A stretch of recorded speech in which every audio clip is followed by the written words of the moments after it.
welcome to Julie B Deep Dives, a special edition of From the Man in Yellow, except we're not talking about From tonight. We're going to be talking about Doug Hughes and Marcia Kash's awesome murder mystery play Deadline.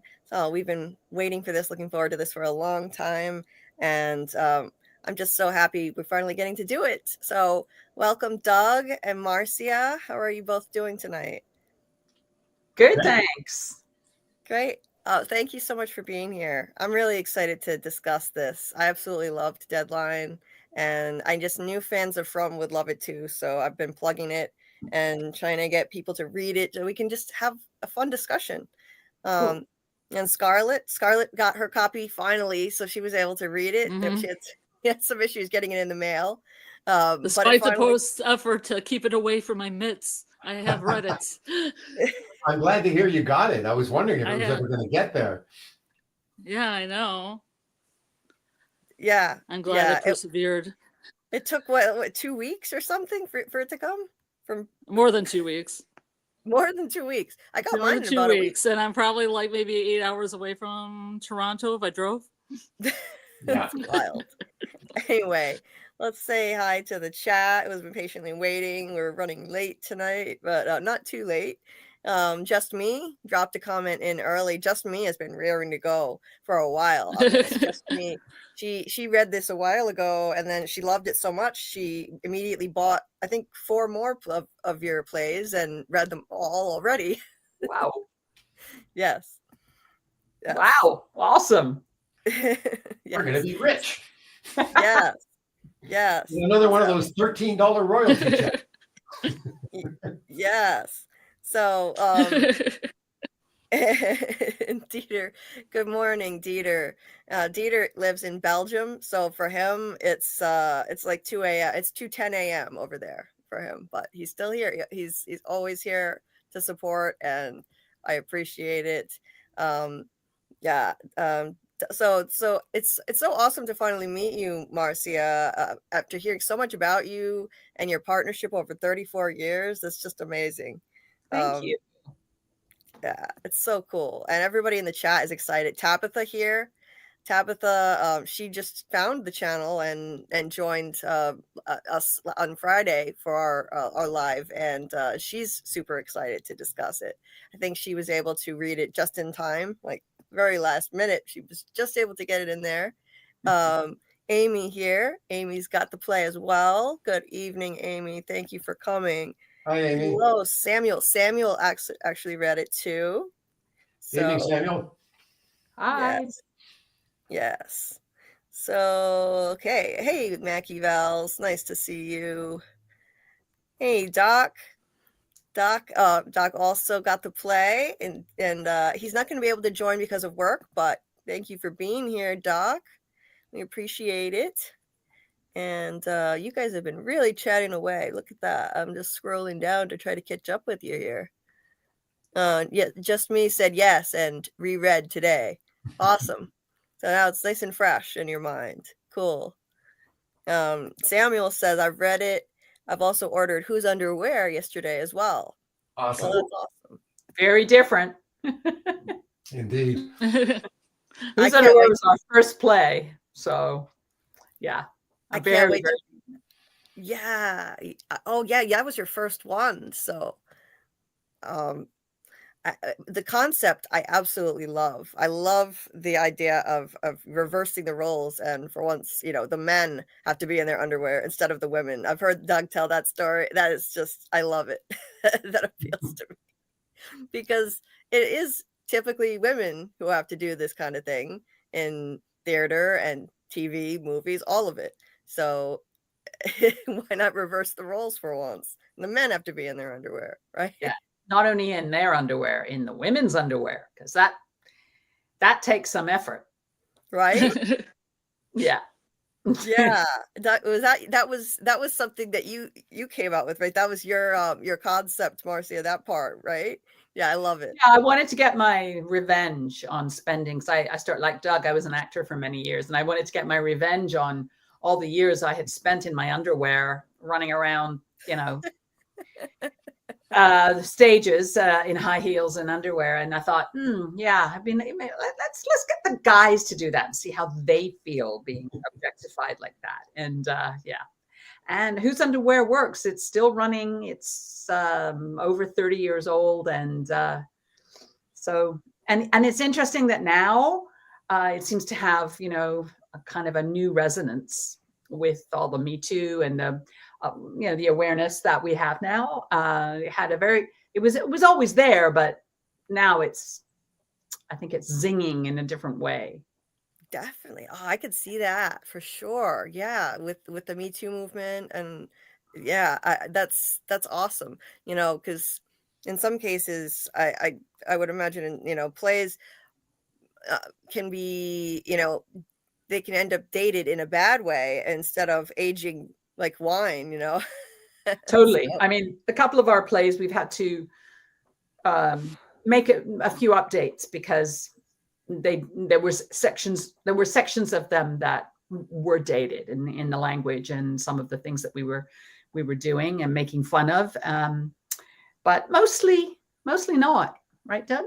Yeah, the instances of that have been pretty few and far between. And the interesting thing about Whose is when people do it now, it's been around so long that they approach it like a period piece. You know, I mean, sometimes they'll just do it in sort of present day. But if you actually follow the script where they're using like video cameras and stuff like that, and very early cell phones, you know, flip phones and stuff like that, I mean, you can approach it as a theory, a period piece. Because it was definitely written in the 80s. So. yeah. Doc here says that he's reading Deadline currently and loving it so far. Looking forward to getting home from work to rest more. Well, Doc, yeah, I know you're juggling a lot with your job and your long hours, so you know it's awesome that you're reading it. And hey there, Mr. Frogman. Mr. Frogman was super excited to hear that Marcia was going to be joining us because we've heard so much about you, you know, from Doug in our many conversations. And would you like to tell everybody a little bit about yourself, Marcia? We'd love to hear like a little about your background. Sure. Sorry, am I putting you on the spot? That's okay. So yeah, I started out as an actor, like I said, like Doug, and that's how we met. Actually, we met on a show, and so I started writing Whose Underwear with some other people, and then I moved across the country, and Doug and I reconnected. Sorry, my phone is going off, and I asked him if he wanted to help me finish writing this play, and he did, because he was starting to fool around with writing as well. Anyway, we wrote Whose Underwear, and then somebody asked me to direct it about a year after our first production. It sort of blew up. We had the first production, and it kind of blew up right away. And then somebody asked me to direct it, and I had never directed anything before. But I thought, I know this play. I know how to do this, so I'm going to give it a shot. And I did it, and it was successful, and I really enjoyed it. So I pursued directing, and the acting career kind of fell away. And so then I just continued writing and directing. And that's what I've been doing ever since, which was kind of the early 90s.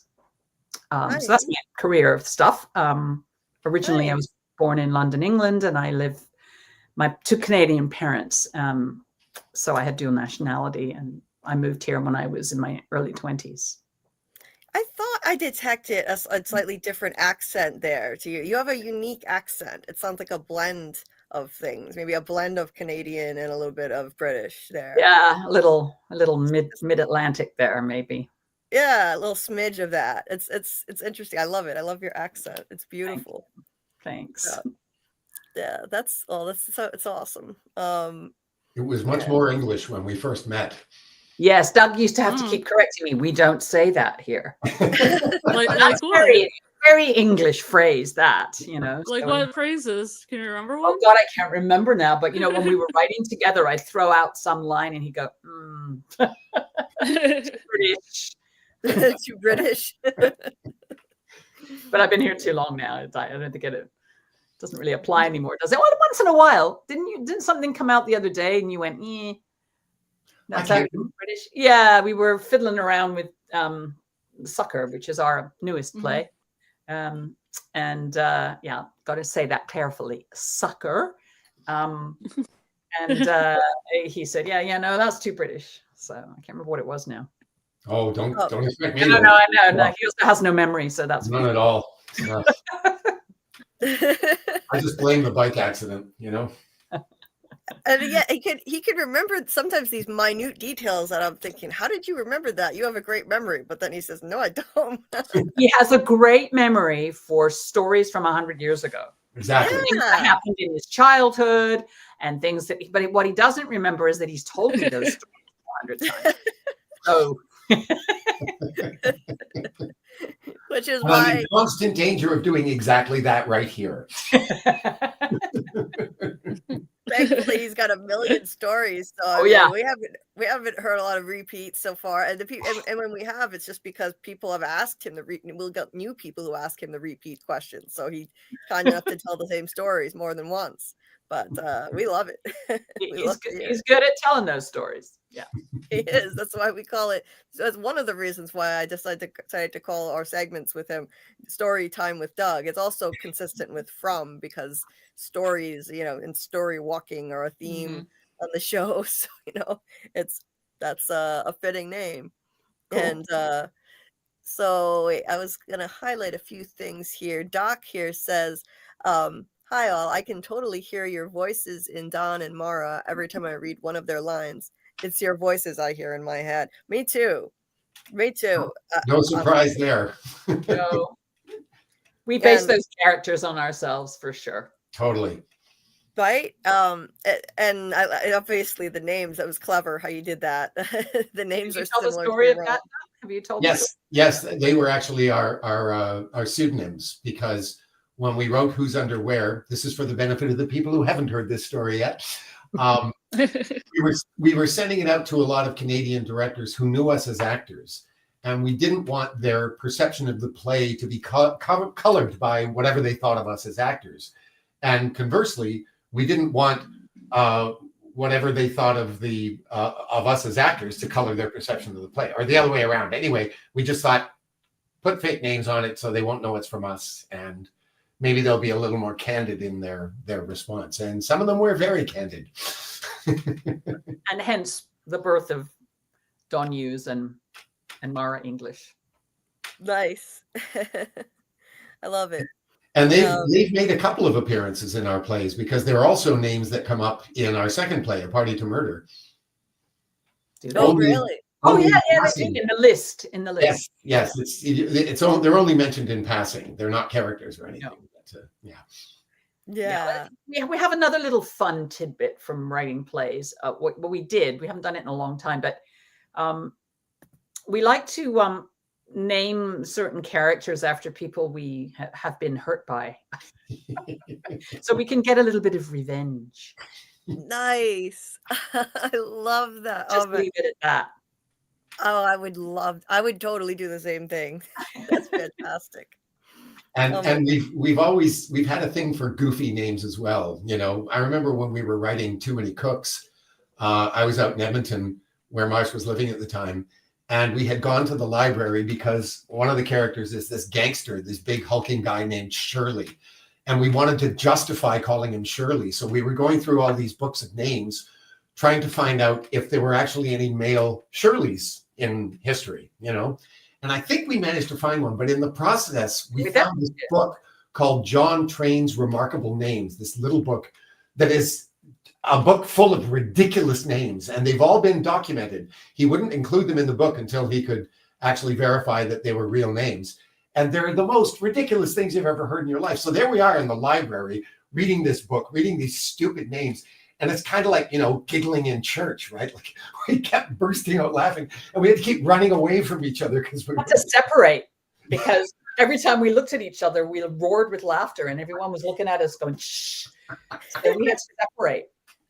Oh man, that was yeah. Yeah, there was names like the Duchess von Bag of Boo. Yeah, and there was this one woman whose name was like something like Nancy, and then there was like a page and a half of like nonsense, and then Jones at the end, like Devil Take the Irish and blah blah blah blah blah blah blah. Page and a half, like hundreds of names, but just really silly stuff like that. There was one guy, a baggage handler in, I think it was Kenya. His name was Badman Trouble. And the guy who submitted the name said, yes, he was. And he gave us a lot of it. There were doctors and lawyers with, it was like, I can't remember what they were, but it was like, Dr. Death and, the lawyers that were, can you remember those names? Cheated and Steal, things like that. Cheated and Steal, yeah. And there was a doctor who named his 4 daughters after diseases, Right. Oh, that's great. Hi, I'm Fibromyalgia Smith. How do you do? I mean, like, who would do that to their kids, Yeah. Insane. I've got the book here. I'll have to dig it out someday and I can run a few of them by you. It's very silly. Oh, I would love that. That's hilarious. That's great. Let's see. A few more people were saying hi. Mr. Frogman. He said, we love you, Doug and Marcia. He literally in my Discord said, we're getting Marcia in all caps because he was so excited to after hearing a lot about you in these lives to actually see you and hear from you. No pressure at all. You're just it's just a chill, kind community here. We're all just friends. Doug has become like a friend of the community, and I've tried to build a community of kind people here, and like just me, says whose underwear is hysterical. I can't wait to read it. I'm sure I'm gonna love that too. Mackie said, welcome, Marcia. Doug is a host here. Basically. Not officially, but he's a regular, that's for sure. Yes. Taryn, hey, welcome. Nice to see you, Taryn. Taryn wanted to know if you're both going to Poland. Not this time. No, just me. Just Doug. And Muncher Luncher said, this is a reference to Severance. Yes. but Muncher Luncher said we're talking about Drummond, a character in Severance, and he says Doug and Marcia regurgitated excellence with deadline. It's a play on a line from Severance. I'm just in the middle of watching Severance. Actually, it's very good. It's great, isn't it? Yeah, it's creepy as hell. Yes, deadly. Yeah, I love it. It's amazing. Our friend Alexis is here. She gave away a crocheted from doll on our last live. Hey, Alexis. Mars, Alexis is the one who made the little man in yellow here. Oh, yeah. Oh, wow. Fantastic job, Alexis. Very, very cool. She does. And I was the one who said add the ears, by the way. Yes, I told them that story. Because you can't have Doug without those ears. You gotta have the ears. Well, Mars, I don't think I've told you this, but remember what I told you how the director, there was an image, they have all these, and he showed it to me and I said, you got the ears right.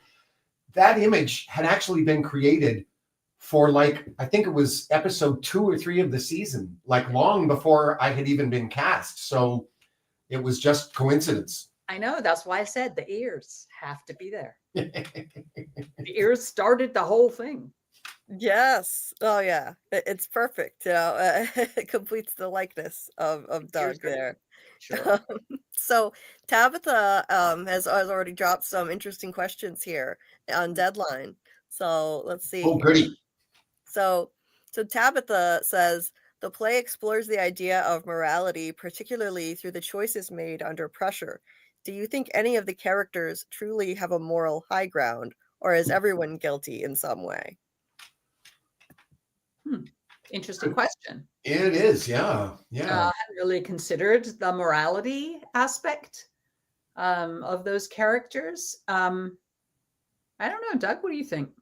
I don't think anyone, and this includes Don and Mara, I don't think anyone really has the moral high ground. I mean, they're probably the closest thing to having it. And between the two, I would say Mara, because she's the one who ultimately saves the day. Yeah.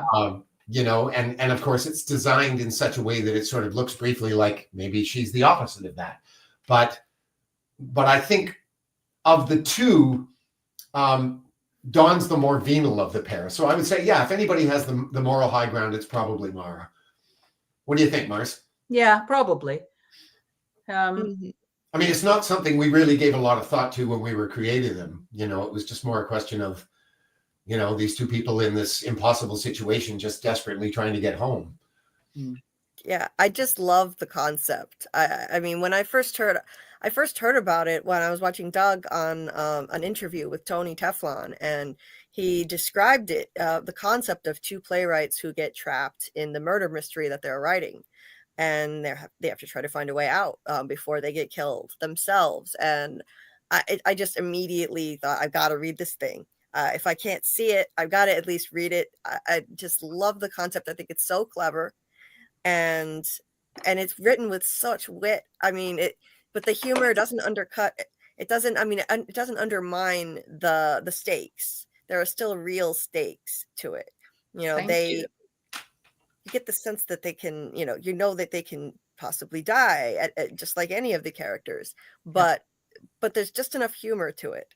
And, you know, I just absolutely loved it. I mean, it was a gripping read from start to finish. It was a delight to read, the humorous aspect of it. And I love I'm honestly, as a writer, you know, my degree is in writing, and I love that it functions as, you know, an allegory for the writing process. And as a writer, that was jumping off the page for me, you know, as someone who loves to write. I loved that. Like, you could, you know, Dawn and Mara are basically, you know, working out the whole thing the entire time, and the negotiation process, and it's like a window into your process, the two of you, because you're basically those characters. So it's like, this is basically how you guys try and figure out writing together. I mean, because it's a constant negotiation, and like you know, oh no, yeah, this is too cliche. Don't you think this is too cliche? We got to get rid of that. You know, like references to that. I loved how it functions on a meta level. That I love things like that. Thank you. That's music to our ears. Yes. I just hope that you can see it sometime soon. Yeah. Plays are meant to be seen. You know, I'm really glad you can get all of that from reading it, because it is a reading experience first. Because obviously somebody has to read it before they program it, but it really comes to life when you see it. And the hard part, of course, is getting somebody to produce it. So yeah, it's been a challenge with this one. And I mean, the good news is that, and I've said this before, it's out there in the world. So that possibility exists on any given day. You know, it's not like there's a best before date, you know? Right. And the thing is, sorry, go ahead. No, you go ahead. No, I was just going to say that the murder mysteries and thrillers are back in. They were kind of out of vogue for a while, and they are now very much in vogue. So we just have to find the right path to the right person, I think. Right. Yeah. You know, it seems like they are back in style. There's about to be a brand new one on Netflix with some big names behind it too, that I wanted to cover, and then I found out, no, they're dumping it all on Netflix, so I can't cover it week by week because everyone's going to binge it. But it's a murder mystery. It's called The Residence, and it has comedic elements. So I love that kind of thing. And in fact, one of the things that your play reminded me of, one of the mysteries it reminded me of was, what's it called now? It's out of my head. You're not thinking of Only Murders, are you? No. Have you seen that, Julie? Only Murders in the Building? I just started watching it, actually. It's really good. It's not The Glass Onion, but the one before that. Knives Out. Knives Out. Yes. Yeah, Knives Out. Yeah, it got compared to that a number of times in its in our reviews from it, from the production. Yeah, because it's got that comedic thing with going on at the same time in that movie. Yeah, it's good. Yes, I love that movie, actually. I absolutely love Knives Out. I got that kind of vibe from it. It's you know, it has that sharp wit, and real stakes at the same time. Real stakes where this is a murder mystery. They could die, but the sharp wit is there throughout as well. So I think it's the perfect blend. Although Doug told me that there was that in that production that it was a bit too much of the comedy and not enough. Oh, in that production, yeah, they kind of played it for laughs, which was unfortunate because it does kind of take the stakes out, as you say. Yeah. And it's such a fine balance, you know, with comedy. I mean, there's a lot of comedy in Party to Murder as well, but you have to be judicious where you use it because, as Mar says, otherwise it just deflates the tension. Yeah, it takes all the air out of the balloon. Yeah. Exactly. I mean, you would think they would have at least heeded the Oh no! This was that comment is in there as a result of that production. This came after. Okay. Yes. Yeah. Because it says clearly, while there are comedic elements in the play, at its heart, it's a murder mystery. As with most mysteries, the stakes for the characters within it are literally life and death. Any attempts to comment on the play or send it up will only serve to lessen the stakes. The comedy will take care of itself. Honest. I mean, I think that should help, hopefully, with the next production. It's pretty clear. Yes, you're assuming that people actually read those comments. Yeah. Oh my God. Well, hopefully, let's see. Let's take some more questions here. Just Me wanted to know who wrote the line about the hoe pants. That was a misspelling for hot pants. I don't remember. Me neither. I don't remember. One of us, you know, I like we had this idea of Mara being a shitty typist, but I can't remember which of us came up with that idea. Not based on at all. Just say it. Wasn't what in the play? It's an original writer that only uses a computer. What's that? Sorry. I said in the play, it's the original writer that only types everything up on computer, unless one of you typed things on computer in the past. Sorry, I understand. Yeah. Oh, you can't hear me? No, I didn't understand what you were saying. Oh, okay. So in the play, the guy who originally wrote the play. Oh, yes. He's the one that only uses a computer. Right. He used a typewriter. And so that's why he made I'm sorry, a typewriter. I'm sorry. Yeah. Yeah, that's why he made the mistake. It wasn't self-correcting. Yeah, okay. Yeah.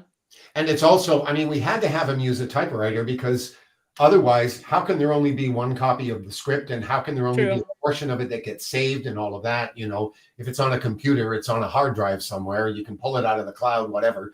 So we had to make him a Luddite to make the plot work. Yeah. Yeah. It works well. It does work well. Yeah. So we'll see what else is here. No, not that one. Sorry. My Chromebook freezes sometimes for a second. So Tabitha, sorry, it's frozen again. I think I know the one you're looking for. I can read it off the screen. Oh, there you go. You got it. There we go. It seems the tension in Deadline is built on manipulation, secrets, and deception. Which character do you think is the most skilled at manipulation, and how do they use it to their advantage?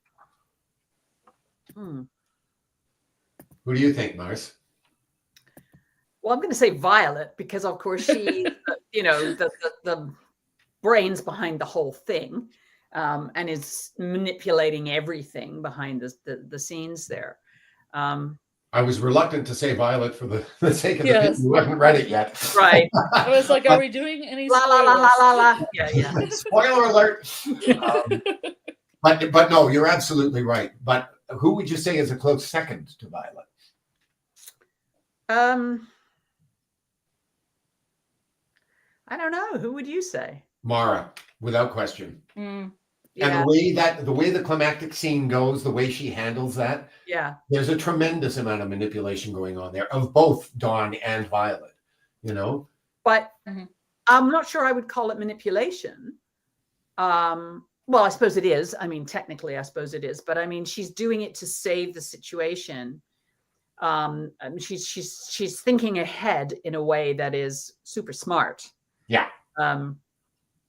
Yeah. technically, I suppose that is manipulative.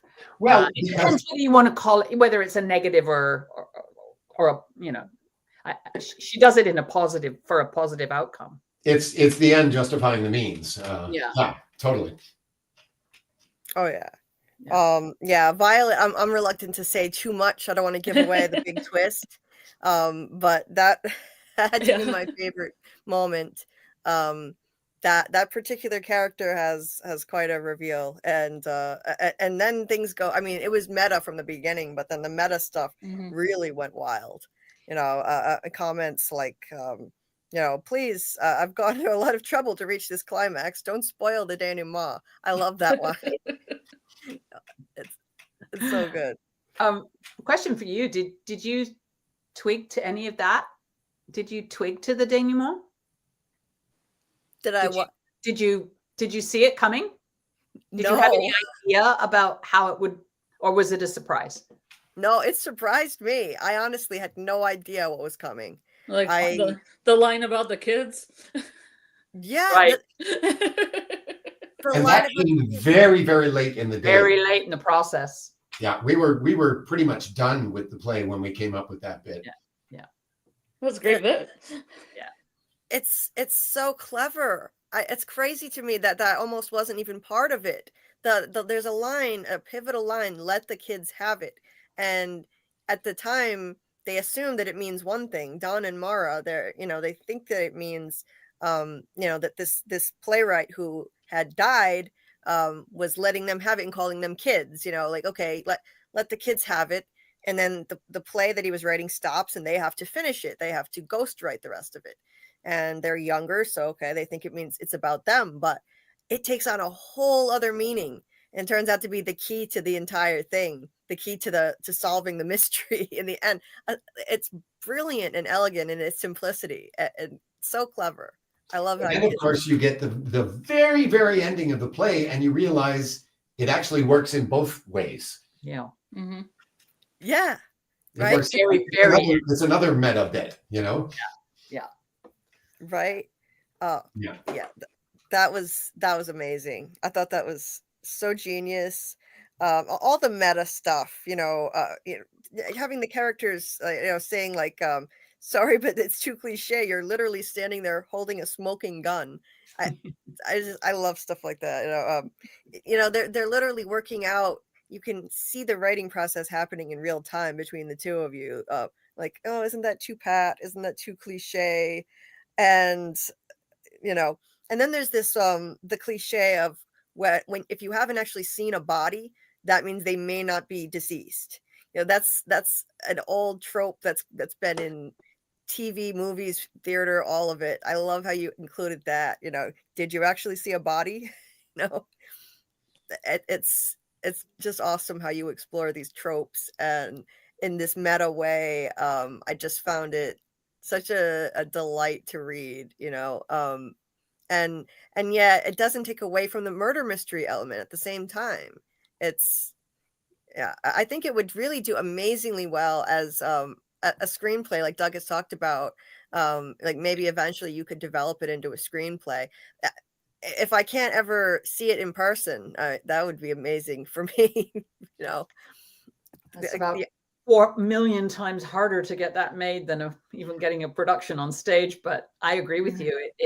It's always been a movie kind of in our heads, as is our next play. Yeah. Our most recent play, Sucker, is also would make a great film.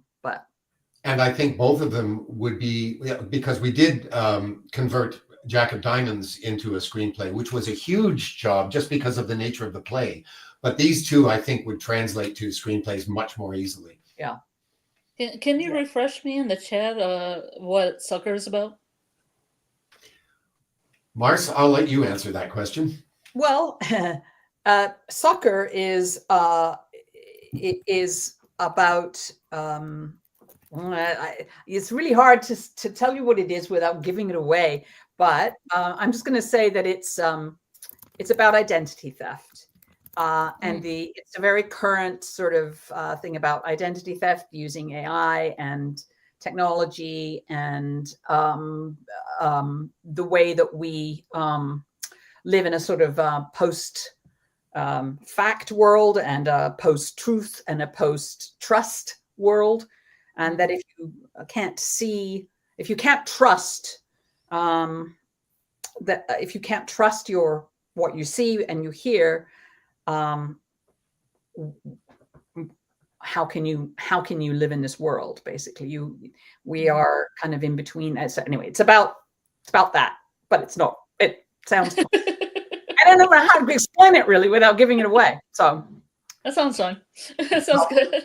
I can give you a little bit about the setting. The whole thing takes place on the island of Crete, and it's a couple who have taken slightly early retirement, and they have settled there, and they're living by themselves in this very secluded area, not far from civilization, but they're kind of in the middle of nowhere, and they've not been there very long. They've just moved in, and they're just kind of settling in, and then the shit kind of hits the fan. Yeah. Well, it's such a timely concept. The dangers of AI have never been more serious than now. So, I mean, it's just ideal. So I would love to see that turn into a screenplay one day, or at least, a production. It would be kind of like hitting the lottery if one of your plays actually came to my area and I could see one, because I would absolutely love it. I mean, because like you said, Marcia, I mean, it's an amazing experience to read it, but seeing it would be just phenomenal. Like the fortunate thing is that reading your play, it's written in such a vivid, colorful way that I can imagine it all in my head.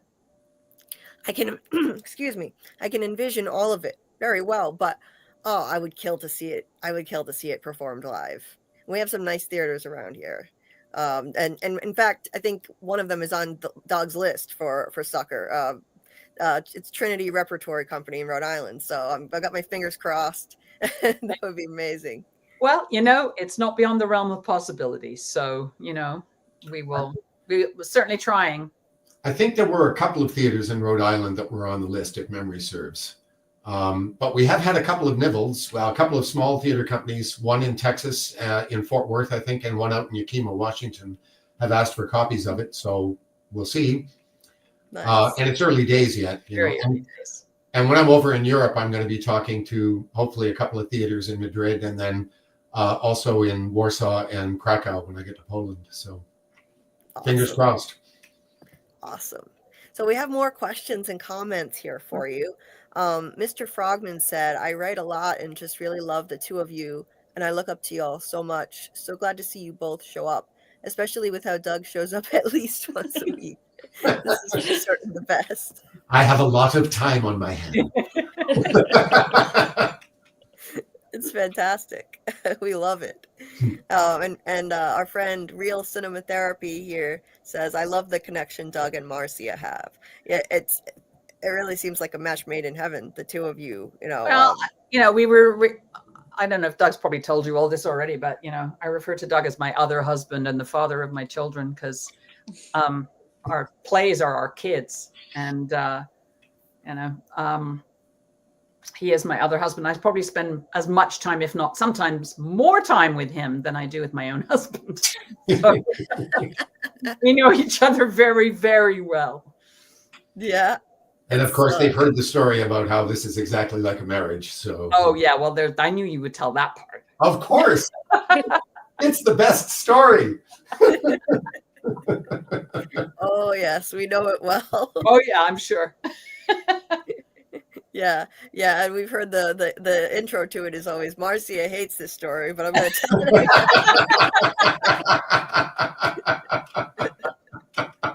So there you go.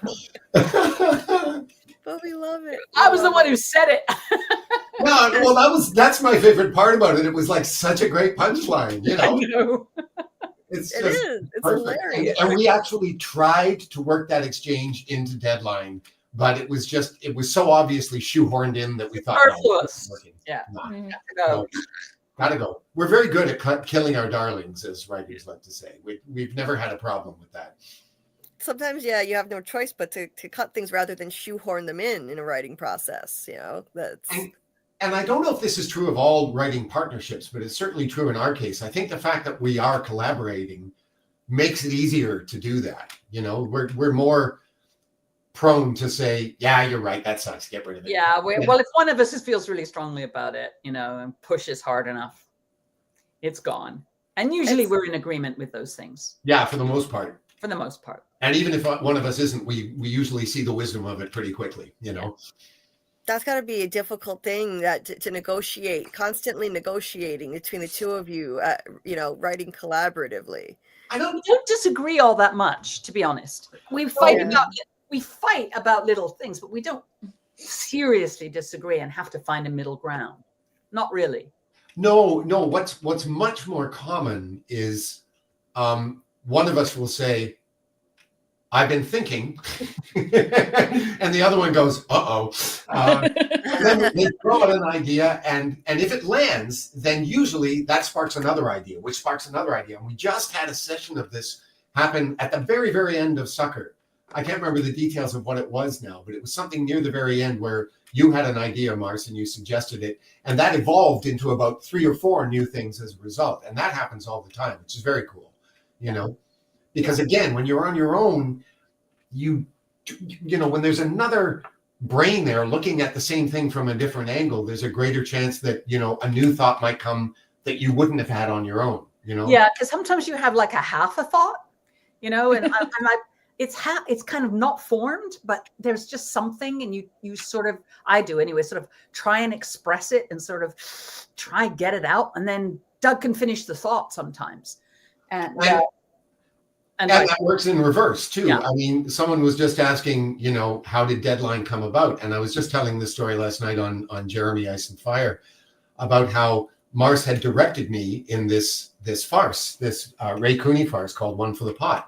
And I was sitting backstage one day listening to the ridiculousness of this play. I mean, you have to suspend your disbelief to the ceiling to buy your average Ray Cooney play, because he doesn't care about, you know, cause and effect or characters having psychological continuity or any of that stuff. If it gets a laugh, it's in, you know. So you'll get ridiculous things like, you know, some guy gets roaring drunk in one scene and 15 minutes later he's stone cold sober, you know, that kind of stuff. And I was sitting backstage listening to one of the scenes in One for the Pot that was particularly guilty of this. And I started thinking, what would life be like if the rules of Ray Cooney farce ruled reality, you know? And then suddenly I got this idea of this actor in a farce who, you know, walks off stage, he makes his exit, he goes out the front door into what he expects to be the wings, and he finds himself on a front lawn. And he goes, how did I get here? And he goes back onto what he thinks is the stage, and the fourth wall is now in place. The audience is gone, and he's in a house. And he quickly realizes that he has somehow found his way inside the world of the play. And that was as far as I got, that in order to get home, he had to sort of get to the resolution of whatever the plot was in the farce. And I had no idea what that was. So I got home that night and I called Marcia and I said, I got this really cool idea for a play, for a farce. And I ran the whole thing at her and she said, I think it's great, but I think it's a murder mystery. And I said, oh my God, that's so much better. Because it's, you know, you've got the life and death stakes. That's it. And that's how it got started. That became Deadline. Oh, that's so cool. Yeah, that was Tabitha who asked that question. She wanted to know, well, it was their particular event or experience that sparked the idea. That's awesome. Yeah. And yeah, I think it works so well as a murder mystery rather than a farce. So that was definitely a good call. Definitely a good call. Let's see. Tabitha has more questions. Let's see here. Throughout the play, different characters seem to believe they know the truth. How does the play challenge the idea of objective truth? Are there moments where you, as a reader, questioned what was real or what was just a matter of perception? So, like, yeah, I wondered this myself too. I mean, you know, in the end, you're kind of left wondering, and I got this sense from a lot of Twilight Zone episodes too. You're kind of it's left ambiguous, wondering, okay, did something supernatural actually happen or not? Was this all just in their heads the entire time? Well, you've asked the question, and I think the question remains unanswered. I think it's up to Right. you to decide. You can answer it either way. I You mean, can answer it you know, either way. It works either way. I think it's Right. up to you to decide whether you think that if there was something supernatural. I mean, if you're talking about the very, very end, you know, where, you know, that's why that line is there, is to create that moment of, oh, you mean, could that have all been? Yeah, that's the intention. It could have, or it didn't have to That's be. what I thought. That's what I thought. It's meant to be ambiguous. I love that. I love that. Just the way the Twilight Zone did that. You know, what's real versus what's in their heads. What, you know, was this all imagined or did this actually happen? I like that it stays ambiguous and it's not clear. I find that As writers, I mean, the meta aspect of it too is, you know, you go down a rabbit hole as a writer. You know, you go down a rabbit hole, and then you're not sure if that. I mean, it's certainly in the case of the writers in Deadline, you know, and they go down that rabbit hole and they think, oh, that's the truth. That's got to be what that means or what that is. But at the end of the day, you know, what is true? Well, you know, I think we all realize that we all live in a world of perception. You know, my truth is not your truth. It's my perception of the truth and your perception of the truth.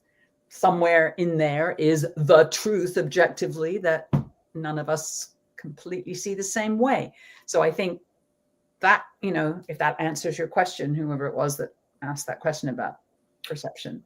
I think that was Tabitha. Mm-hmm.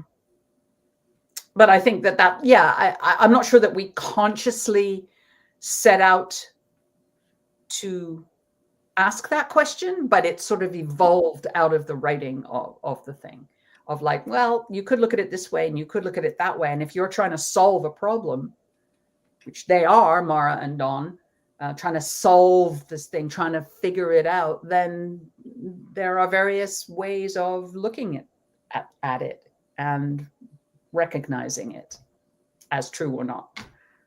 I mean, from a purely professional angle, the situation is kind of life or death for these two, you know, because if they don't succeed at finishing this play by their deadline, you know, it's kind of set up at the beginning that it's starting to look very much like their careers are over, you know. Absolutely, yeah. So metaphorically, it is life or death in a sense. It is. It is. So yeah, it's like life or death. So there are stakes for them as writers, and they're trying to deal with that. And I just loved how there were moments where I busted out laughing at some of the lines, and then there were other moments where it's genuinely unsettling.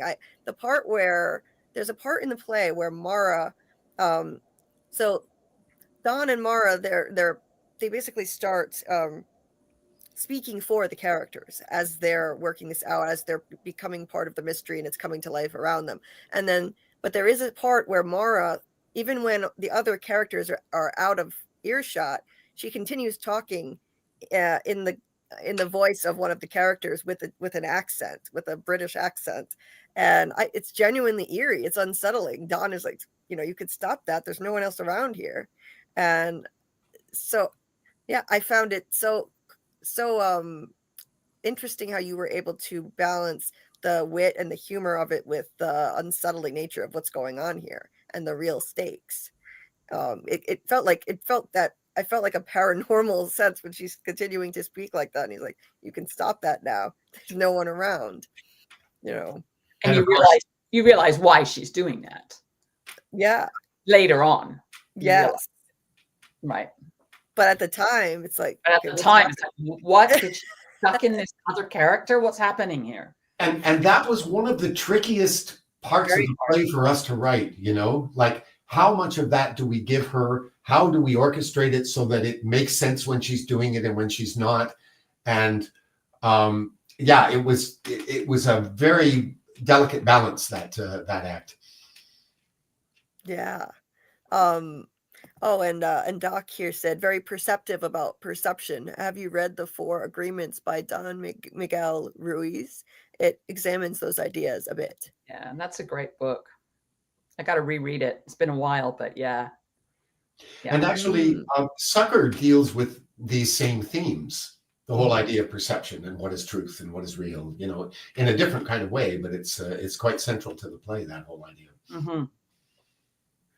Yeah. So Tabitha also had a question. I love this I love the vibrant, colorful characters that you have. And she says, I appreciate that all of the characters have such distinct flaws and strengths as well.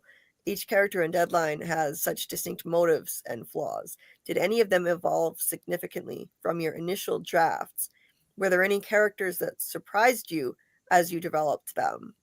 Now, this is a multi-part question here. And was there anything in particular that you hoped the reader took with them after reading? So I'll just leave that on the screen because that's got multiple parts to it. Were there any characters that surprised you as you developed them? I'm not sure, actually. I mean, they all did to some degree. Yeah, and there's always a measure of evolution. For example, you know, there are hints at Bartholomew's drinking problem, and initially, I think we saw that as having more of an active part of the plot than it actually does. Trevor too. I think that, you know, what we find out about Trevor, I don't think we knew that at the beginning when we were creating that character. The fact that he worked for who he worked for, you know, and how that factored into the story. It's kind of interesting in this play because we actually had some substantial backstory for every single one of these characters. They all had, you know, the fictional characters in the play particularly, they all had very well worked out backstories, some of them quite complicated. And as we came to write the play, we kind of had to ditch a lot of that because there wasn't time. And it became kind of bogged down in too much backstory to try and explain who these people were and how they came to be who they are. And we had to kind of distill it. So in some ways, as I remember it anyway, now, I felt like we lost a lot of the detail of who these people were and had to kind of like squish it into, as I say, distill it into who they became in order for the story to function properly and the thing to keep moving forward without it getting really yucky. Right. With lots of, you know, as we like to say in the theater, you know, we like to show, not tell. And we were doing a lot of telling, not showing. And so we had to ditch quite a lot of that as things went on. So the character development was kind of in reverse in a funny way. Yes. But it was helpful to do all of that work, even if it didn't end up in the final draft, because one of the complicating things is you realize all these people are related.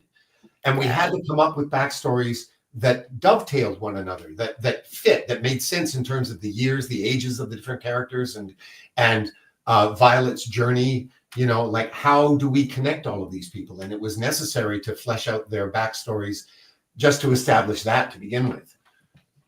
Right. Yeah. Yes, that's what I found fascinating too. In the beginning, I was like, how are all these people connected? How are they all related to each other, because they have such different backgrounds. They have different accents. They grew up in such different places, all spread out. And then you realize, oh, wow, yeah, somehow they're connected. But you did a great job of giving just enough explanation for how they're connected without too much backstory, because I agree, like, too much backstory weighs down any storytelling, you know, no matter what it is, whether it's a play or TV or a movie. It's like too much exposition. You don't want to show, you want to show, not tell. You don't want too much backstory bogging things down. And I'll tell you a funny story about the first production in Ohio. The one expository scene in the play, of course, is the reading of the will. And it's not very long. It's actually about 5 pages.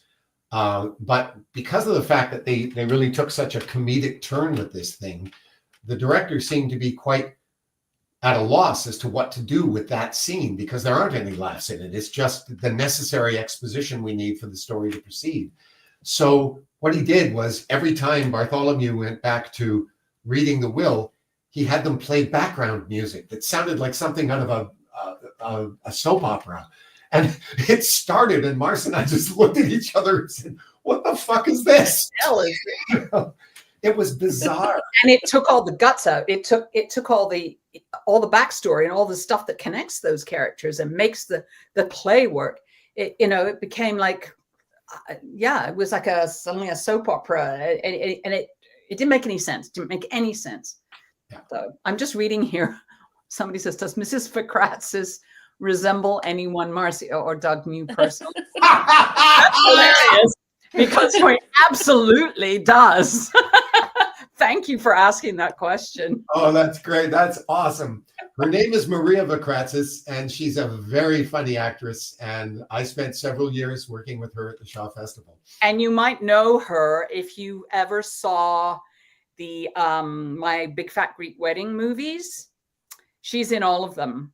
She plays the Greek restaurant owner, whatever. That's Maria. Yeah. That's awesome. Extreme. That's awesome. It must be fun to weave people you actually know into your stories. Well, we had to ask her if she was okay with us using her name, and she was delighted. She's like, yeah, totally. Most people that we draw on, we don't tell them. We just make them ugly. Yeah. Yes. Yeah. Any resemblance to real persons, those disclaimers they put at the end of things, it's purely coincidental. Yeah. This isn't about anybody real at all. No. So another thing Tabitha had asked was that let's see, what was the next thing? Was there anything in particular that you hoped the reader took with them after reading it?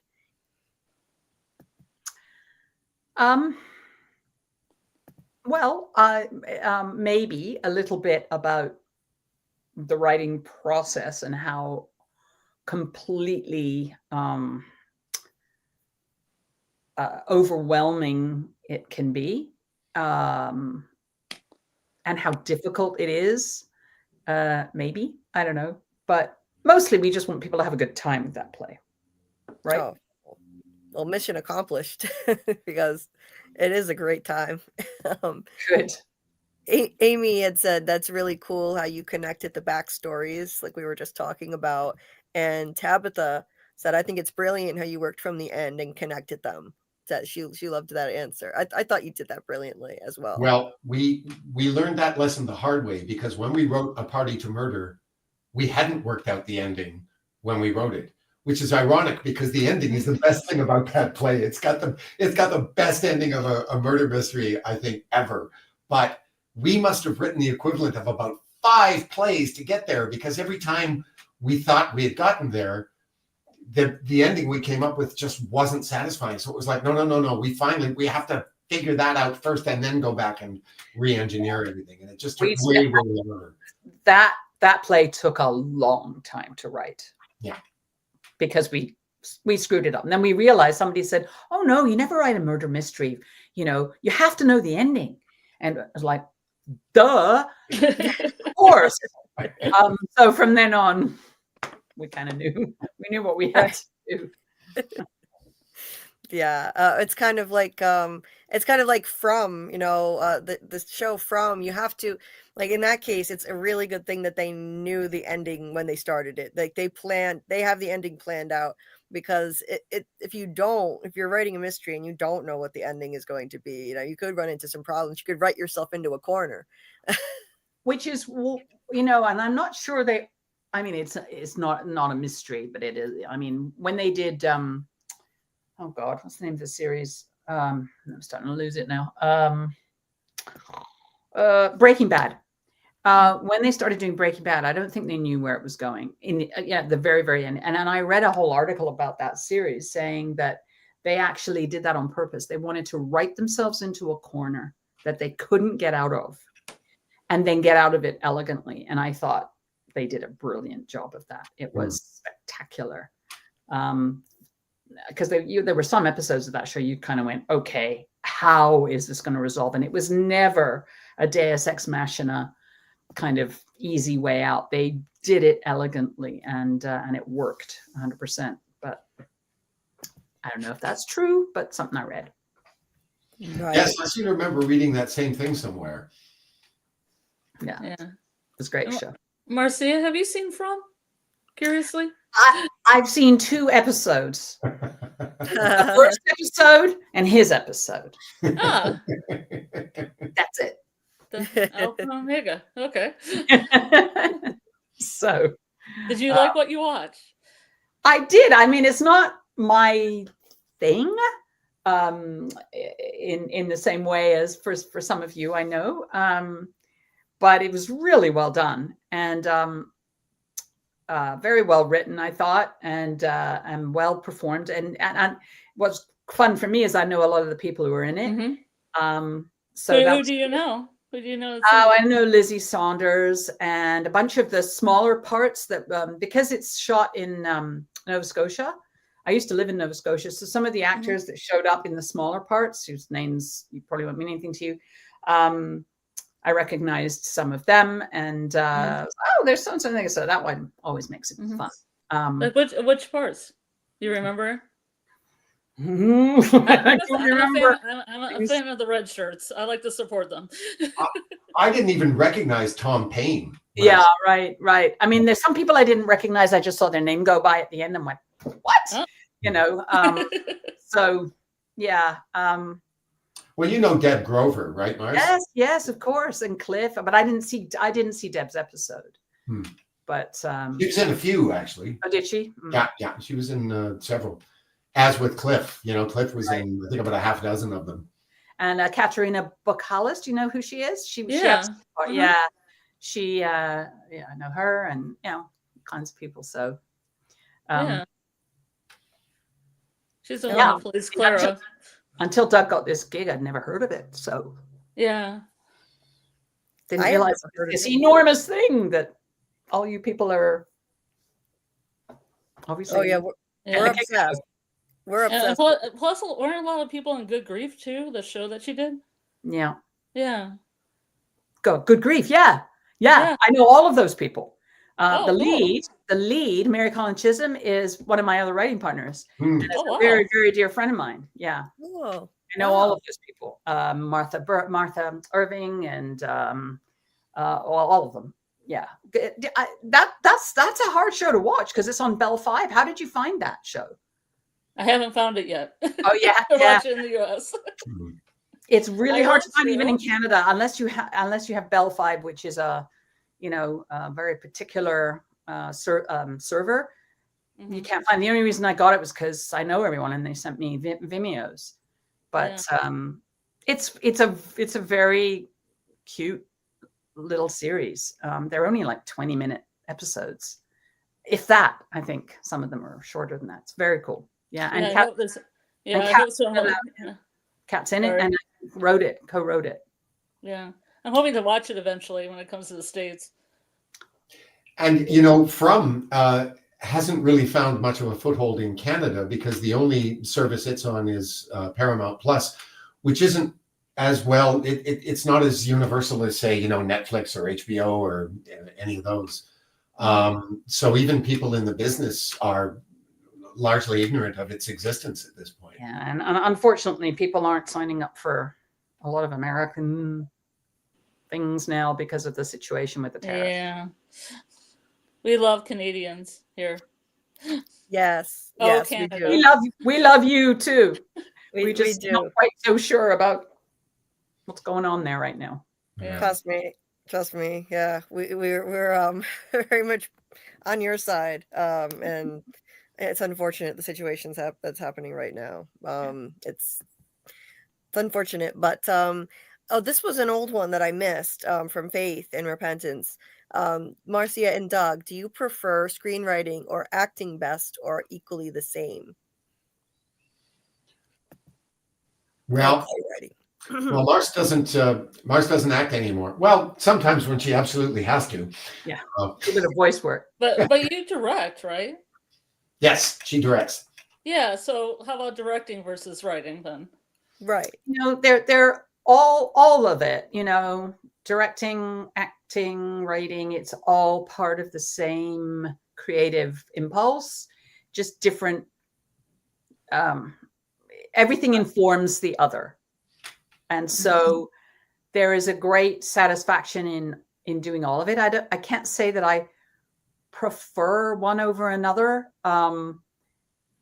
Writing is more is less social.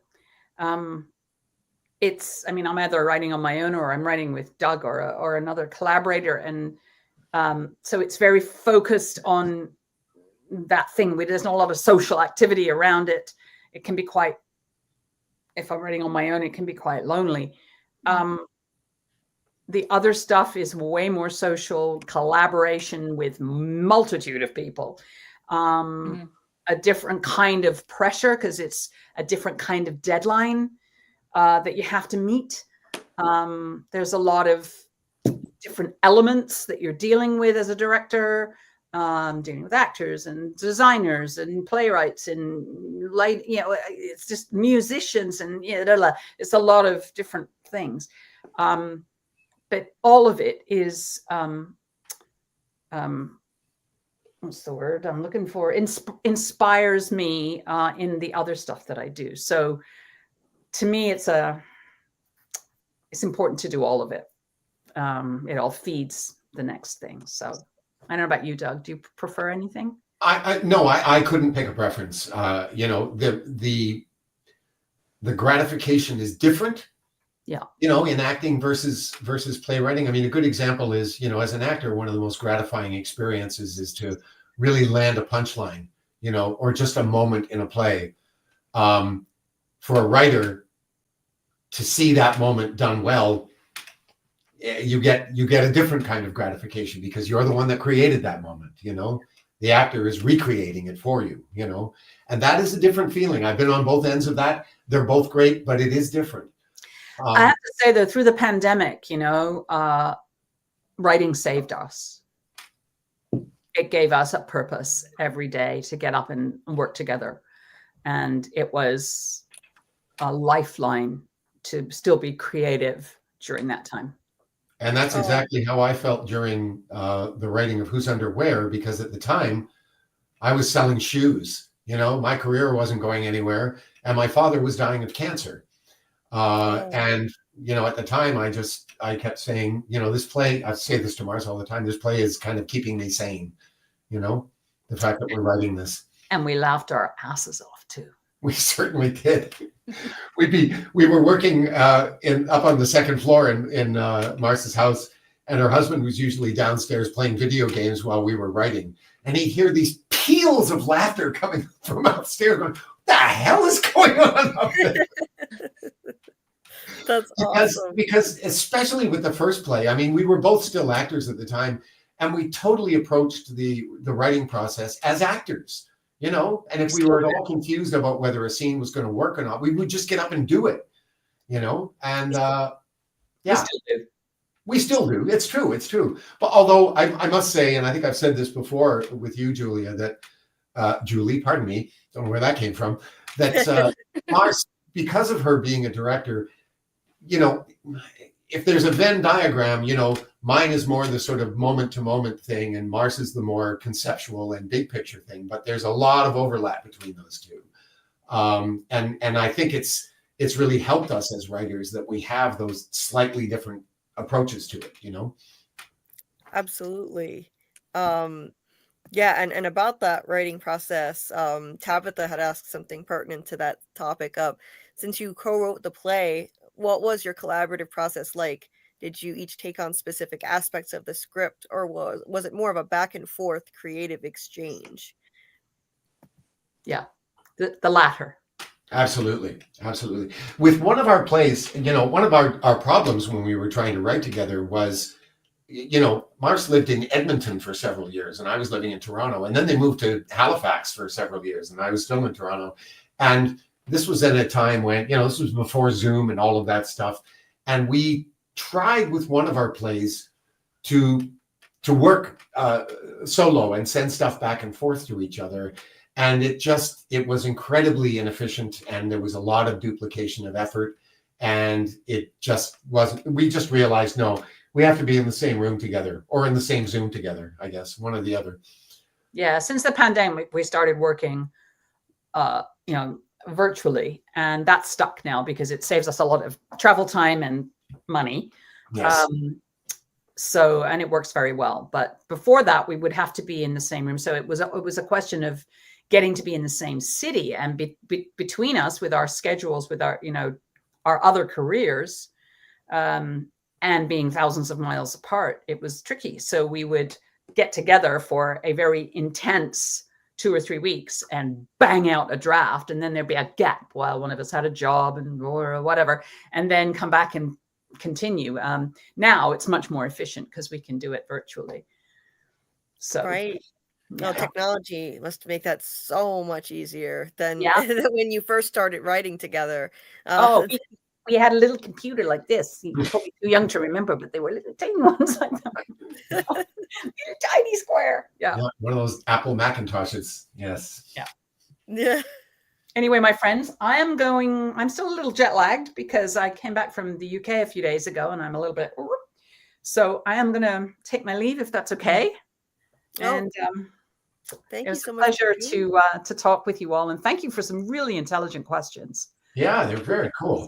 Very cool. And thank you for reading our play. And it's great I appreciate that. Scarlet, what were you saying? It was great to meet the great woman behind the man in yellow. The great woman behind the man in yellow. Behind the ears. Yeah. Behind the ears. It's very nice to talk with you all, and maybe we'll see you again sometime. Thanks for coming, Marcia. Absolutely Thank lovely. you so much. Thank you Bye-bye. so much, Marcia. See you soon. Bye-bye. I don't know how to get out of here now. Oh, wait. There's a little red X at the bottom of the screen. Oh, yeah. I got A it. little button. Okay.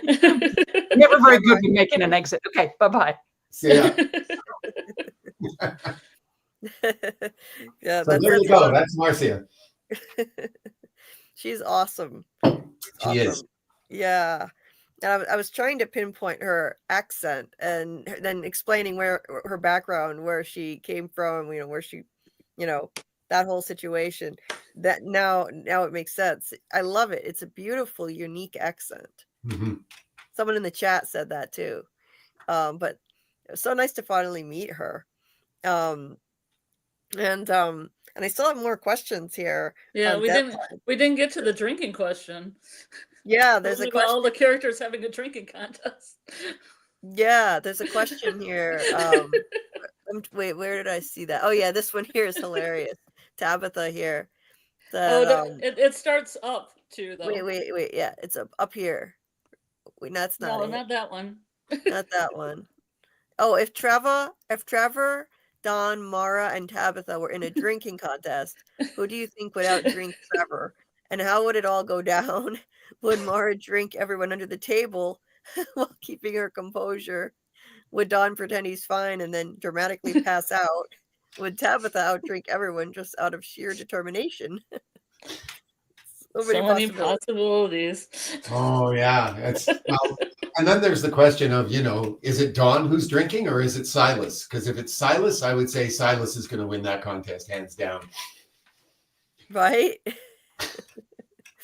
Yeah, I can imagine. Nice question, Tabitha. That's hilarious. Each character has such a distinct personality too. I loved how you crafted them. Let's see. And Just Me. I'm sorry, Just Me. I wish I had seen this before with Marcia here, but she wanted to know if either of you had ever been asked to ghostwrite anything. No, not as far as, I don't think Marcia's ever been asked to do that, and I know I haven't, so no. Yeah. This is the closest we've gotten to doing that. Yeah. So you were just kind of imagining that scenario and what it would be like. Yeah. Is that something you would ever consider doing? I personally, I don't like the concept of doing that. I would want my own. I would want credit for my own work. No. Yeah, and in earlier drafts of this play, Don and Mara made more of an issue of that.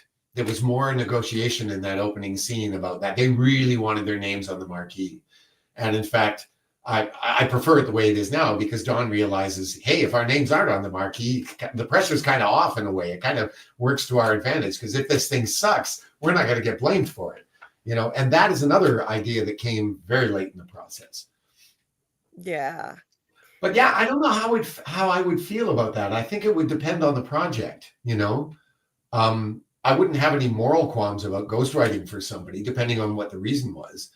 But yeah, it would depend on what it was, and if it was something that intrigued me. Right. Yeah. No, for me, that would drive me crazy. And I don't know if she'll see this on the replay, but I'll just highlight the lovely comments here, where Faith said, "So nice to meet you, Marcia. Thank you for coming." Mr. Frogman says, "Love you, Marcia." Michael had said, "Thanks for swinging by." Samuel said, "Good night to Marcia." Alexis said, "Thank you for coming." Dieter said, "Thank you." Everyone was just so happy to meet her. Tabitha had said, "Thank you." And Amy as well. And Ruby, sorry I didn't acknowledge you earlier, Ruby, but thank you for being here. Appreciate you all. And yeah, it was just awesome to get to meet her after hearing so much about her and your partnership for 34 years. I mean, that's one hell of a an experience together. Yeah. Writing now 7 plays is the total. So that's so cool. And to be able to maintain that over so much time, it's impressive. And the two of you were, I can see now how well you click together, just the way that you interact. It's so natural. You can tell it's just the perfect fit. It's like a marriage made in heaven, creatively, but not literally. Well, I think I may have told you this before, but when Whose Underwear came out, and as Mark said, it did kind of blow up. It had quite a run in the first couple of seasons after it was first produced, and it got published. It was announced that it was published. It was getting published even before the first production had finished its run. So very shortly after that, we actually had copies of it. And I remember one day the two of us went to visit this casting agent in Toronto, who was kind of a friend of both of ours. And she looked at us and she said, everybody in the business thinks you two are screwing. I said, good, tell them we are. We need the publicity. And when we wrote A Party to Murder, she and her husband were living up in the Muskokas, which is cottage country, about a 2-hour drive north of Toronto. Beautiful part of the country. But I would generally try to get together with her when Ron was off. He was always going off directing things and stuff like that. And we would try to get together when he was out of town, because number one, she was just left alone. And number two, he didn't have to be bothered by me being around. And so she said to me one time when I was up there, she said, the neighbors are getting a little curious every time you come up here, because they see my husband's car leave the driveway. And then a couple hours later, I come back and bring you to the house, and then you stay for about a week or so, and then you leave, and the next thing you know, Ron's driving back in again. They're like, what the hell's going on here anyway? If they only knew. Yeah. Oh, I mean, you just it was like fate. You just happened to fall into this, on a whim, really. Like, let's collaborate on a play together and see if we can do this. And look what it turned into. It's amazing, the body of work that came out of that. And yeah, I just think that's awesome. And the thing is, had we been living in the same city and not been so tied up in our other careers, we'd probably have 30 plays by now. But, that just wasn't in the cards. I mean, all those years I was at the Shaw Festival, I basically had 3 months off in the winter, and she was often busy when I was, and living halfway across the country anyway. So it really put a crimp in our what's the word I'm looking for? Just how much we could produce, Right. And I mean, I've got a few more questions, Doug, if you want. Sure, throw them at me. Okay, cool. So Tabitha had wanted to know, the play is filled with twists, manipulation, rising tension. How did you approach writing suspense? Were there specific techniques you used to keep the audience on edge? Loved the tension. Well, yeah, absolutely. I mean, and some of them were tricky to engineer. For example, the moment where they discover that their office is gone and they're stuck in the world of the play, that scene probably got rewritten more than anything because it was really tricky to find the balance with it. And then, like any murder mystery, it was a question of, okay, who dies next and how do we do it? And things like, Devorah's body disappearing, all of those elements were put in at moments where it was like, okay, we need to ratchet up the tension. I mean, each of the murders that happens, of course, serve that purpose as well. But it's all just a question of spacing it out in such a way that things don't ever really lag. Oh, well, you were successful at that. There weren't any moments where it felt slow or lagging in the least. Well, this was my frustration with what they did with the will reading scene, because I mean, the audience is hearing about these people for the very first time at that point. If there's a place in the play where you can get away with a little bit of exposition, that's it. And it's only, as I say, about 5 minutes long. So it's not a big deal. And it's not like he just sits there reading the will for the whole 5 minutes. He reads a bit about one character, and then there's all this interjection between them as they, make jokes at each other's expense and stuff like that.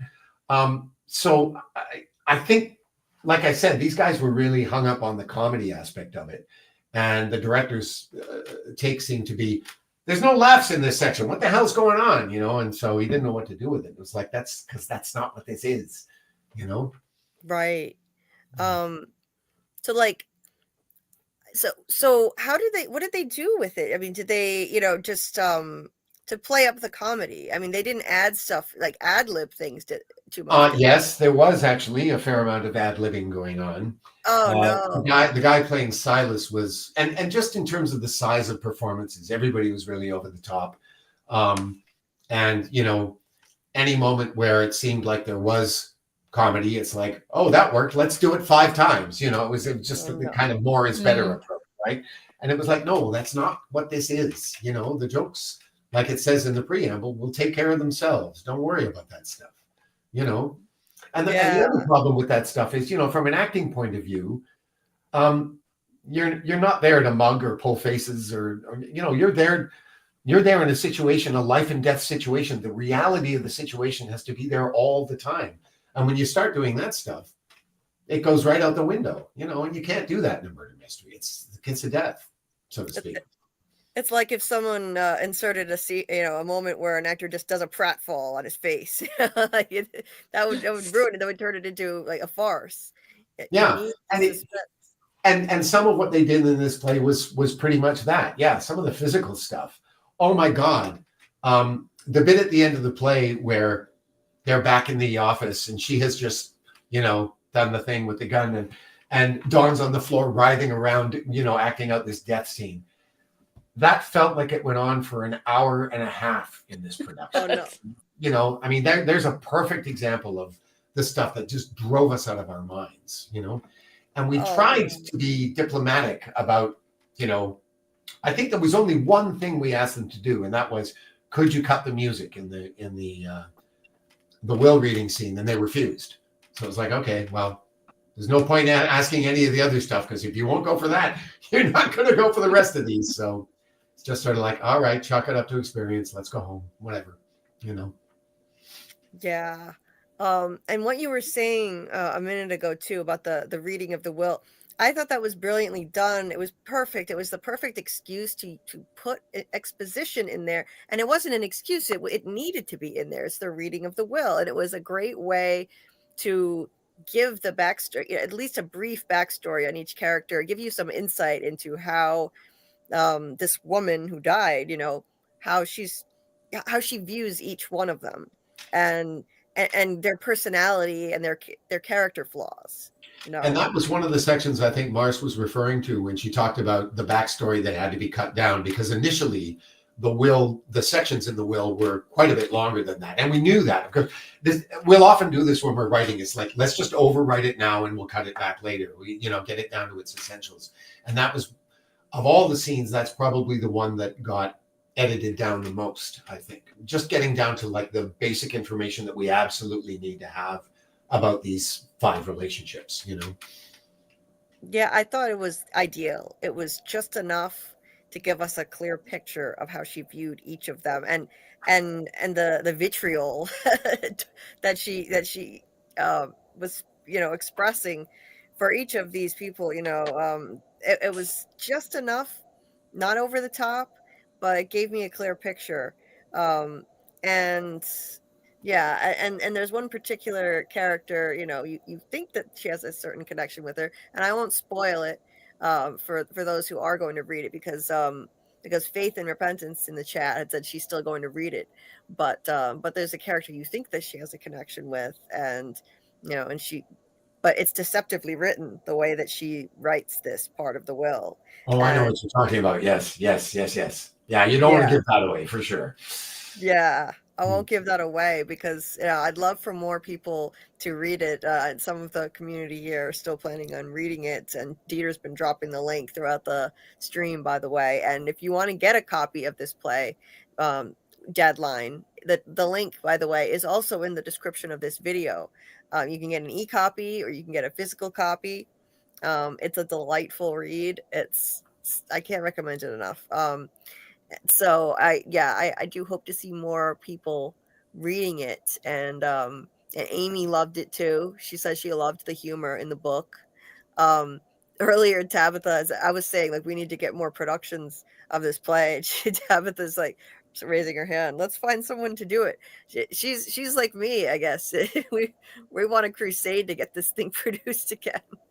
Well, we're doing what we can, and I still believe it's only going to be a matter of time. I mean, what I have been doing with the people that have asked for copies of Sucker, I have said in my response to them, I just send them the play, but then I say, if you'd like to have a look at Deadline, you can read the opening section on the PlayScripts website, and I give them the link. So, hopefully they'll take a look at this one as well, because I figure these 2 plays do have the sort of suspense thriller genre in common.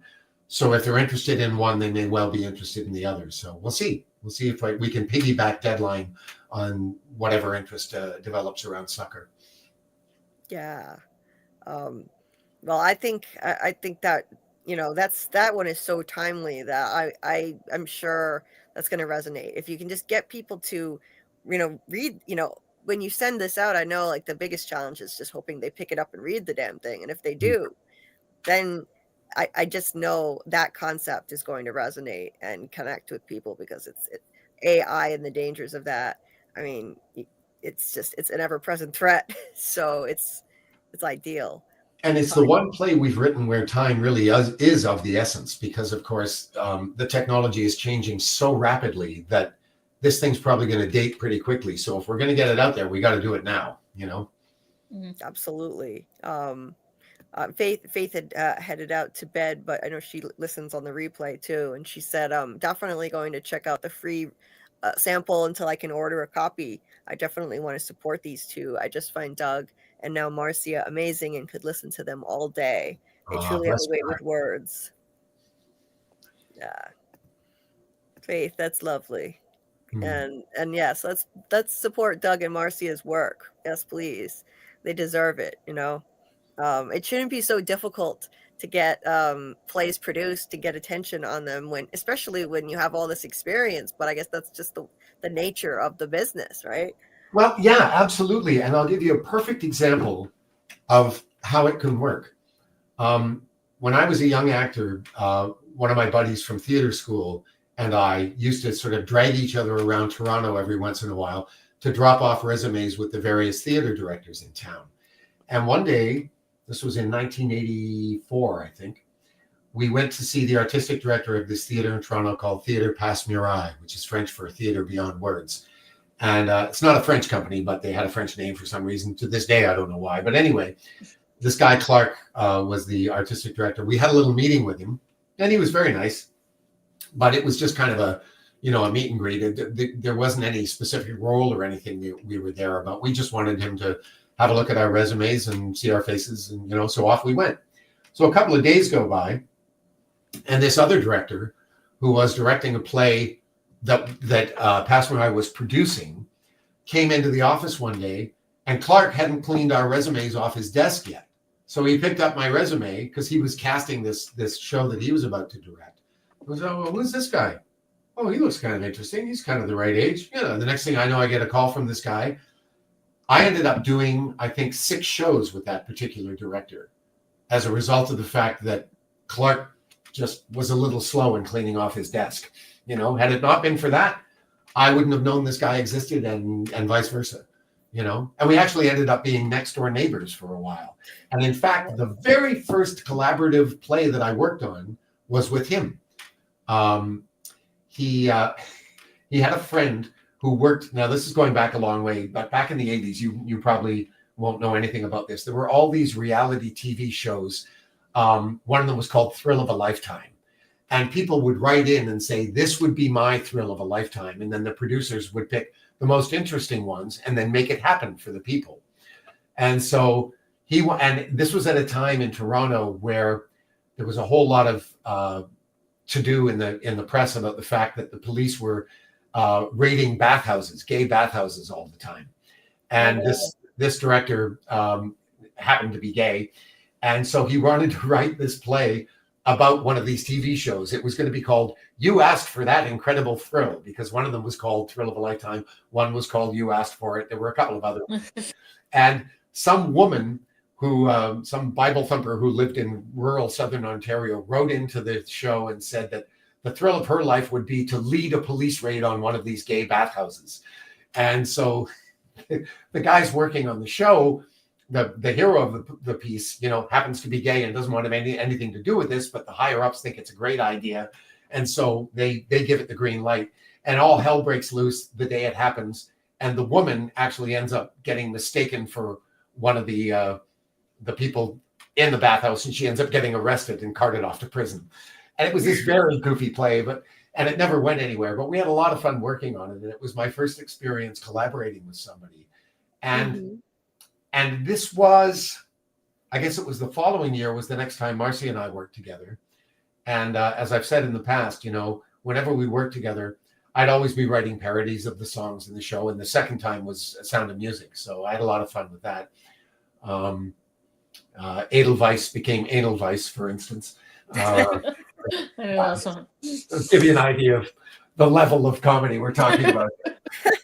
But there was lots of that kind of stuff that would go on. We would have these little cabarets. We had one called Techies on Parade, where the technicians wrote this skit and performed it, largely at the expense of the actors in the audience, and it was great fun. So there was lots of that kind of stuff going on, and I was always in the middle of all that stuff. I love doing that crap. I mean, that's where the whole impetus with this guy comes from. It's just I just love goofing around with stuff like that, and I think it was that led Marcia to, when she started thinking about who can I collaborate with, she thought of me, because she'd had some of that experience with me. That's amazing.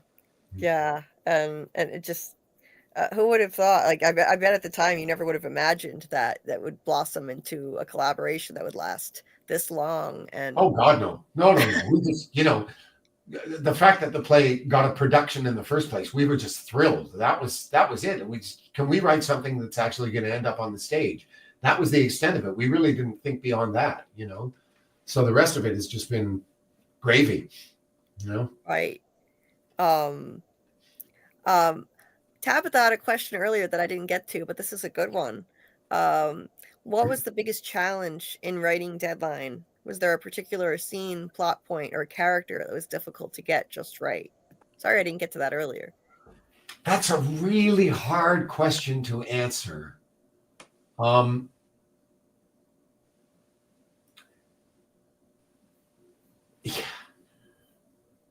The best I can come up with, I don't know if this is the right answer, but the best I can come up with is actually the first 10 pages of the play. And in general, that is the hardest part of any play to write. But I'm just thinking in terms of what had the most revision. What were we the most dissatisfied with before the last draft? And I would have to say it's the opening scene, particularly Marcia. Marcia was troubled with it. She thought it was too long, too slow, didn't have enough laughs, you know, and paring that down to what we finally ended up with was probably the most necessary thing to do. It was one of the parts of the play that took the most work. That's the best way I can think to put it. Right. Yeah, that's a tough one. When And did the funny thing is, I read it now, and I think this should have been the easiest scene for us to write because it's basically us. It's, you know, right. It's just you in the beginning. You know, Yeah. it's not you haven't actually introduced any of these colorful, complex characters yet. These people in the in the murder mystery section of it. It's just you two. and it's, So it's just like a day in the life of these two writers. And I mean, that should have been the easiest thing to write, but to get it right and to get it to fit in with the rest of the story was the tricky part, you know. right. But I'm very, very happy with the opening now. I think it's great. You know, I'm really, really pleased with the way it moves along. Oh, absolutely. Yeah, it doesn't I don't think it drags too much. It's not too slow. It's just a good introduction to the two of you, you know. It's basically the two of you. And having conversations like it seems like just a window into your actual collaboration together and what that's Totally. like, and the frustration that comes from being a playwright and no, not getting enough recognition. Um And I should mention the whole reference to single malt, that comes from the fact that, well, I'm a big fan of single malts myself. I don't imbibe very often, but I've got about 4 different ones here right now. But Marcia's husband, Ron, is a huge fan of single malts and has a huge collection of them too. I think he inherited a bunch of them from somebody. And so he's got more than he'll ever drink in his life. But, you know, you want a good glass of scotch, you want to go to their house for sure. Yeah. This is one that I missed too. Sorry about this, Samuel. When we were saying, I was saying that, you know, it's ambiguous whether something supernatural did happen in the end or not. He thinks it is. He said, my first impression was that Chris Hargate is a magical psychopath who uses / sacrifices lesser known writers for personal gain. No, that's not quite it. He's actually quite fond of these two writers, which is why they get chosen to ghostwrite his work in the first place. They've done a workshop with him a couple of weeks prior to the beginning of the play, and he really took note of the two of them and took a shine to them. And in fact, they find out in the opening scene that he's died in this fire. And I think it's Don who says, geez, we finally make a connection in this business with somebody who could really help us. And the guy ups and dies on us, you know? There is a supernatural element, clearly, just in the sense that, you know, they get this message from beyond the grave at the very end of the play. But that's really the extent of the supernatural. Whether you want to believe that the trip to, you know, murder mystery world actually happened or it just happened in their heads, that's the open question. And that's up to you, you know. I know where my preference lies, but that's just me. You know? Yeah, I love that you leave that ambiguous. And you know, just like I love how the Twilight Zone left that ambiguous. It's up to you to decide. Was it all just in their heads? Was this all just, you know? I don't want to give too much away, but you know, I like that rather than just spelling everything out, feeding the audience the answers. It's much more interesting to just leave it that way and make you wonder. I also love the Wizard of Oz ending, you know. Yes. The whole idea is just bringing everybody back in different personae. It's like, because again, there's a sort of a meta element in that when they were writing the play, were those characters being informed by the people around them, you know? Mm-hmm. Yes. Who we see at the end of the play, you know? Yeah, so that was a fun aspect of it too. Yeah. And you were here, and you were here, and you were here. Right. Oh, it's great. I have a question for the audience, actually, and that is, was there any part of the play Never mind just, the big reveal when it happens, but was there any part of the play where you did feel you got ahead of the story, that you guessed where it was going before it actually got there? I'd be curious to know if that was an issue for anyone. Yeah. No, my answer would be I didn't predict anything. Like I, as I was reading it, everything took me by surprise. I didn't expect where it was going. I didn't I wouldn't I didn't figure out okay, who's the murderer? I didn't figure out the twist. I didn't figure out any of it, which is great. I want to be surprised. As much as I like, with From, I love making theories, but I would much rather be wrong and be surprised in the end. Like, I don't want to figure everything out.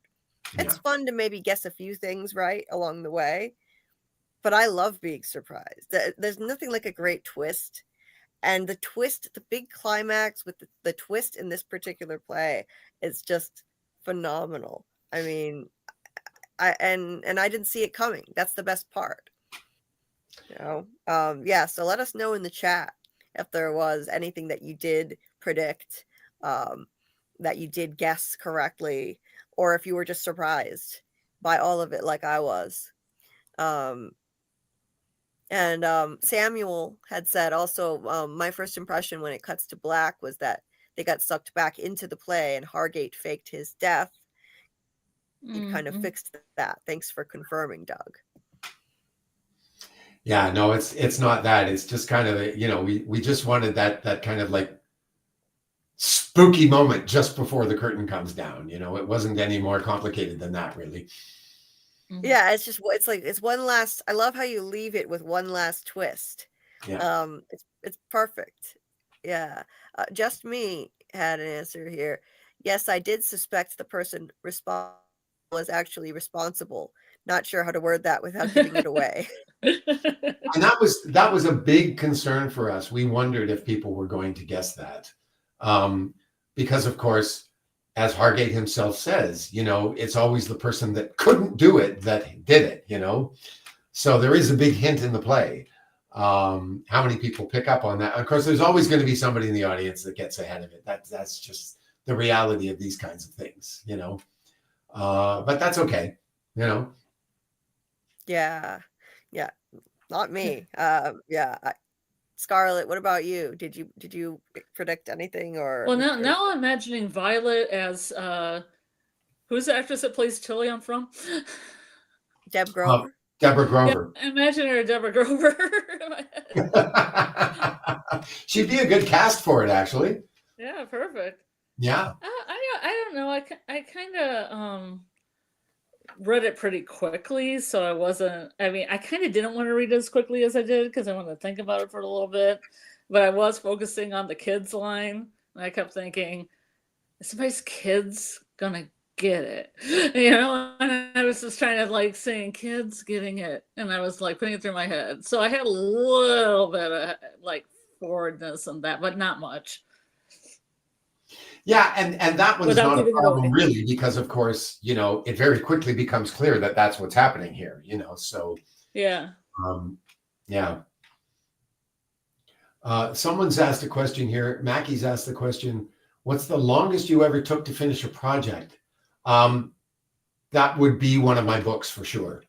I started the first one, I think it was about 2015.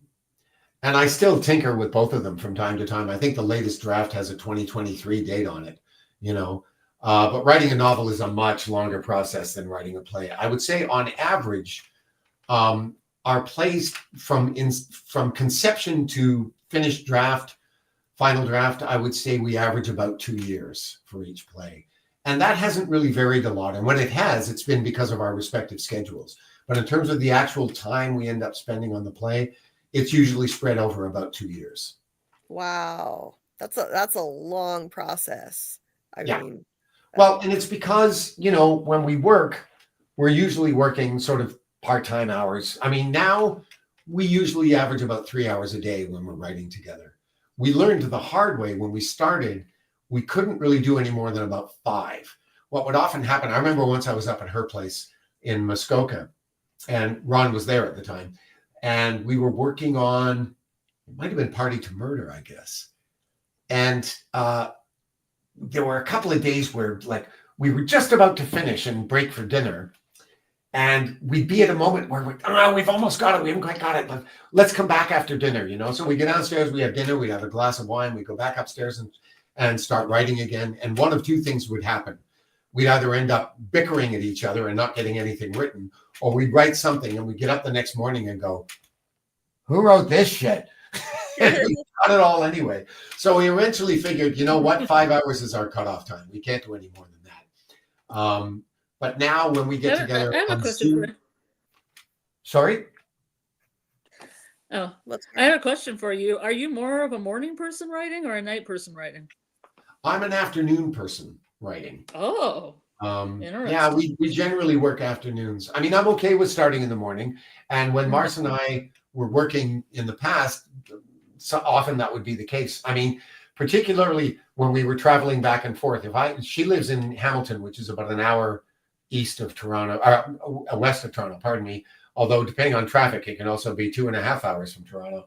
But there's a bus, what do you call it? Commuter train that goes there, which gets you there in about an hour. And same thing for her coming here. It means about an hour's drive, you know, with good traffic. So, you know, if we were going to be working at her place, I would usually leave here in the morning, get there at sort of like 11, and we'd work from then until whenever. And then I'd usually end up, and with lunch and everything, I'd usually end up leaving her place like sort of 5-ish kind of thing, and vice versa if she was coming here. But now that we're doing it almost exclusively on Zoom, we usually sort of take care of all our business, whatever, in the morning, and then we just slot the afternoons for working together. And it usually averages out to about 3.5 hours, sometimes 4. That's about it. And then you have to do like, how many drafts do you usually go through? Like, for it depends on the play. The fewest number were with Sucker, because we did so much preparatory work for this one. Huge backstories for the 3 characters in the play that evolved tremendously before we actually sat down to write.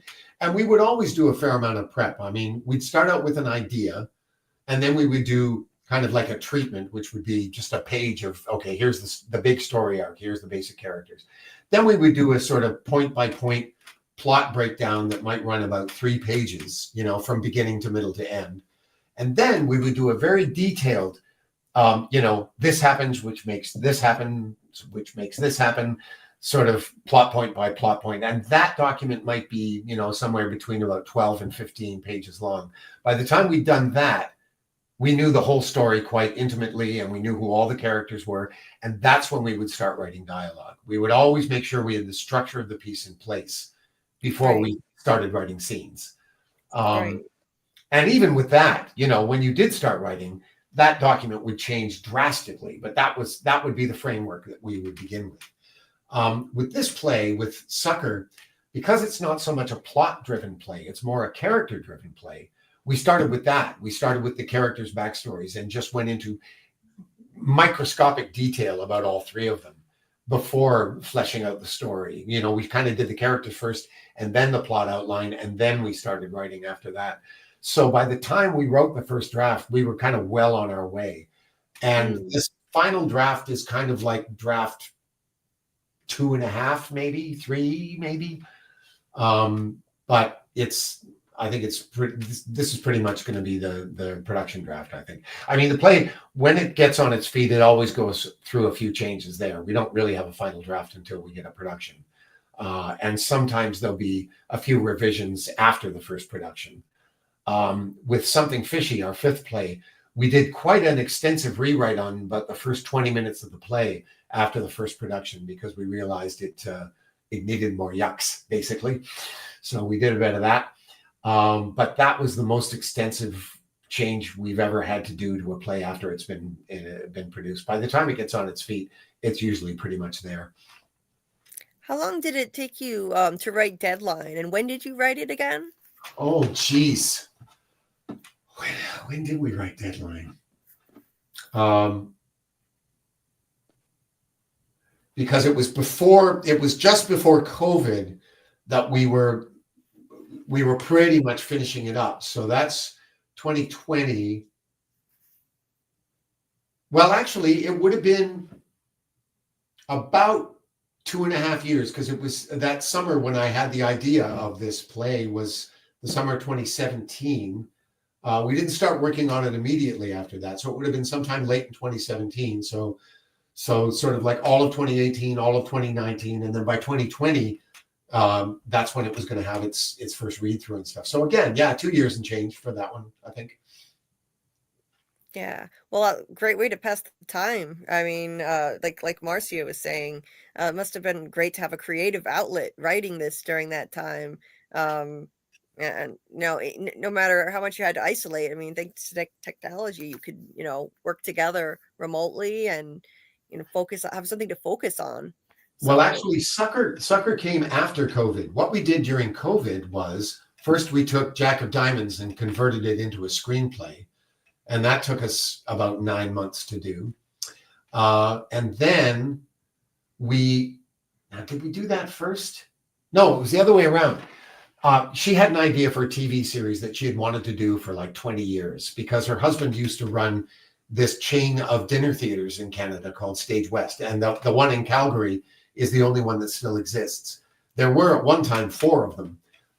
There was one in Winnipeg, one in Calgary, one in Edmonton, and then they opened one up in Toronto. But some of the stories of these plays that went on there, and she was in a lot of them. She worked at Stage West a lot.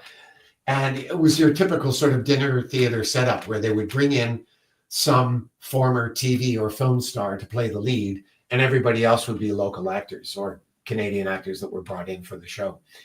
And you would not believe some of the shit that went down in these theaters. I mean, my stories pale in comparison to this stuff. It's just like mind-boggling stories. And she always wanted to write something where we could tell some of these stories. So we got this idea for a comedy. It was going to be called Catch a Falling Star. And it's all about this young guy who's trying to make it. He's a Canadian. He's from Winnipeg. He's trying to make it as a director in New York City. And he's working as a waiter, basically. And he's assistant directed on a couple of shows. But his dream is to work on Broadway and to do big, serious theater. Well, as luck would have it, one of the famous actors that he's worked with in New York as an assistant director is hired for this show in Winnipeg at this dinner theater. And he and the director end up at such loggerheads that the director quits. And the theater is panicking because this show has to go on and they don't have a director. And this famous actor says, well, I just worked with this kid in New York. I think he's from here, actually. And so they call this kid up, and out of the blue, he gets this opportunity to come home and work with this famous actor again in this dinner theater. Mm-hmm. And he really doesn't want to work in dinner theater. He doesn't want to go home because he has a very toxic relationship with his family, and he knows that's going to be a nightmare. But it's a chance to work with this guy again. And so he goes. And of course, what ends up happening is he ends up getting hired as the artistic director of the theater. And we actually had to come up with, 5 seasons worth of plot ideas. So of course he ends up staying permanently, at least for 5 seasons worth. So we came up with all the characters. We wrote a complete Bible for this series, and we had episode outlines for the first 5 seasons. I mean, it went on for months and months and months. And then I had this audition in Toronto for a show that was happening in Montreal. And I show up at the audition. It was just down the street from here, actually. And the director of the show was a young guy who's also a playwright. And the reader they had is an actor I know who is also a playwright. And so his first question was, so what have you guys been working on? And I said, Marcia and I have been putting this TV series together. It's called Catch a Falling Star. And he said, what's it about? And I tell him what I just told you. He says, that's really interesting because, Kevin Kline is working on something that sounds a whole lot like that. So I go home and I Google this thing, and it is almost a carbon copy of what we have come up with. Oh, the same thing that happened with And Then There Were None. Yeah. No idea about this thing. And it was, except in this case, there was no way we could save it. It's so similar. There's absolutely no way that anyone would ever produce this because they would say it's already been done, So we had to trash the whole thing. And it was Oh, after that that we took Jack of Diamonds and turned it into a screenplay. yeah. And it was after trying to market that and getting absolutely nowhere that we decided to do Sucker. Oh, that's terrible though, putting all that work into this thing and just have to trash it. Oh, Well, I rationalize it this way. We learned a lot about writing for a TV series through that process. So, I mean, it certainly wasn't time wasted as far as that goes. But I know she was really disappointed because this is something she's wanted to do forever, you know? right. I mean, like, I actually did one show at one of these theaters, the one in Edmonton. It was no longer part of the Stage West chain at the time. They were operating on their own. And Marcia's husband, Ron, was running the place. They moved back to Edmonton for a while when he took over that job.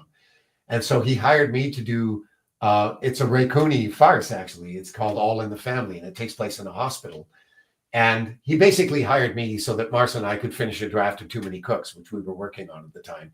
So I go on to Edmonton, and the star who'd been brought in to do the show was Larry Linville, who played Major Burns on MASH. Mhm. And the stories that came out of that play were like nothing I had ever seen in my career. I won't get into any of them now, but it was like that kind of stuff that it was like, and you know, Mars was in the play as well. So we got to experience it ourselves together. And it was like, yeah, this would be great to put into a TV series, you know, but Yeah. Kevin Kline beat us to it. So there you go. Damn. Well, What are you going to do? yeah. Well, at least you didn't have to trash your play that was that was similar to the Agatha Christie, and then there No. were none. No, because that play has had quite a life, I have to say. Party to Murder, I think Whose Underwear has probably had the most productions, but it's followed closely, I think, by Party to Murder. And in China, they've been doing it every Halloween for, I think it's now 15 years, something like that. So That's amazing. yeah. Wow. And a few years ago, I think it was the year after we went to visit, we went there in 2019. Was it 2019? No, must have been 2018. And then 2019, they did a 16-city tour of the show around China, playing these huge theaters, these like 2,000 and 3,000 seat theaters. It was amazing.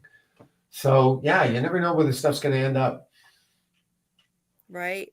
And with Deadline, how long did it take you to get that first production? I forget. You probably told me already, but well, It didn't actually take that long. yeah. We sent out, you know, the usual stuff that we send out, and it was a fellow who I think he was a former artistic director of the theater that ended up doing it. It was supposed to happen at Purple Rose originally.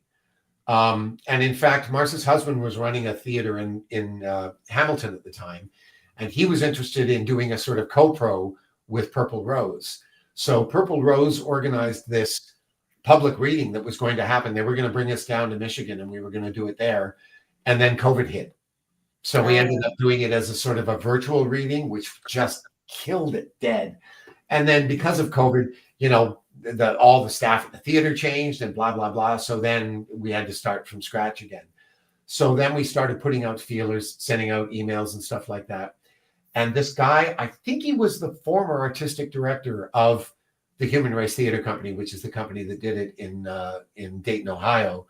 But he was now, if I've got this right, he's now working for PlayScript, for Broadway licensing. And he was the one that was interested, or he had a connection with them and he suggested it to them, something like that. I'm a little fuzzy on the details, but that's how it got to Broadway licensing. And they read it, and they and it had a professional production by that point at Human Race. And so that's how it got produced and then published.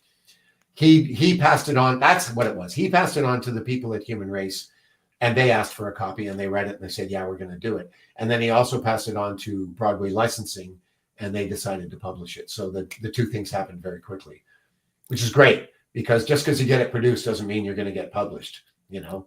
Right. You have to submit it and hope they go for it, you know. And that was what, 2 years ago or so? 2020. Oh, the production was in November of 2022. Oh, We okay. found out, in late 2022. It was November of 2022. And then I think we found out sort of springtime of 2023 that it was being published. And then it was online. You could get the online version for several months before the hard copy came out. And I think the hard copy came out earlier it was like last summer. I think it was online for about 3 or 4 months before the hard copy came out. So yeah, sometime like August, September, somewhere around there, the hard copy was available. Right. Yeah, I would just I hope that it gets another production soon. You know, I do think that the spotlight that you'll be getting from maybe that could help. You know, you never know who could be listening if they hear about it. Because I mean, this one seems like it should be getting productions all over, if you ask me. Well, it's certainly something I want to talk to the showrunners about, you know, because not that they would be interested in doing it, but they might have some people that they could suggest it to, you know, because, you know, as you were saying yourself earlier, the trick with all this stuff is getting people to read the damn thing. Right. You know, exactly. If somebody like John Griffin says to somebody, you should read this play, they're probably going to read it, you know? Yes. Right. And John Griffin has a background, like he started out doing theater, I believe. Yeah. Initially. He started as an actor originally. Right. Right. Yeah. Oh, so that could be really helpful. I hope that you know, that pans out for you. Mackie, Well, by the way, Mackie had said, thank you for speaking in the writing process, Dougie the G. It's helpful. I don't feel crazy for taking so long with writing now. You know, Mackie, I always say to people, you know, don't put expectations on yourself when you're writing in terms of what the piece is going to be or how long it's going to take or anything like that. Just write it, you know. I was talking recently on one of these lives about this workshop that I used to do when I was working at the Shaw Festival. They had this outreach program where they would send people who worked in different capacities at the theater, whether it was in management or technicians or writers or set designers or actors, whatever. If they had, you know, a skill that was other than just acting, they would go around to the schools and do workshops on whatever their area of expertise was. So I was asked if I would do some workshops with kids on writing. So I said, sure, that'd be fun. And so what I would do with them is I would get together with them, talk a little bit about Marcia's and my relationship together and how we got started and all that. And then I would talk to them about the fact that one of the most common questions I would get from people was, where do you get your ideas from? And I would always answer the same way. I would say, getting ideas is the easy part. The hard part is turning them into an interesting piece of theater, you know. But I'm going to show you kids how easy it is to come up with an idea. And I would break them all up into groups of about between 4 and 6 kids, depending on the size of the class. And I would say, okay, I'm going to give you guys 20 minutes. I want you to come up with a basic idea for a play. So the basic storyline, all the main characters, and whatever you can come up with in terms of how they relate to one another in 20 minutes. Go. And without fail, every single one of those groups would come up with like some really good ideas. Like they were always viable ideas, and they would always fill the requirements of the exercise without fail. And I would say to them, great, that just shows you how easy it is to get started. Now, the other question is, okay, I've got this idea. What's the thing going to be? Is it going to be a song? Is it going to be a poem? Is it going to be a novel? Is it going to be a screenplay or a play or a short story? And my answer to that one is just start writing it. It'll tell you what it needs to be. Just write it down, you know? Right. That's awesome. Let's see. Also, Samuel had said, did you and Marcia ever try using dial-up internet to work on plays with each other way back in the day? No, no. That wasn't even in the cards. At the time, it was a question of the two of us just working out the logistics of getting into the same room together. That was it, you know? And again, I think this is a leftover from us as actors. We're so accustomed to in rehearsal, you know, you don't do that remotely. You do it in side by side. You do it in person. And that was just an automatic part of the process for us at the beginning. So we didn't really consider anything else until we had to, you know? Right.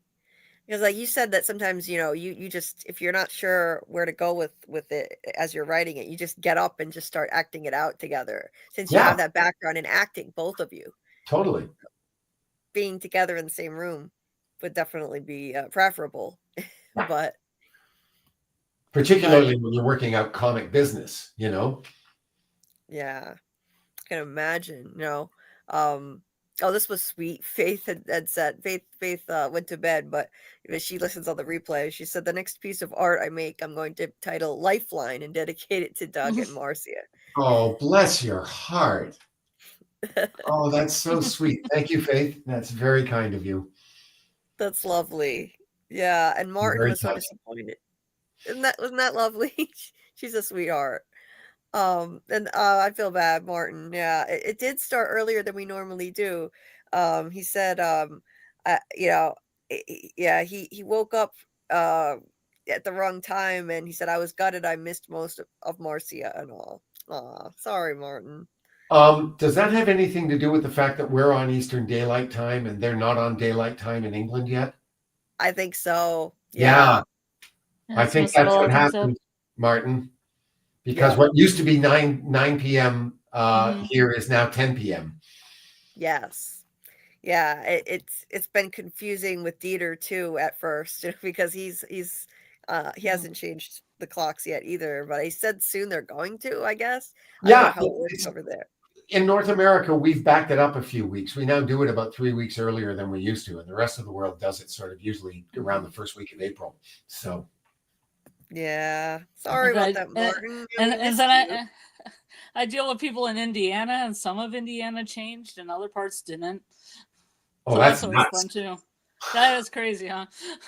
And we have one province in Canada, Saskatchewan, that doesn't go on daylight savings time. So that's always confusing. You have one that's a half hour ahead. Oh, that's Newfoundland because they're so far east that it's, they Mhm. kind of have to have their own time zone. They've got that same issue in Australia. Mm-hmm. One Yeah. section is a half hour different from everybody else. Yeah. Yeah. Well, maybe sometime Marcia might want to come back on, Martin, and we'll let you know if that happens. Yeah, you never know. I mean, if Sucker ends up getting produced, we can do a live stream on that one. Absolutely. Yeah. So yeah, maybe there'll be another opportunity. And let's see. Amy had said earlier, I have a question for Doug. Wait a minute, where is it? It keeps disappearing. Sorry. What What were you were like you like as a child? child? Yes. A handful. I can tell you that this is the best way I can describe me as a kid. Well, there are lots of like really ridiculous details I could get into, but I think this story sums it up very nicely. When I was about 20, somewhere around there, I was home one day. I was heating up some soup on the stove, and my mother was talking to the woman next door. I was just having a conversation in the living room about her son, the woman next door's son, who had been put on Ritalin because he was hyperactive, and all the challenges around that. And in the midst of this conversation, my mother casually said, well, we almost had Doug put on medication when he was a child. At which point I dropped the pot in my hand and went into the living room and I said, what? And she said, well, you were really hyper as a kid. You were a handful, And I thought about it and I said, so why did you decide not to? And she said, well, a lot of your energy seemed to go into asking questions. And I thought that might be a bad thing to discourage. So I didn't do it. And I thought, good call, Mom. Thank you. But all I could think at the time was like, oh my God, the power that your parents have over your life in when it comes to moments like that. Like what a profound effect that would have had on my life if it had happened. I mean, I don't know if I would have turned into the person I am now if they had done that, Yeah. But yeah, I was pretty wired as a kid, I was bouncing off the walls. I can imagine. Yeah, I can imagine that.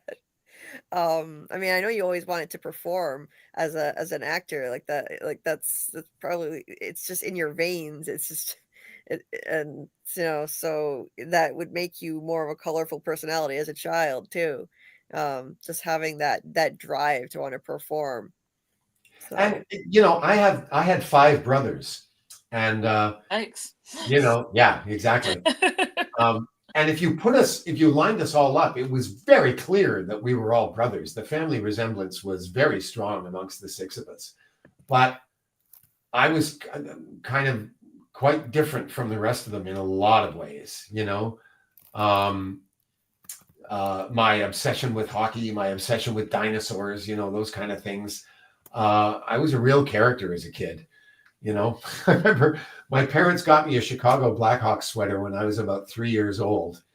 And I wore that thing until it fell off my shoulders. I mean, I never took it off. Apparently, I used to turn it inside out at night and wear it as PJs. And my mother tells this story. I don't remember this myself, but apparently there was this fedora that I used to wear all the time. So imagine this kid walking around in this sweater that's 3 sizes too big for him, and this fedora, spouting out words like Pachycephalosaurus and Chrysopterygian fish. Well, that was me at age like 4, oh my God, Yeah, I was a character. I really was. that's hilarious. Oh my Which God. one of the brothers were you the closer to the oldest or number closer 4. to the youngest? Oh, number 4. I was 4 of 6. Yeah, it's your proverbial middle child, screaming for attention. Well, going around with that kind of vocabulary, wearing a fedora at that age, that would get you some attention. Yeah, well, I remember like my great aunts and uncles would come to visit, and they'd ask me, to throw a dinosaur name or 2 at them, and they'd flip me quarters. Ridiculous. Monoceros, oh, that's a good one. Here you go. My poor mother learned way more about the Cretaceous era than I think she ever thought she would need to know, because I was too young to read. So she had to read it all in translator for me, That's amazing. Oh, it's too bad Doc had to head to work. He would have enjoyed that part, but I'm sure he'll listen on the replay. Yeah. Doc loves his dinosaurs. Doc and I have talked a little bit about this. So yeah. Yeah. Mr. Gregory, hey there. Greetings and salutations. Hope you're doing well. Greg, good to see you. Nice to see you. Yeah. I'm sorry you missed Marcia. Yeah. He's on Australian time, and he's got dad duty, so he never knows like what's going to be going on, when he's going to be able to pop on. But we're happy to have him when he can come. Samuel had a question for you about the writing process, Doc, if you don't mind. What is the biggest mistake new writers make? I don't know the answer to that one, Samuel. I honestly don't. I mean, I kind of have to guess at this, because I haven't really read a lot of stuff that new writers have given me to read. And aside from that workshop that I described, which was with a bunch of 8th graders, so let's cut them some slack. I think some of the groups were like, early high school, but we're talking kids. I think probably not plotting out in advance what the story is going to be, like not having a good idea of what their story arc and what their characters are. I think a lot of young writers have a tendency to just sort of start without really having any idea of where they're going. And I think another problem is that they sometimes have ideas that are like about things that are pet preoccupations of theirs that may be really interesting to them, but don't necessarily make good theater. But a lot of it has to do with learning how to structure stories. How do you tell a story with a good beginning, middle, and end? I think Julie is probably in a better position to answer this question than I am, to tell you the truth. What would you say to that, Julie? I mean, yeah, I would have to agree with what you said. You have to have an idea of where you're going. And you have to always consider your audience. If you don't do that, then you're going to have a problem. Like what I got a degree in writing and rhetoric, and the biggest thing you have to one of the biggest things that they focused on was consider your audience, consider any opposing views or flaws in what you're writing before anyone else can, and then anticipate that and eliminate that. So if you don't consider who you're writing for, then you're setting yourself up for failure to begin with. You've got to, envision that, like, okay, who is this, what kind of audience are you directing this writing toward? And anticipate, okay, what could be their opposing views, and then get rid of the flaws before other people can. Like when I'm writing my theories, I shoot holes in my own theories. I test them. I consider, okay, what are the opposing views to this? And if I don't think it's going to work, if I think it's not logical enough, then I get rid of it. I throw it out and I come up with a different theory. I would say not considering your audience is one of the biggest mistakes that you can make as a writer. That was drilled into us in the writing program at the University of Rhode Island where I went. That would have to be my answer to that one. Samuel said, "Where do you get your ideas from?" Norm McDonald thought that question was funny. Rest in peace. Yeah, and I think I can kind of resonate with what Norm said, because I don't think he ever suffered from a shortage of ideas either. They come out of the blue. Julie's heard this story already, but my first novel, The Poor Player, came to me while I was doing the dishes one night and listening to the evening news. And the sequence of thoughts was this. There was something on the news about some celebrity who had been misbehaving, Lindsay Lohan or one of those, somebody like that, who had done something silly. And I found myself reflecting on something that I'd thought about a lot over my career. And that is that the central irony of my career has been that I've spent it in this very public pursuit and done so for over 40 years in complete and utter anonymity, And I've thought about that many, many times over the year. But suddenly that night I had a new idea. I thought, hey, when you think about it, we would make the perfect spy, A theater actor would make a great spy because, we're comfortable with adopting roles. We're comfortable with improvising. We sometimes get access to areas that the general public doesn't. And ultimately, who would ever suspect a theater actor of being a spy? I mean, it's about the last profession you would ever associate with that. And suddenly that sort of grew into a 400-page novel, Right.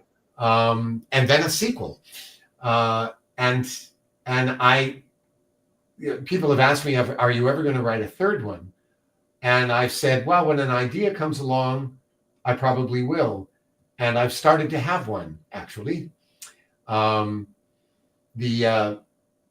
first play, it's a quote from Macbeth, The Poor Player. The second one is called, the first book, pardon me. The second one is called The Shaming of the Shrew, which is a mishmash of The Taming of the Shrew. I have an idea for the third one, which is another Macbeth quote, and that is strutting and fretting. Oh, nice. And I should tell you, the first book was going to be called The Spy Who Came In from the Wings, which I thought, which was not my idea for the title. It was a director friend of mine who suggested to me, and I said, that's brilliant. And my first editor, I had my book edited by a couple of people when I was starting out, because it was my first novel, She said to me, no, it's too long, and it's too long to hashtag. You need something shorter. So I went, okay, fine. And I came up with The Poor Player. But I was going to call it The Spy Who Came In from the Wings. But then with The Shaming of the Shrew, I thought, well, maybe I'll try and keep the Shakespearean titles going on. But somehow there was a conversation going on. I think it was online a few days ago. And somebody said something, and it put me in mind of strutting and fretting. And just having that phrase go through my head, I went, oh, I'm getting the germ of an idea for another book about Harry. It's too early to say at this point if it's going to happen or what the story is. But that basic idea, that thing you need to start, is there now. So, nice. Who knows? Maybe I'll write another book. We'll see. That would be awesome. if I can come up with an interesting enough story, and given the current political climate right now, it's really hard to write stories like this because how do you top reality? You know, I mean, things are so absurd that I actually wrote a screenplay a few years ago called A Shot on Fifth Avenue, trying to send up the whole Trump story. And it was quickly overshadowed by real events. And it was like, I could never, ever, ever get this produced now because it just reads like a boring documentary compared to what we actually lived through. So that's the challenge with the current climate is like, okay, how do I tell a story that actually addresses some of this stuff in a way that people are going to be interested in? And if I figure that out, maybe I'll write another novel. We'll see. Yeah, that's the problem right now. Honestly, reality, it seems like a parody of itself now. It's self-parody. Yeah, how do you write parody like in an environment like this? I mean, it becomes impossible, Honestly, reality is more, it seems more like parody than the real thing. Like Saturday Night Live, we don't even need it anymore. It's like reality is more absurd than the satire of that reality on SNL.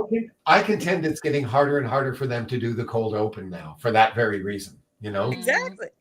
It's like, how do we make fun of this other than just reporting exactly what they just said and did, like, yeah, it's a challenge. They're just mimicking it. They're just mimicking it, and it pales in comparison to the real thing. It's crazy. It's like it's basically just acting out like a documentary, like you were saying. It's wild. So yeah. But I do hope you write another book, Doug. I'm sorry? I do hope you write another book, Doug, because I know when I finish these two, I'm going to want more. I'm going to be left wanting more. Well, you haven't read the second one yet, so let's hold off on that, because you may change your mind. We'll see. I'm confident I won't. Muncher has a question here. He says, "Is Marcia going to be in From as well?" Marcia doesn't act anymore, I'm afraid. She has her husband ran this theater in Hamilton for several years, Theater Aquarius, and there were a couple of times where she got pressed into service when actors couldn't make it on stage. And so has Ron, for that matter. In fact, I think it was the opening night of, yes, I'm pretty sure it was the opening night of Jack of Diamonds was at Theater Aquarius. And the guy playing the lead couldn't make the show. And so Ron had to go on with the book, basically, and do the whole show that way, which was pretty hilarious. And the fact that he was on book led to one of the biggest laughs in the play, but I won't tell that story right now. I'll save that for another day. I've lost my train of thought. What the hell are we talking about? Marcia, yes, Marcia acting. So she has occasionally had to go on at Theater Aquarius for people, and this was in the past now. She hasn't done it for quite some time. But other than that, she really hasn't acted in years. She's just exclusively a director now. So no, I don't think she's going to be showing up in From. Does she direct TV though, Doug?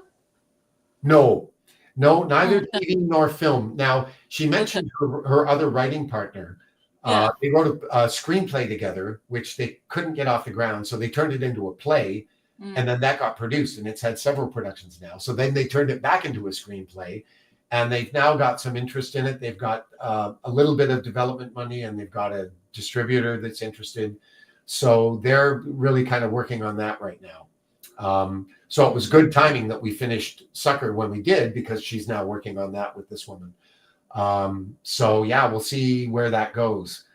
But in terms of directing film and TV, no, she hasn't had the opportunity to do that. It's all been theater. Right. There was actually something else Tabitha asked earlier that I just wanted to bring up because it's just a funny question. If Bartholomew had a social media account, what kind of content would they post, and what would their bio say?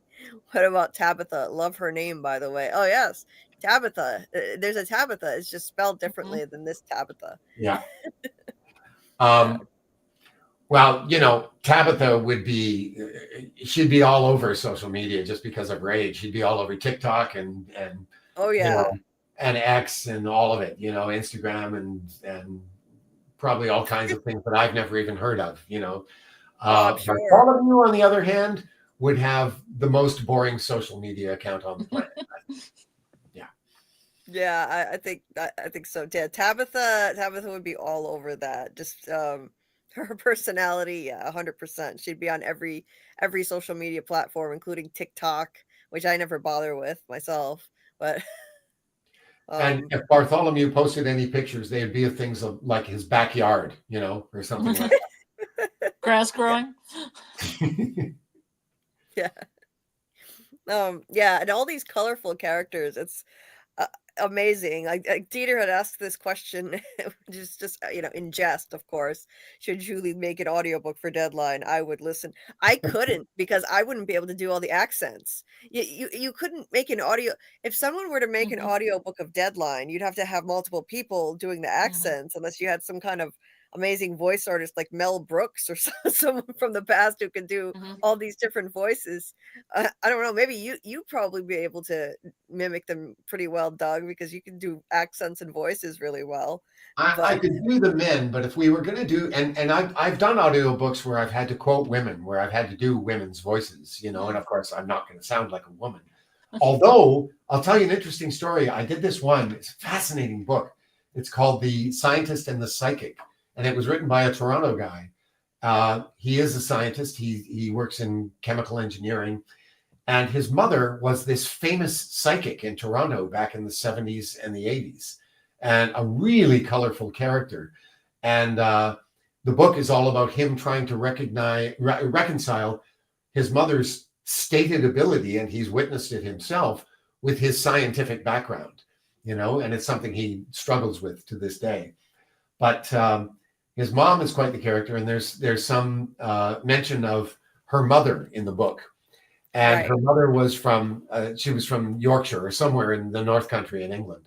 And so when I read that part of the book, I pitched my voice up a little bit and did a Yorkshire accent. And he played the audiobook for his mother. She's now in a nursing home because she's quite elderly. And she was delighted when we got to that back. She said, "Oh, he sounds just like my mom."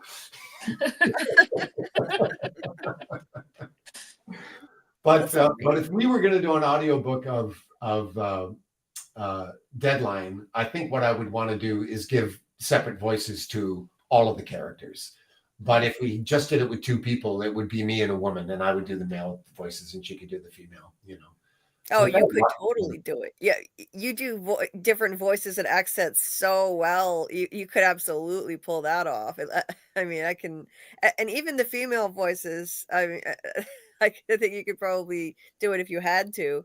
I could do the accents for them, certainly. Silas would be a bit of a challenge, just because a California accent is not one that I've ever really practiced, but I could learn it. Yeah, that wouldn't be a big deal. And Bartholomew and Trevor aren't challenging. They're both just kind of sort of standard American accents, so that's no big deal. It's really the women where you've got more to deal with, You got this piece of street life, Tabitha, and then you've got Devora, and then you've got this Brit, Meredith, so it's that would be more challenging. Oh, Doug, do you have a good pirate accent? Because there's that pirate line in the play. Oh yeah, well, the thing that we associate with pirates, that's basically a West Country accent. Oh, okay. Like Wiltshire, Bristol, that sort of area, because it's on the west coast of England, and that's where a lot of the sailors came from. Okay. If you think of Hagrid in Harry Potter, Mm-hmm. Talking about Hermione and Ron and Harry, of course, that's very close to a pirate accent. I mean, you just make it a little harsher, throw in a few R's, but it's basically that one. Aye, you landlubbers, that's yeah. It's definitely a West Country accent. Yeah, I love it. Grant had a question that he didn't get to ask when Marcia was here, but he was asking if the main characters of Deadline were transported into the show From, how would they write themselves out of it? As quickly as possible.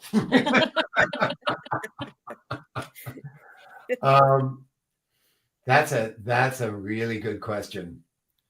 The The first thing that comes to mind is, has anybody seen Zombieland? No, I've heard yeah, of it, but no. Scarlet, There's you yeah. I've got seen it.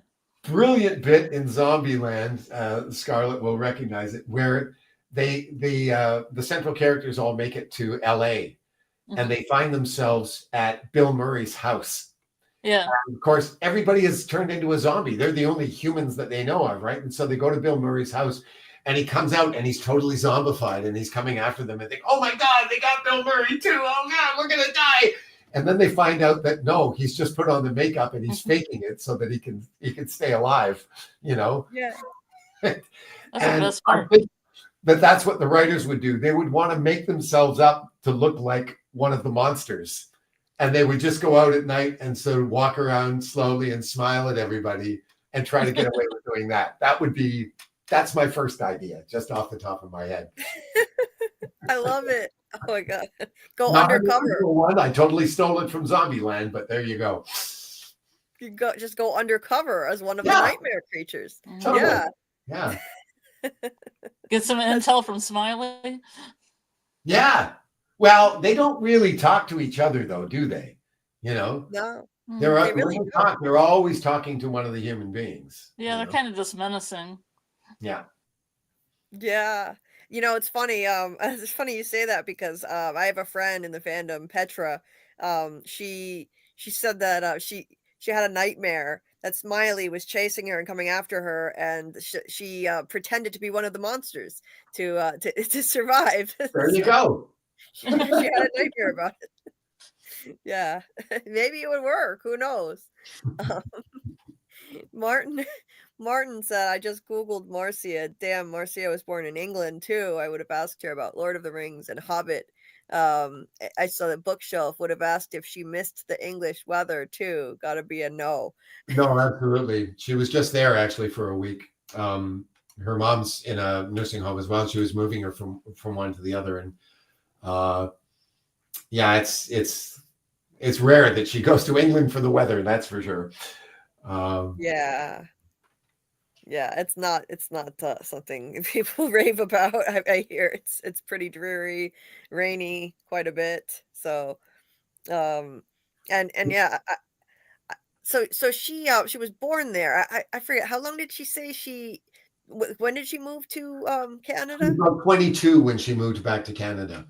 22. Yeah, both of her parents are Canadian. Yeah. Were Canadian. Her dad passed away several years ago. Her mom was from Winnipeg originally. I can't remember where her dad was from. Maybe Winnipeg as well. I'm not sure. Her mother was a famous jazz singer, actually, in the 60s. And she did a lot of like cabaret stuff and musical theater and all that kind of stuff. She was a big name. She went by Libby Morris. Wow. And it was, Mars tells this hilarious story. When she was in grade school, there was a girl in her class. She would have been about, I think, 9 or 10 when this happened. And she would always try to invite this girl over to her house. And the girl always said no. And Marcia finally said, why don't you want to come over? And she said, well, because your mom's so famous and there's going to be like cameras and lights and stuff and microphones all around. And I just can't deal with that stuff. And she said, no, that's not what's going on at all. You know, come on over to my place. And, you know, my mom's just going to be in the kitchen making dinner, you know, but this kid had this like really distorted idea of what their lives must be like. And she just kept saying no. Well, Marcia finally gets her to come to the house someday. You know, she finally talks her into it. They're just going to go up to her room and play or something after school, right? And wouldn't you know it, she picks this day when the BBC has come to the house to interview her mother. And there's lights and cameras all over the place. And the girl went, I told you, I fucking told you. And Marcia's like, this never happens, really, honest. You know, Now she's not gonna believe her now. Oh man. That's wild. I mean, so that's interesting. So it's no wonder I detected a slight English accent there. You know, like she was it's interesting because she was raised by Canadian parents, but in that environment in England, you got to have a mix. Then I detect a mix of accents of Canadian and English or Well, British. certainly now, because she's been living here for 40 years. But when I first met her that summer when we first worked together, she was like a full-on British accent, and of course she can put it on in a heartbeat, when she needs to. But Yeah. it's just gradually softened over the years, And it's interesting how accents can change over time like that. I've noticed with a lot of, depending on where people are from in England, a lot of them, after they've been here for like 20 or 30 years, their accent is very mild, but it starts to sound kind of Australian because it sort of flattens out in a way, It's really interesting. Yeah, it's weird. The thought of your accent changing. I've lived in the same place my whole life, so I can't even imagine like going somewhere else and eventually losing my accent. Like it seems like something that should stick with you from, well, ingrained in you, from childhood. Like I was raised by a parent from, like, basically I spent the most time with my mom, and she was raised in Pennsylvania, so I talk like her. I Right. don't talk like most people in Rhode Island. I pronounce my R's. I don't say "ca" instead of "car," you know? So, I think you tend to speak, a lot like the way your parents do, no matter where you're raised, but you can't escape a slight regional accent. I'm sure I have some blended in that I just am not aware of, and it's the same with Marcia, like, she's got to she had to have that British, accent as part of her, at least, a hybrid of that and the way that her parents spoke to her growing Oh up. no, like I say, it was a full-on British accent. There were no bones about it, Interesting. But it's just the fact that she's been here so long, and working in theater. I mean, she's always been able to do a Canadian accent or American accent for that matter when she needed to. But one of her frustrations has always been that no matter how well she can do it, because people know she's British, there were lots of times where she wouldn't be considered for something, even though she could have done the accent in her sleep, My accent has changed for that matter. If you heard me getting together with my family, you would hear a more pronounced sort of Canadian accent than what I mean, my accent is still definitely Canadian, but it's not the same as the one my family has now. And whenever I No. go back to where I grew up and I hear the way people speak, it's like, yeah, I don't talk like that anymore. I used to, but I don't now.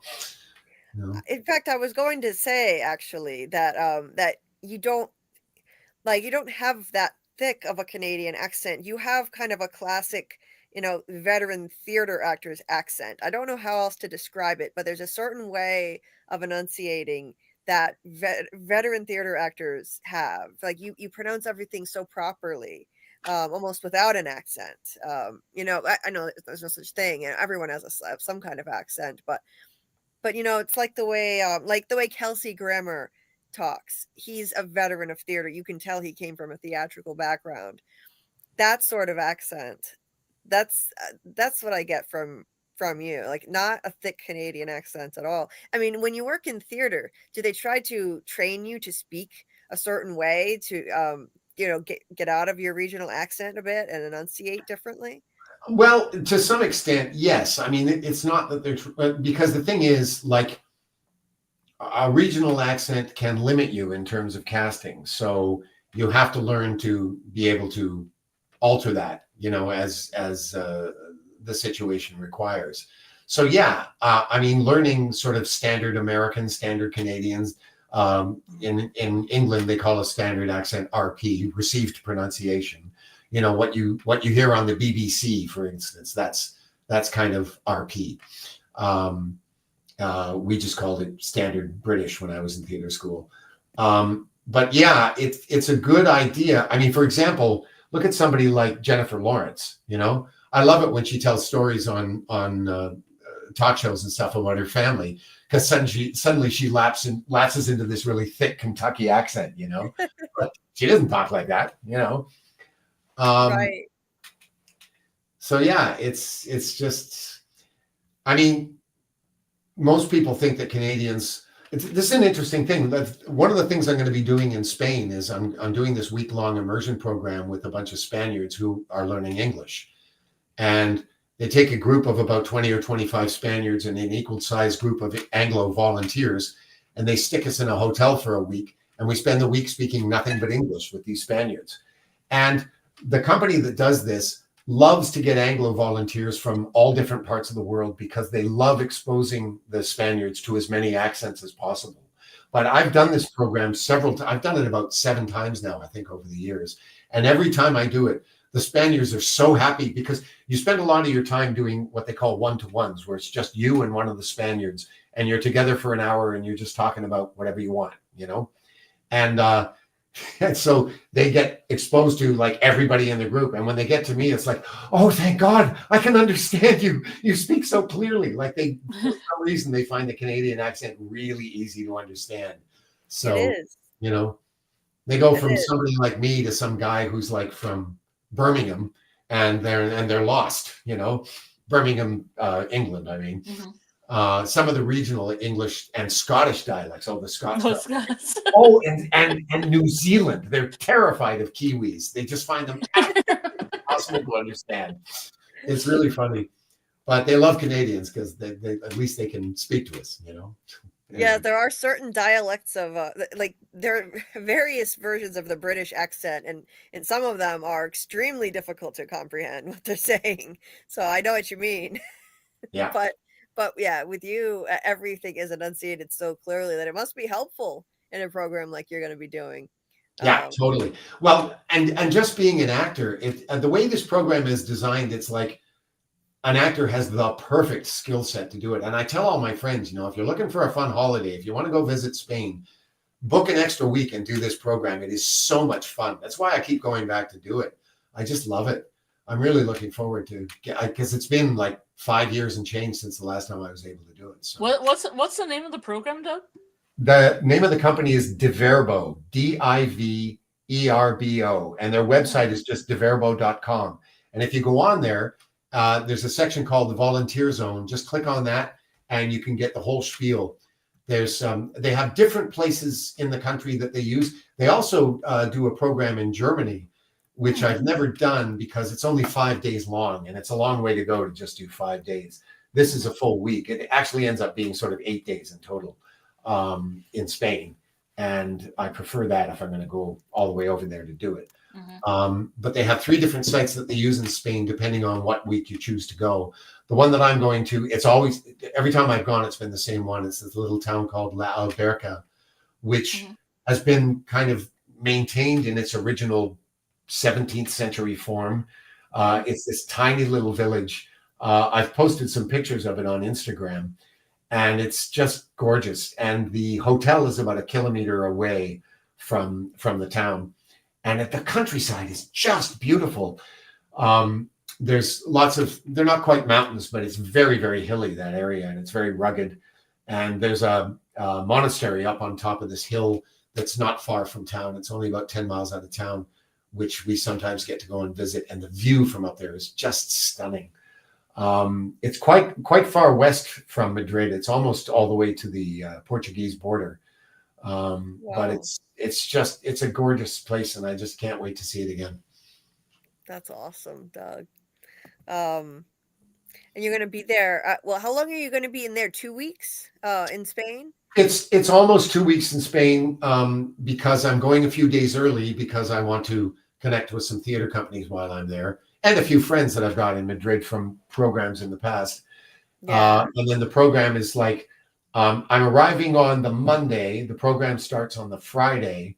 There's a little sort of gathering the day before, but the program actually starts on the Friday, and it goes to the following Friday. And then the next morning, I'm flying to Poland. Nice.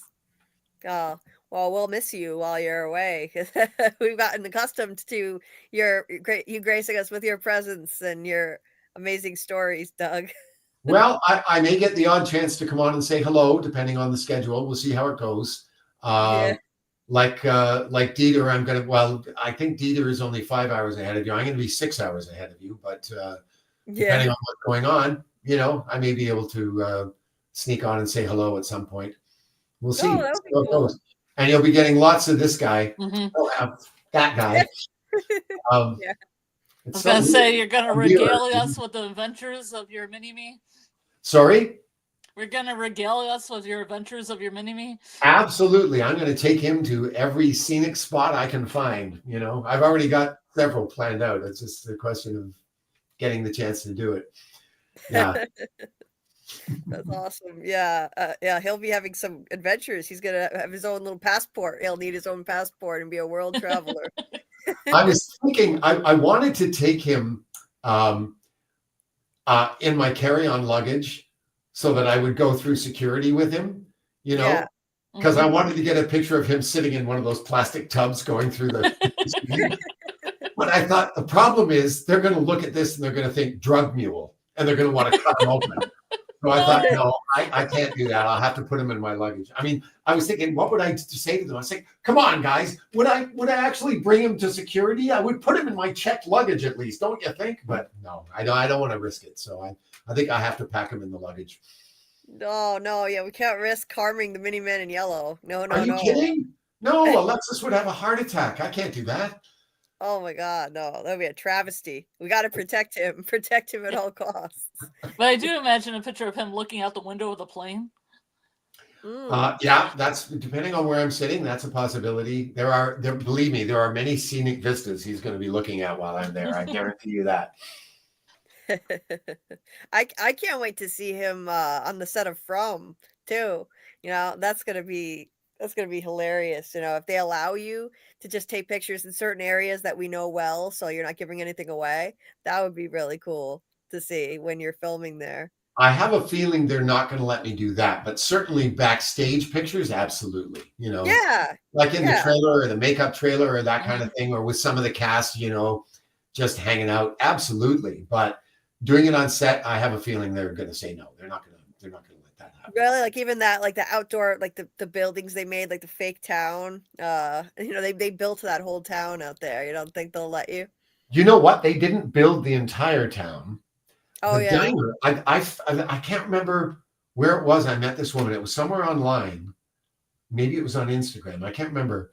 But I crossed paths with this woman who's from New Brunswick, from Nova Scotia. And the diner is actually built on the foundation of a house that burned down. And her husband was an infant in that house when it burned down. He was very badly burned, apparently, and he was lucky that he lived. But the diner is actually built on the foundation of that house. I think she lives in Halifax now, or close to it anyway. Wow, really? Yeah. I did not know that. Yeah. So that was a real building. And I don't know, like in terms of Colony House, I think that house may have been there. I don't know that for a fact. But some of that stuff certainly looks like they just took it over. I don't know if that's true. That's my own sort of private theory, just looking at it. But yeah, it is interesting though. It's really spooky being on set because the feeling you get when you watch the town, you just get that feeling by virtue of being there. You know, it really doesn't take a lot of acting to do that. You know. Yeah, that's right. You know, I mean, it's got to be a crazy feeling to actually walk down that street and feel like you're really there in that place. Like, well, you know, and you've got to remember that when I did that, I had only seen 4 episodes, but that was enough. That was enough to get that feeling. I mean, for the, yeah, I was going to say, you know, for the people that are there all the time, but actually those guys, no, they didn't get to have that experience because they had never seen the show. You know, it's only the people that have come in latter stages that have had the opportunity to maybe see it before they get there. But yeah, it certainly engenders the same feeling to just be there as you get from watching the series. Yeah, you know, like it would be amazing just to be cast even as a red shirt to get killed off, just to be there. Like Tony and Phil desperately want to be red shirts. Like just let them on the show and kill us off in the most ridiculous way possible. Just let us on and be red shirts. Well, and Phil is going to laugh when I get to tell him about being on Star Trek, because that's exactly what happened to me. I wasn't a red shirt, but I was a character that got killed off, like in the one scene that he's in a ridiculous. Well, he's not killed off, but he ceases to exist. I was playing one of 4 changelings, and the changeling keeps turning into different beings as it's being chased. And in fact, I get away by turning into a tribble, which is hilarious. And then the tribble gets caught, and then the changeling reverts to its real form when he gets caught. It gets held in this sort of force field, and then it turns into itself. But it is a ridiculous scene.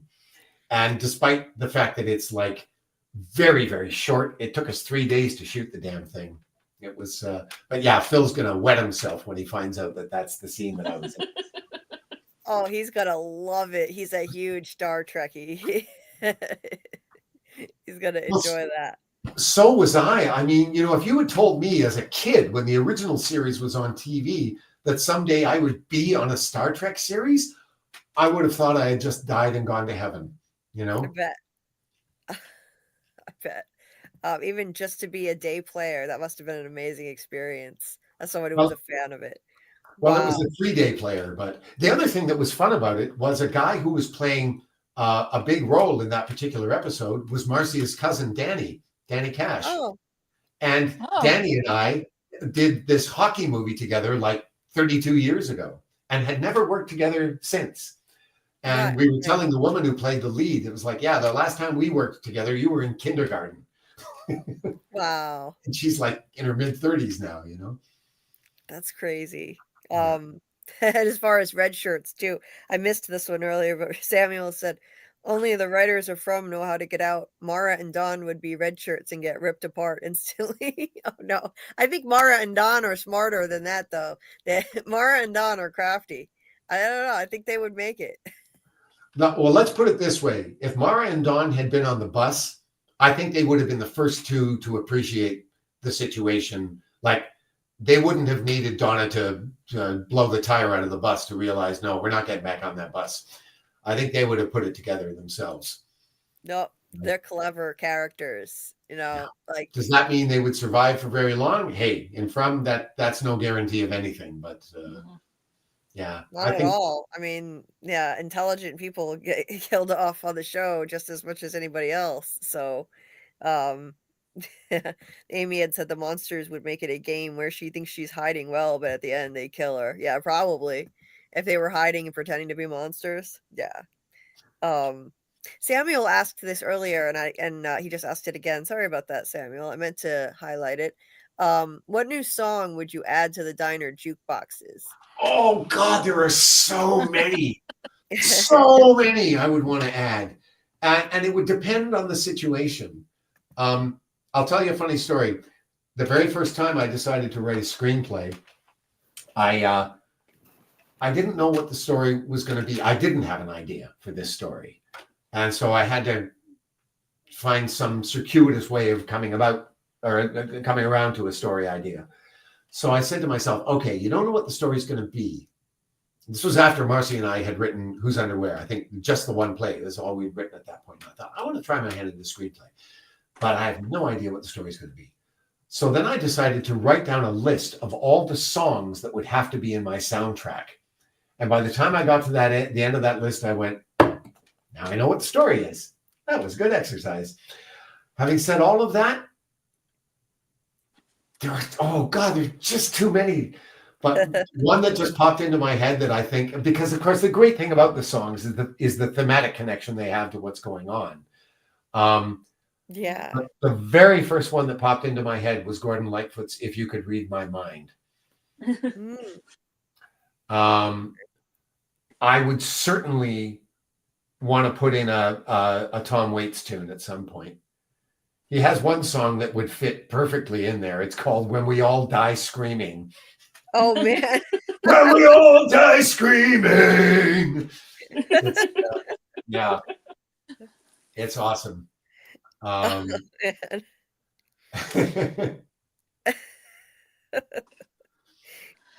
Lightfoot. Yeah, that sounds familiar. Wait, sorry. What were you gonna say, Scarlett? No, the Tom Waits song sounds like a Man in Yellow Threat if that comes on the jukebox. There you go. Everybody better scatter. Yeah. It's that one that if you can read my mind, love, ba ba ba ba ba ba ba ba. Yeah. It's like a paperback novel. You probably don't know it. I'm just thinking, a great, like, one of the great things about some of the songs is they're ironic in terms of how they're placed. And there's a great song that Tom has on an album called Frank's Wild Years, and the song's called Straight to the Top. And there are 2 different versions of it. And there's one which is, I think he calls it the Vegas version. And it's this song that goes, I'm going straight to the top. Whoa. I'm going where the air is fresh and clean. I'm going straight up to the top. And it's just like this really kind of overly lounge lizard treatment of this song. It's hilarious. And I could just, and it in the context of the album, it comes off sounding really dark too, which is the cool thing about it. I mean, so much of his stuff does. But yeah, that would be great. Oh yeah. Love it. Yeah, that'd be another good Man in Yellow song, since he was, when the suit was nice and clean, he was going straight to the top. Yeah. And there are, and the thing is, there's that version, and then there's this other version, which is kind of like the Twilight Zone version. And that would be the one, I think, for the Man in Yellow. It's a darker version of the same song. And he ends the song going, it's great. And the music is still playing, and it's all going into this weird sort of key. It's a very cool song. Nice. Actually, that album, Frank's Wild Years, is a great album. Yeah. There's another song on there that would be perfect for the diner. It's called Innocent When You Dream. Oh. And it's just, there's a, I don't know if it's an organ or a harmonium, something like that. That and a piano. And I think that's all the instrumentation. It's just him singing over top of that. It's a very cool kind of haunting song. Yeah. There's a ton of stuff from Tom's that they could use. Oh, you should make some suggestions when you're there. Like, yeah, I think you would be perfect to make the jukebox selection. Like, throw out some ideas. I would have a field day with that. There's another album that's got a lot of cool stuff that would fit, I think. Stephen Stills from Crosby, Stills, Nash and Young did an album back in, I think it was about 1991 or 2. It's called Stills Alone. And it's just him and a guitar. It's all unplugged, and several covers on it too. He covers a number of different songs. One of them being "Everybody's Talking." You know, everybody's talking at me. Can't hear a word they're saying. But his version is just tear your heart out. It's so cool. And there are a lot of really dark tunes on that one too. One of them is about a serial killer, for instance. And another one is about a guy who flew planes in Vietnam, flew choppers, I think, like nap of the earth flying, or like 50 feet off the ground type flying. And now he's making a living as a drug smuggler, you know, stuff like that. It's a really dark album. Yeah. Oh man. But yeah, putting together a playlist of possible, that's an interesting idea. I'm going to have to go through my iTunes collection and see what I can pull out and throw at them, because that would be fun. The Man in Yellow mixtape, perhaps. That's perfect. The Man in Yellow mixtape. That's exactly what I'm going to call it, Scarlett. Thank you for that. Sweet. That's perfect. I'm glad. Apparently, Hugh Laurie, when they did House, he was the secret source of all the music on that show. All the really cool music selections on that show, most of them anyway, came from Hugh Laurie. Huh. Really? Wow. Yeah. So yeah, you could make suggestions, and they might take some of them. I think you'd be perfect for that. You know, I'm going to make that a little pet project over the next little while, putting together a Man in Yellow mixtape. Yes, definitely. Yes. I mean, you just happened to introduce me to the ideal song that would fit in with Severance, which is Symmetry. Has the CD arrived yet? It finally did. Thank God. Yes. Have you had a chance to listen to it? No, not yet, not yet. My mom just yesterday took it out of her bag and said, "Oh, sorry, I've been carrying this around for like a week and I forgot to give it to you." Oh She my God. Nice. Nice.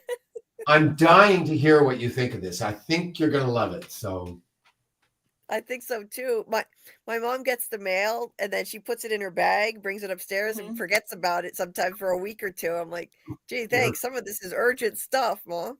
But Yeah, I yeah, used to have a roommate that would get the mail and put it under the front seat of her car. Oh, that's yes. lovely.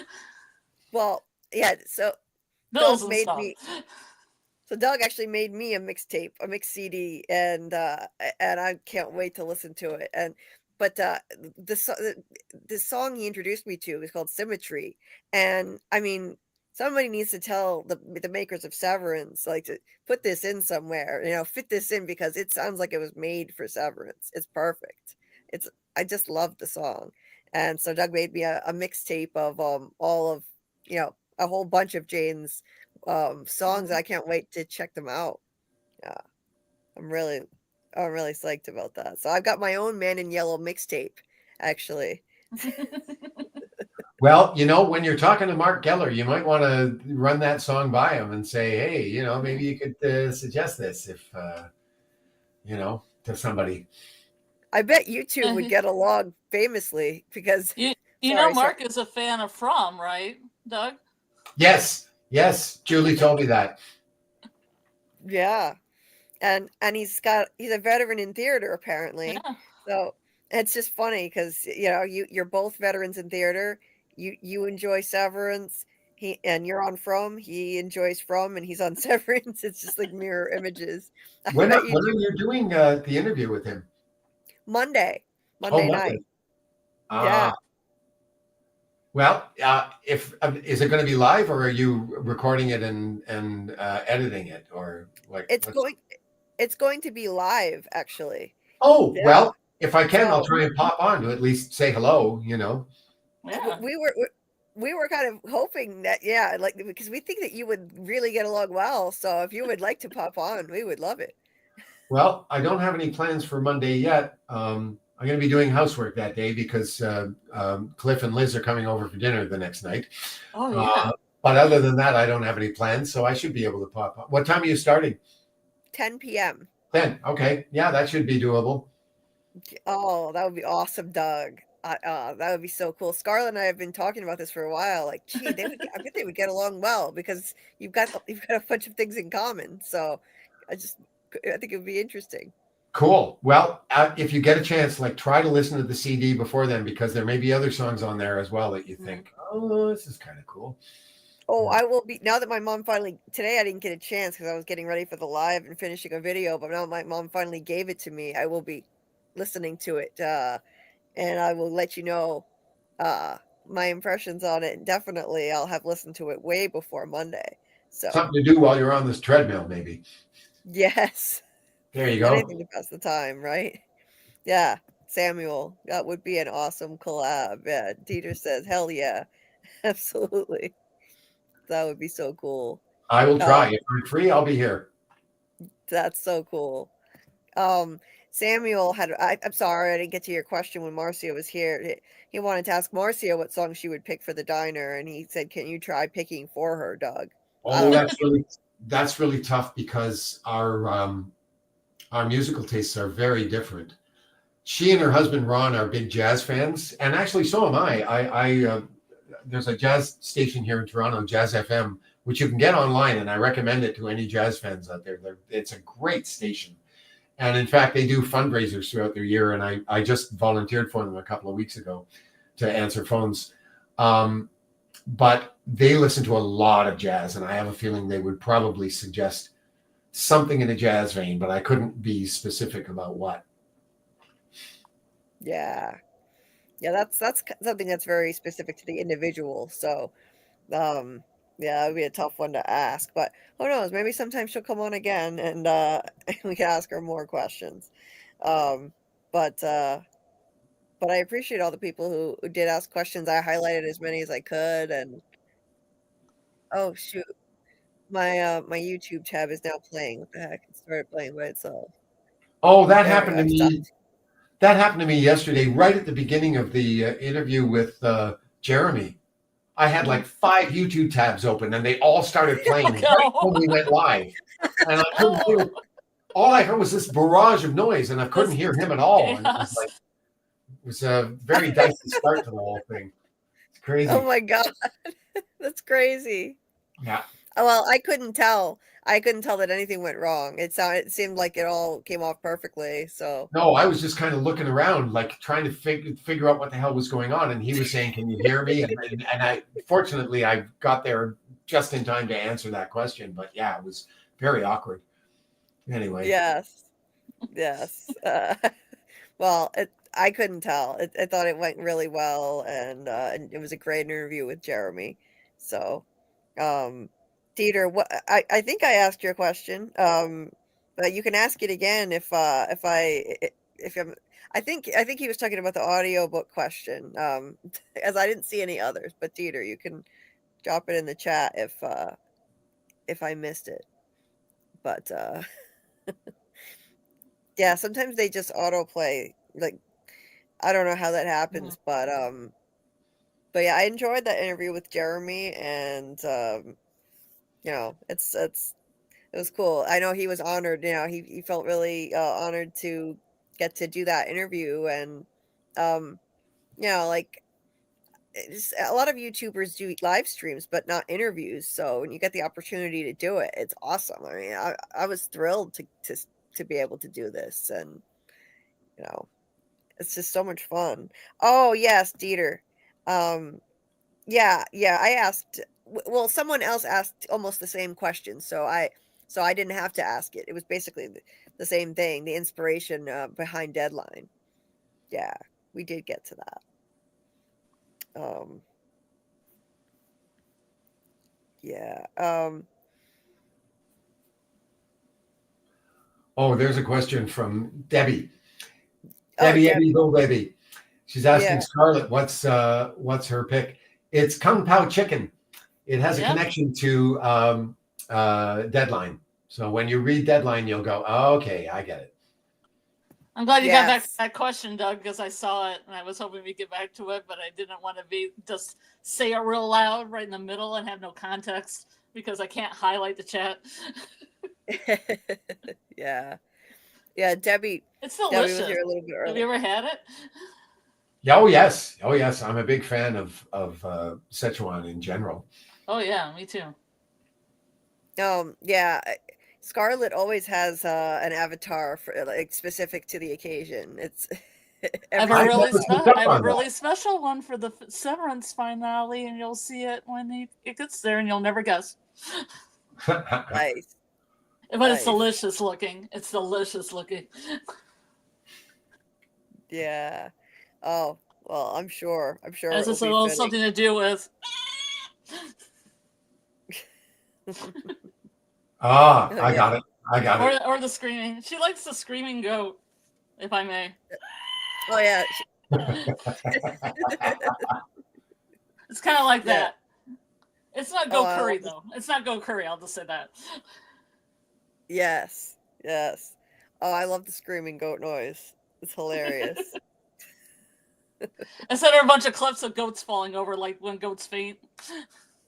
Yes. Just for funs. Oh yeah. We'll be doing all that. I mean, I still don't understand what the deal is with the goats in Severance, but I think it was just honestly something to be quirky, and they thought it would be funnier than using lab rats, so they have goats. But let alone the goat people. I mean, what's up with that? I know, right? I love the goat people.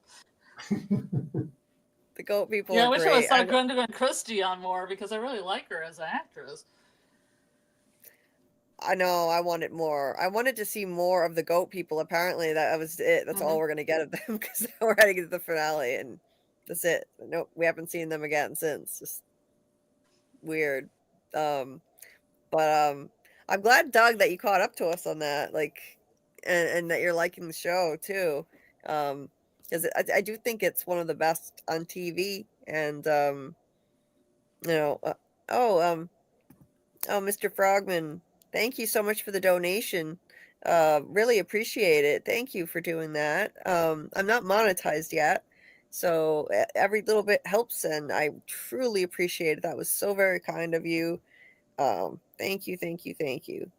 Dieter had set up a PayPal for me, which he put in the chat there, and I appreciate it.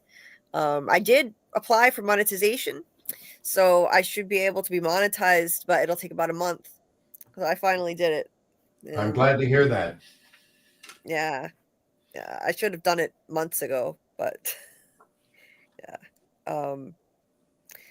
But yeah, Monday should be fun. You know, I haven't had a chance to talk to Mark Geller yet, but yeah, I do think they'll get along really well, uh, and if Doug, if you're able to pop on, then that's awesome. I'll send you a link.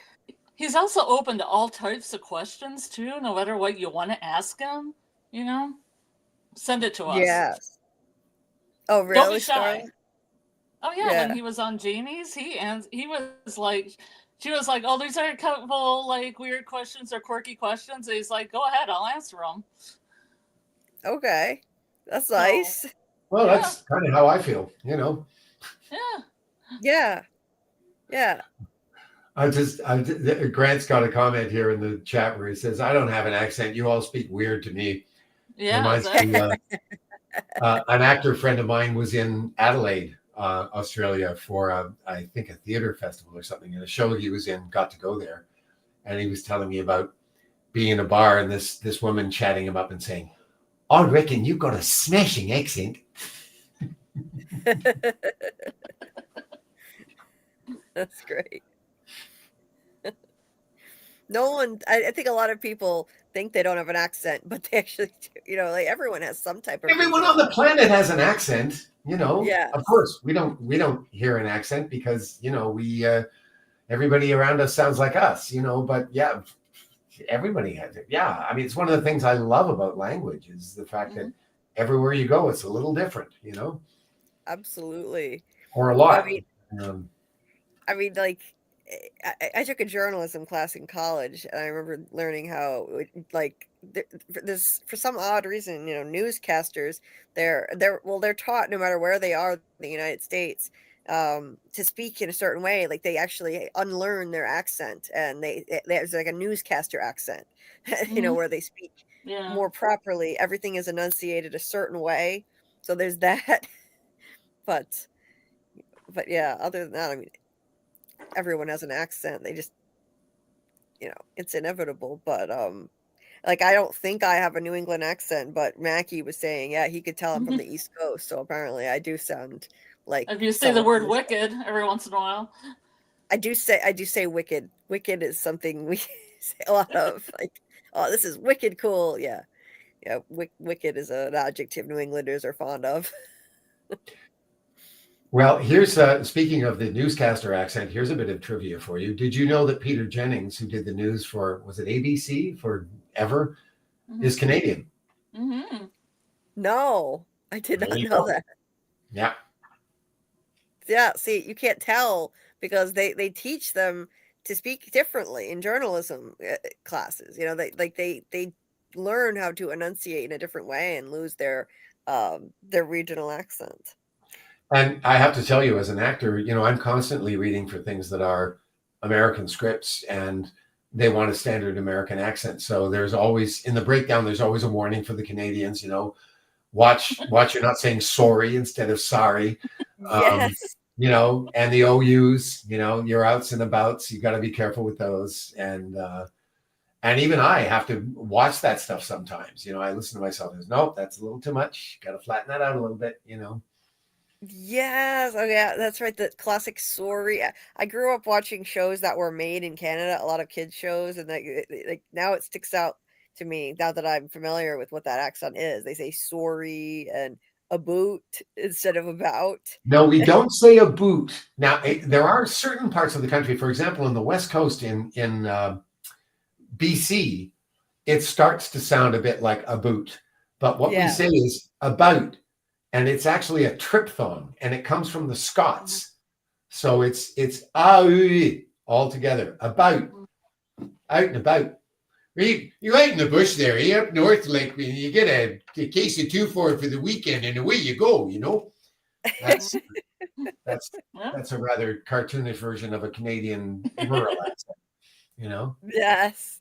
And of course there's the classic A at the end of a line, the Canadian A.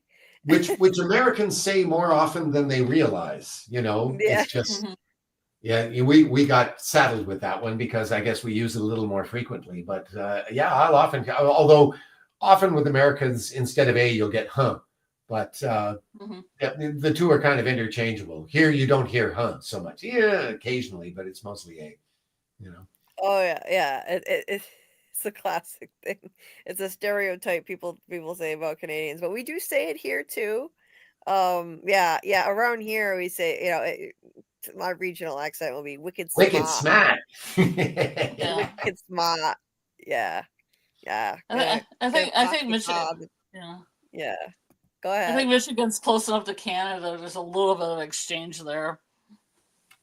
Yeah, although as soon as you go over the border, you hear a difference. You cross the border from Windsor into Detroit, and you know right away you're in the States for sure. Somebody's just listed a song here. This is perfect. I would never have thought of this.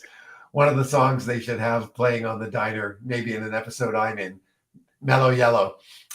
Oh, great. They call me Mellow Yellow. Quite right. yes. That would be awesome. Oh man, that would be fantastic. Yeah, you gotta make a mixtape and pitch it to them when you go. Seriously. I need to do that over the next few days when I've got some free time. We'll see. That haunted jukebox is one of my favorite features of From. I just think it's so clever how they do that. They use the songs on that to troll people, to fit the mood of the scene so perfectly. It's just I was glad there was more than one after Kenny smashed one. Now we still have one left. The wicked the haunted jukebox lives on. So. There are a few suggestions here in the chat. Another one is "Beautiful Day in the Neighborhood." That's Brandon's suggestion. That's awesome. Yes, love it. And then Michael said, "But in a minor key." But actually, it would depend on the scene because having the nice sprightly version might be a nice contrast to whatever horrific thing is going on at the moment. You just come into the scene with a clean suit and you start singing it. You take out the clean suit, put on the dirty suit, and then go out the door.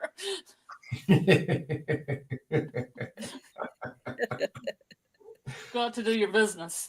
No, come on in a cardigan. I think it'll probably have to be a yellow coat. But, you're going to steal that from Smiley. You're going to steal that from Jamie's character. That sweet cardigan he wears.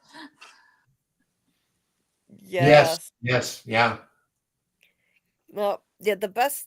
I love when shows use ironic music that doesn't go with the scene at all. Like, I was just watching Fallout for the first time. I'd never seen it before, and it has these like old timey 50s songs playing over absolute chaos and violence, and they're all like atomic age songs too about the destruction of the world. True, yeah, but they sound so happy and chipper, and yeah. Ironic song choices are always great. Samuel thought North Country Blues would be his pick, another Bob Dylan song. I like Joan Baez's version, and she's left alone with 3 children in the song, kind of like Tabby. Yeah, that'd be a good one. Well, and they do a lot of sort of like 60s and early 70s era stuff. Like another one would be Eve of Destruction. You know that tune? No. Yeah. We're standing on the eve of destruction. Cause you don't believe we're on the eve of destruction. Yeah. Nice. Did you like Fallout, Julie? What you saw? Yeah, I think Fallout is great. I'm gonna keep watching it, but they shouldn't have dropped it all at once because this would have been a great show for people to cover week by week. Fallout is terrific. I'm enjoying it. And Gordon Lightfoot you mentioned earlier, Doug, that was the same. I'm not familiar with Gordon Lightfoot's work, but that was the same guy who did the wreck of the Edmund Fitzgerald on Severance. Yeah. His like based on the Irish dirge, and boy was that eerie. I had that song after that guy was whistling that on Severance. I had that stuck in my head all day after that, and even the next week watching the very heavy themes of the episode that followed, the darkness and depression of it. I had that song in my head. It was perfect. They couldn't have picked a better song for that. Well, Gordon Lightfoot has a number of songs that could work their way into From. There was one that he did. Sundown could have. Yeah, Sundown was one that went through my head. He did one back in the 60s after the riots in Detroit called Black Day in July.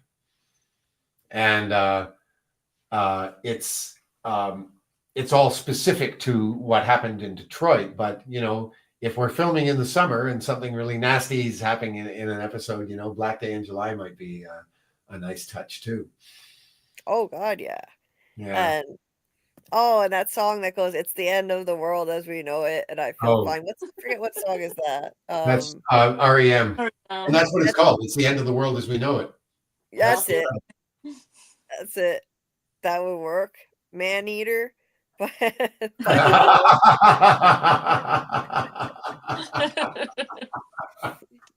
Yes. For the purse monster and From. Amazing. Yes. Good one, Bill Chill. Yes. Are we just listening to Elgin's MP3 playlist, Michael? Yeah. He was listening to what was it? A Hard Rain's Gonna Fall. Nathan Simmons was listening to David Bowie, so I'll put that on too. Some David Bowie. Oh yeah. Apparently Nathan Simmons was listening to something else. He said he was listening to David Bowie, but in the song, in the show, it was A Hard Rain's Gonna Fall. Yeah. Yeah, that was a great choice, that one. Oh God, yeah. Yeah. They did an amazing job with Blue by Joni Mitchell. Amazing. Amy says, "Love hurts for Jim."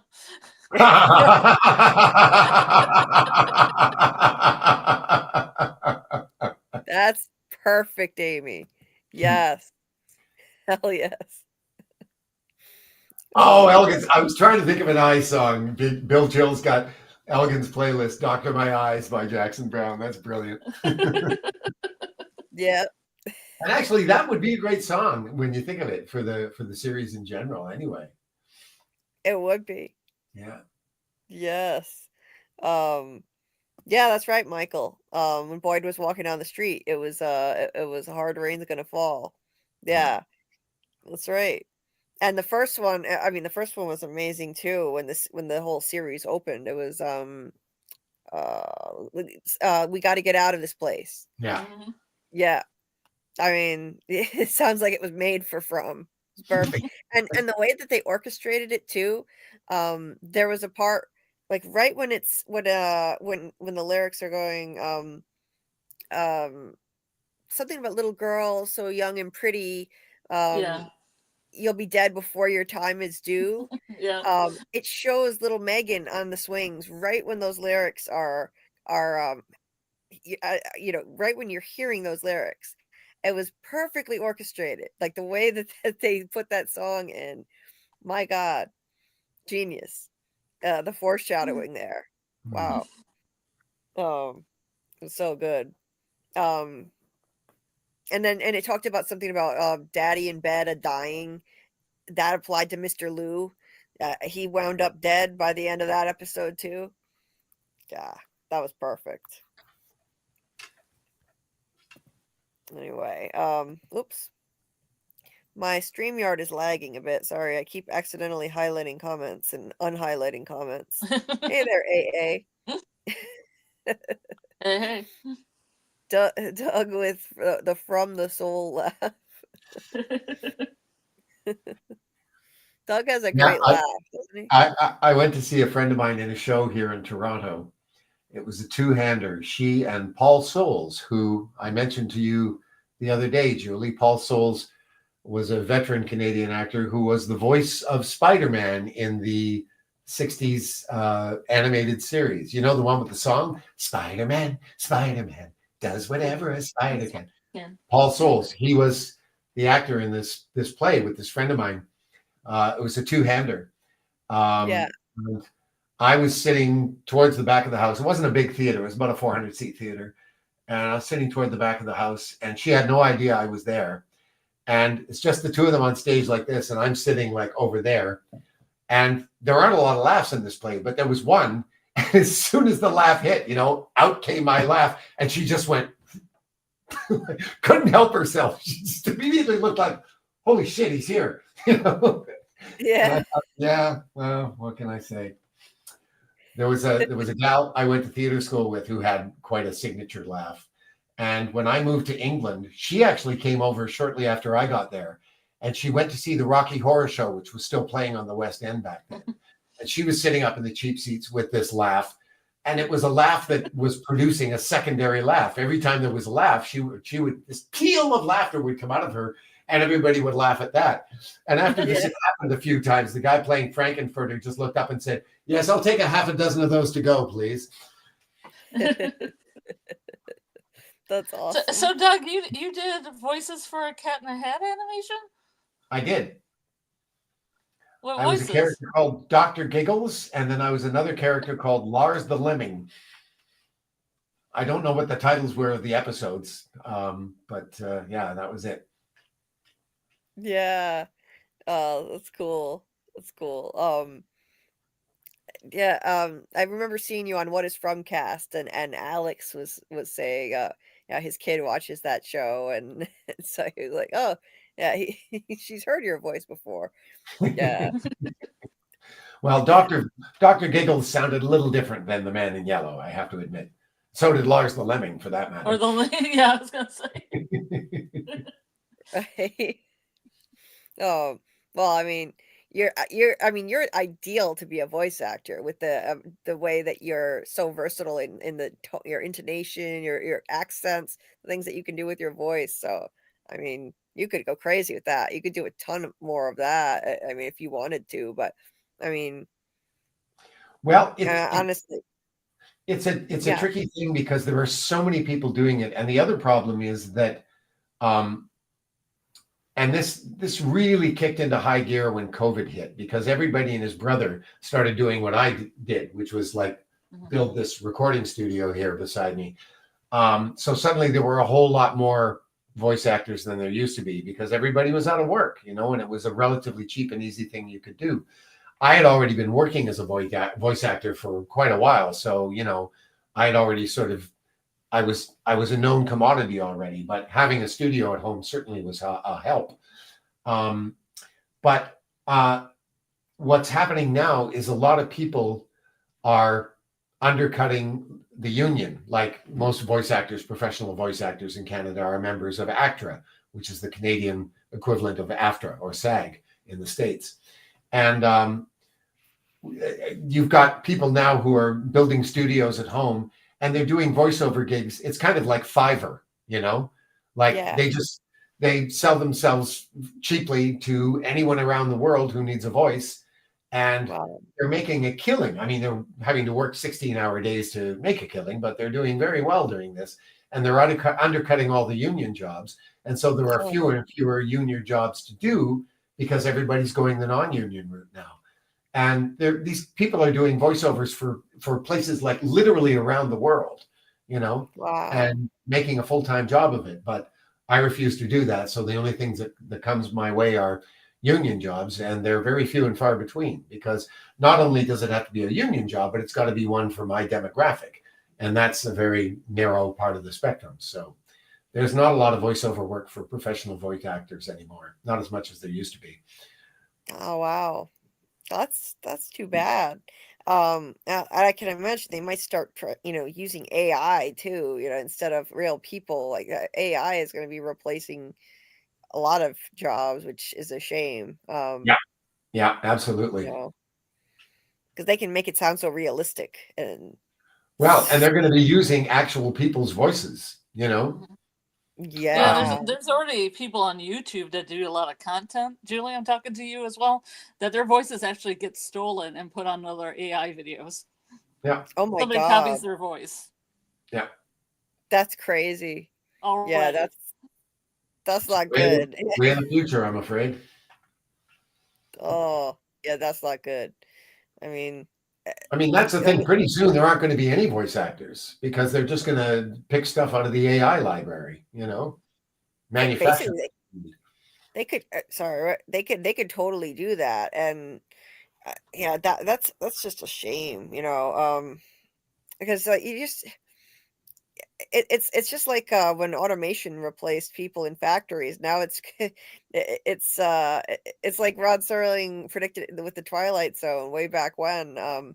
More and more technology is replacing human jobs, and now it's happening with AI. And it's it's scary. Well, and it happened with the internet too. All kinds of jobs.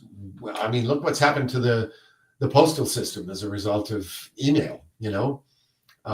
These things have profound effects on society, but we always adapt.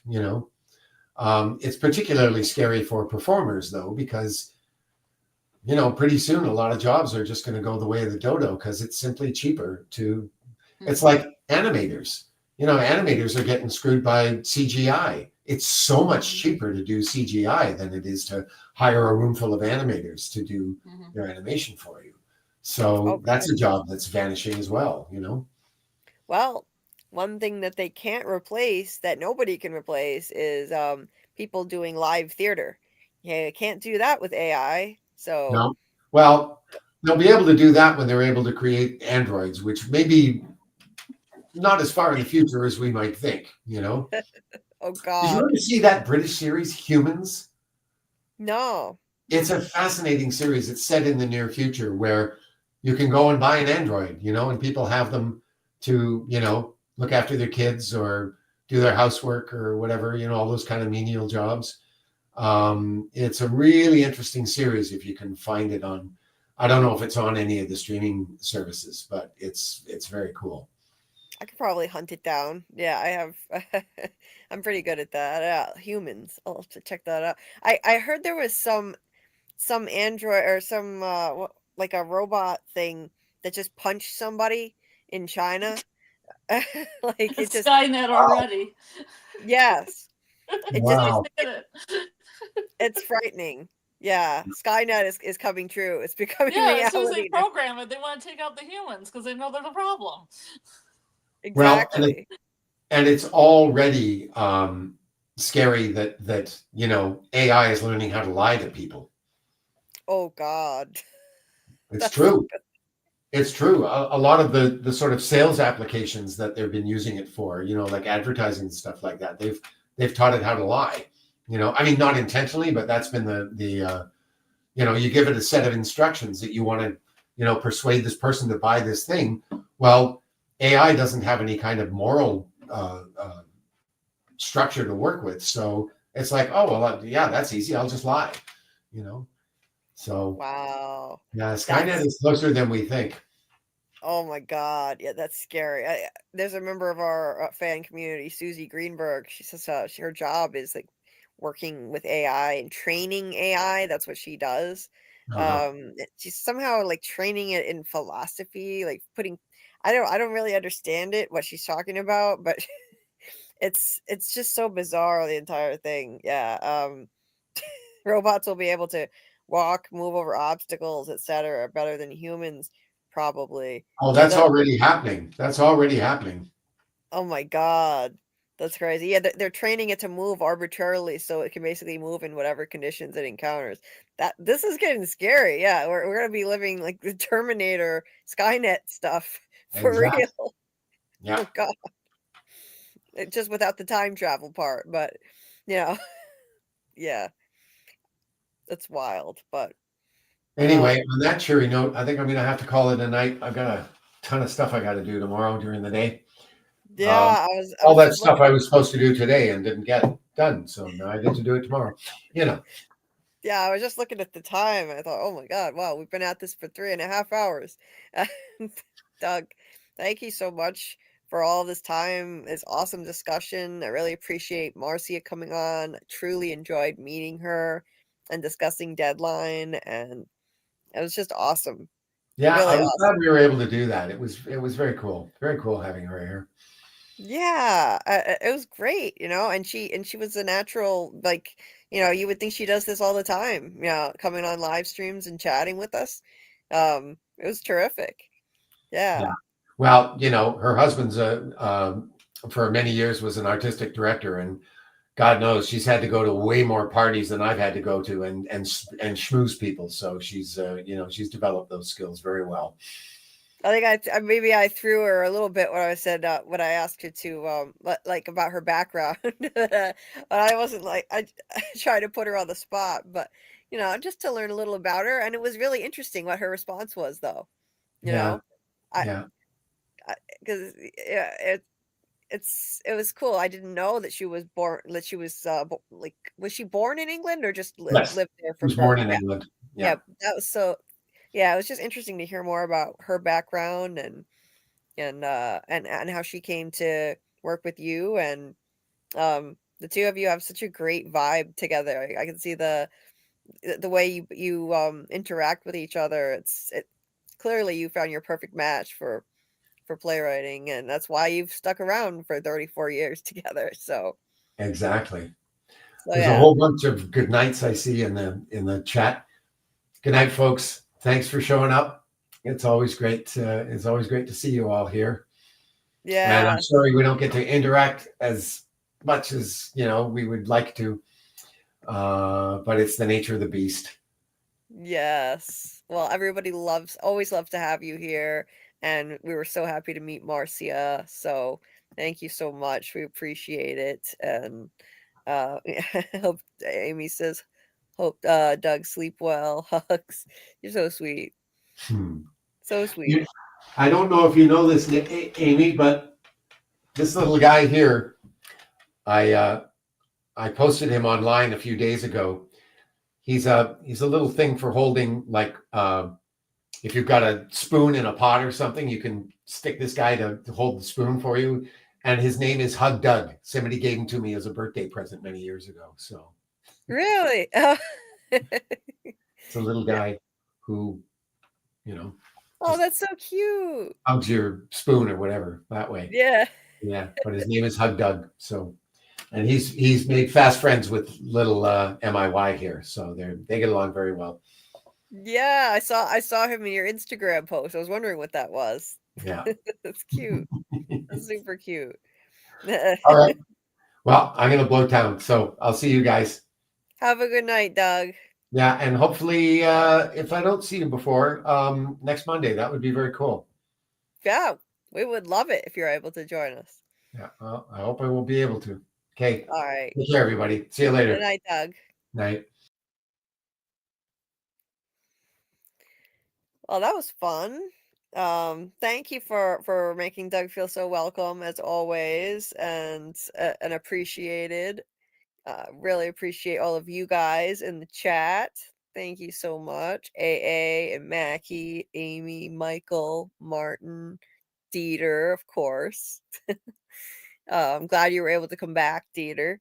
Yeah, sorry you had to miss some of the live earlier, but um yeah. But yeah, I asked both of your questions.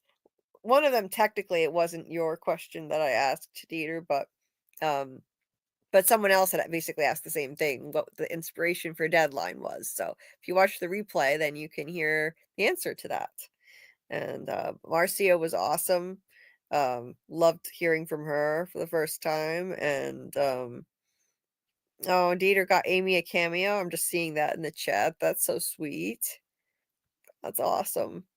Um, oh, sorry, Doc. I didn't even see this. I'm just looking up, and there are some comments that I missed. People call you Spider-Man and Spidey in real life due to all the Spidey stuff I wear. Oh, that's neat.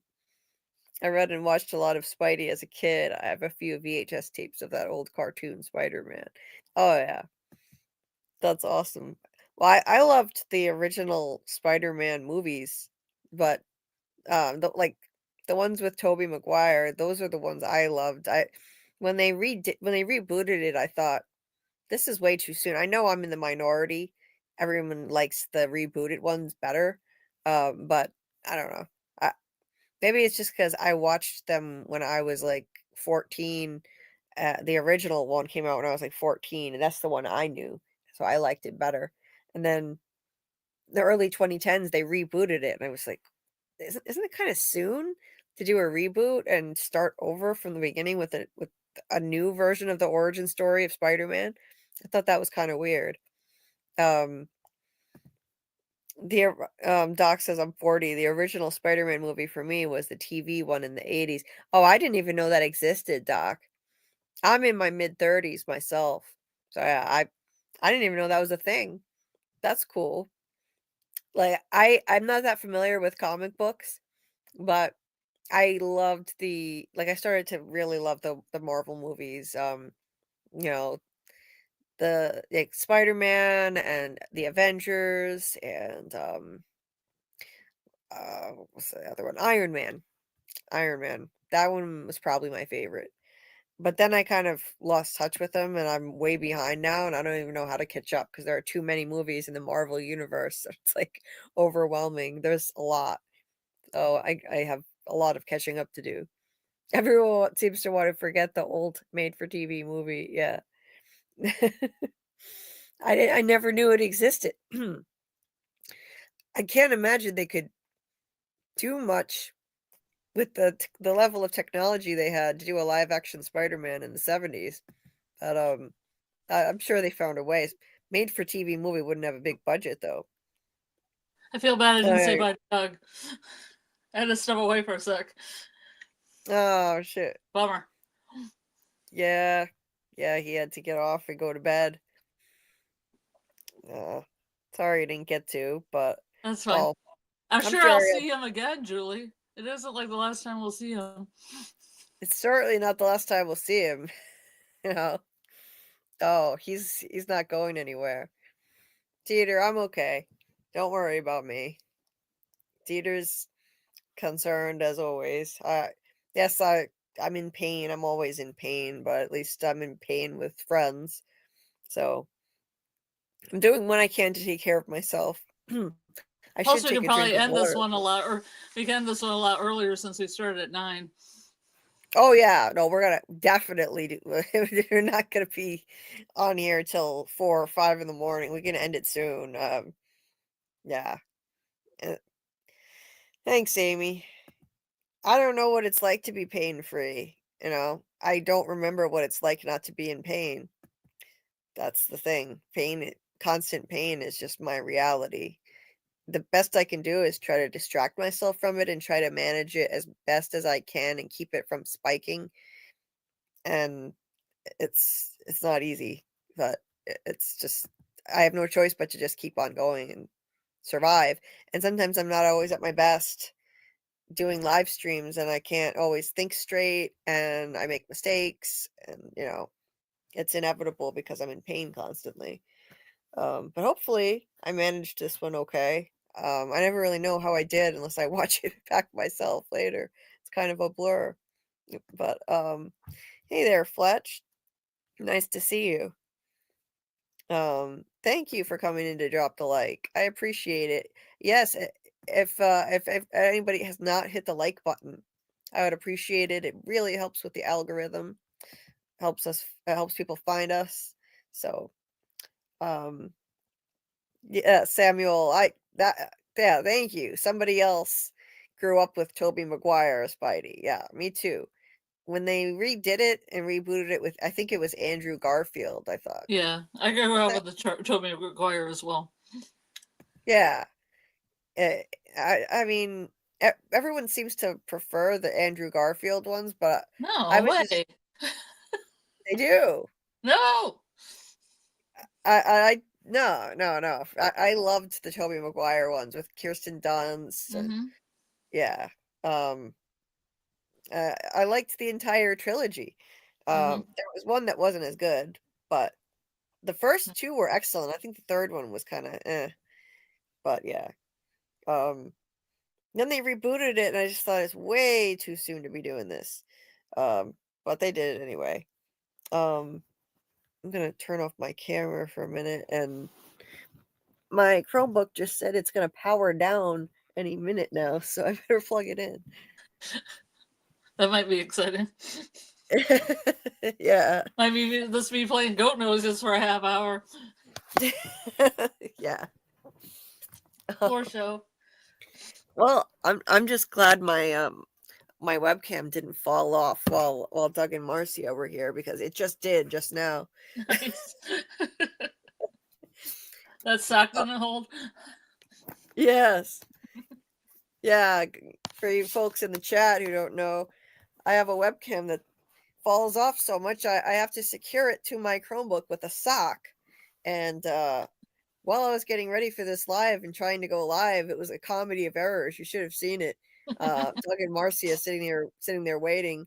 My webcam kept falling off, and it looked like I was in an earthquake or something, because the webcam was on and it's falling off. Oh my god. Yeah, it was embarrassing, because I had just met Marcia, and I'm like, I felt like an idiot. Like, so not professional. Yeah, I've got a webcam attached to my Chromebook with a sock, and it won't stay on. Please give Julie donations at her Cashapp or the PayPal address listed. Maybe Dieter will post it. Yeah. It's not for a new sock. It's for actual new tech equipment. Yeah. New tech equipment would be helpful, because it's not easy working with what I got. I can tell you that. I hope I wasn't lagging too much. I kept looking at myself, and it looked like my face kept freezing. So I hope it I didn't didn't do get that. Huh? I didn't get any of that on my end. Oh, good. Because I thought, oh shit, I had too many tabs open, so it looked like my face was freezing while I was talking too much, or like moving. So that's not good. But yeah, Dieter has been kind enough to set up a PayPal for me, and I also have, because I have Cashapp and Venmo, but those are only good in the US, and Dieter set up a PayPal for me, just one less thing for me to have to manage and do. And he takes care of, a lot of, he's helped actually with a bunch of expenses for me and the channel and the Discord. So donations really do help, and they're much appreciated. Yeah, it says Dieter's name, but it all of that, anything that goes to that PayPal, it goes to take care of expenses for the channel and the Discord, because stuff does add up. Yeah. Anyway, let's see. Oh, good night, Amy. Good night, Amy. Yeah, I hope you are able to get enough sleep and you don't have to get up too early in the morning. No, thank you so much for being here. Oh, as always, we appreciate you, and so happy for you that Amy was the one who won the Jade doll. That was awesome. Isn't that great? She deserves some happiness, and a pick me up, and I was really happy to see it. And yeah, it was cool. There were like over 30 entries, if I remember right, and it's completely random. I just press a button and it flips through all the names. Next time we do a giveaway, I'll do it more on the live, because it's really cool. You can actually see all the names scrolling through, and then it stops on one and a bunch of confetti flies over it and stuff. Yeah, it's cool.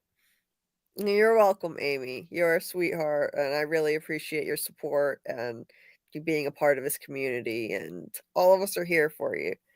It's like one big family. It's like the family that sometimes the family you choose is better than the family you're born into. Trust me, I know. That's how it is for me. So yeah, she's an awesome member of the family. And I remember I was talking to Tony on Saturday night, and Amy was in the chat, and I thought, you know, I bet Amy found out about me through in this channel through Tony. I wonder how many people did. Probably a lot. I really owe Tony a lot for that. Tony Teflon. You know, the fact that so many people found this channel through him and his support for this channel. It's really awesome, and I appreciate it. So yeah, next week we're doing a giveaway of a Severance Scary Numbers shirt. So, and that'll be an Etsy shop we're partnering with to do that, called Magic with a K, and it's awesome. She makes mugs, t-shirts, this notebook that says like the work is mysterious and important. She makes candles, excuse me, and there's a 15% off code right now. Let's see, there's a 15% off code, and it's JulieBDeepDives 15. Yes, Amy, tomorrow night is the Severance watch party, the finale. Yeah. I can't believe it. I don't want it to end.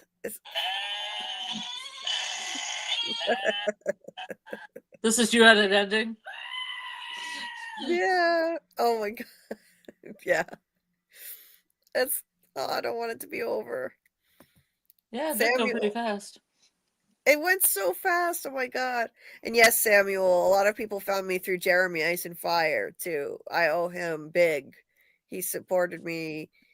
Like, he promoted my channel so hard before I even had any content on it. I hadn't done a single live stream or made a video yet, and I managed to get just over 100 subscribers, and a lot of it was thanks to Jeremy Ice and Fire. He's awesome and kind, and you found me through Jeremy, Amy. Yeah, a lot of people found me through him too, and he had me on as a co-host 3 times as a guest co-host. Helped me get experience and, you know, made me less scared to do it. So he's amazing. Jeremy and Tony, so kind and so supportive. I really appreciate what they did to help me get started. Tony had me on the panel as a guest twice too, with him and Phil. So that was a blast. Yeah, that's the giveaway code. So that link that Dieter just dropped, that if you click that link, it automatically applies the discount code for you, and you can see what they have on the Magic with the K Etsy shop for Severance merch. Really fun stuff. Some of the best lines in the series are on there. I imagine you'll probably add some merch with Devour Feculence next. Mm-hmm. That's like the best line in the whole series. Right? Oh yeah. Martin, you found Tony through me? Oh my god, that's crazy. Tony's got 102,000 subscribers. It always surprises me when any fan of From doesn't know who he is. That's wild. He's the first one I found last April. I found him, then Jeremy. Sorry, what, Scarlet? Oh, sorry, this is clearing my throat. Sorry. Oh, okay. Yeah. That's so cool. Just shows how much I kept From to myself. PTSD from Lost fans on the internet will do that to you. Well, I loved Lost more than anyone. Yeah. Well, Phil, Tony's co-host, Phil loves Lost. So you're safe there. He loves Lost. There's some issues he has with it, but he's a big fan of Lost. So you found Jeremy through me? Oh my god, that's crazy, Doc. It seems so backwards. Those guys are big. Jeremy's got 26,000 subscribers. So that's pretty wild. Callie found me through Jeremy. Yep. That's so cool. Jeremy was at the end of his live streams, he was going like, Julie is, a great member of our community. Let's see if we can get her to 100 subs. Who's going to subscribe to her? He was like cheerleading for it. He was so kind. So yeah, it was awesome. Yeah, and oh, by the way, speaking of Tony, Tony Teflon is going to be on with us on Friday night, talking from theories with Doc and Scarlet. If you're available, we haven't talked about it yet, but if Scarlet's available, she'll be here. Doc, have been Doc, great. what's the topic? You're gonna give us a topic. We're gonna pick it off the list. Yeah, we gotta is there a talk. particular topic Doc wanted to talk to Tony about, and then I'll follow suit on that? Yes, we gotta talk. We gotta talk about this. Things. I've been pretty overwhelmed with trying to make my Severance deep dive and stuff, and like, and getting ready for this live, and then this happened. I called into Tony's show and on Saturday night, and he said that he'd like to come back on again because he felt bad that he didn't get a chance to talk theories with Doc. And I said, "Oh my God, yeah." Are we? Doc's asking, are we doing From Academy 2? We could just do this right now and mesh it up and get it going. I mean, are we? Could we with Tony? We could. I mean, sure, we could. We could still call it like From Academy Live with Tony. I thought we were going to debate on Boy in White and Man in Yellow. Oh, we could do that. We could do that. Would Tony be up for that? You think? I'm sure. Oh, I'm sure he would. Absolutely. Yeah. No, we don't have to research a topic. Don't worry about it, Doc. What I was thinking is we can just talk theories with him. You know, there's loads of things we can talk about without having to do research with Tony. We can just do a special theory talk with Tony. That's it. Exactly, Doc. That's exactly what I was thinking. Just discuss various theories and have social time. That's it. Yeah, that's fine. I think that'll be a lot of fun. No pressure. No. I was just honored that he said he wanted to come back on again. So I was like, hell yeah. And he wanted to be able to have a chance to talk to Doc. I think normally he doesn't stay up that late, but I asked him if 10 o'clock is okay, and he said it's fine. So we're a go. So 10 o'clock p.m. Eastern on Friday night, Tony Teflon will be a guest, and we'll just have some fun theory talk. That I think it'll be a good time. Because he specifically mentioned you, Doc, in the phone call. I don't know if you watched the replay, but he said I felt bad I didn't get a chance to talk to Dr. K and and everyone else on the panel. So yeah, that would be great. We'll definitely do that. And yeah, it's been a crazy week. Dieter found me by himself. Oh.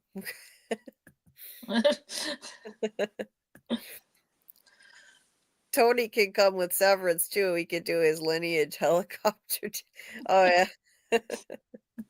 He was talking about yeah, people if people buy his book, he was saying he was talking about the helicopter dance again. He might just do it for us. Do I just buy a copy of the book? Yeah. Oh, yeah. Yeah, if enough of us buy a copy of Tony's book, he might just come on and do the helicopter dance for us. We'll do a From Academy After Dark night.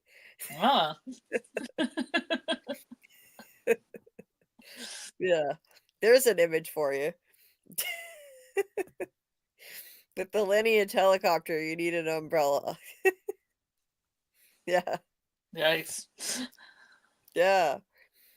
Yeah, Tony has a book that is on my reading list. Once I finish reading Doug's book, Tony wrote a book. It's called Darkest Before the Dawn, and I'm definitely gonna get it and check it out. Doc just ordered it. That's cool. I'm expecting that dance. JK. Yeah. We're gonna have to hold him to it. Yeah, there's always hosts for Friday. Yeah. Tune in Friday. What kind of show we might get. Yeah. I mean, he kind of reneged though on his promise. He said if he hit 100K subs by Christmas, he'd come out and do the helicopter dance, and No helicopter dance. So disappointment. Yeah. We let us down on that. Got our hopes up. No helicopter dance. I'm good on the Teflon copter. Yeah. You use your imagination. Oh, Mackie. Hold on, I got something for you.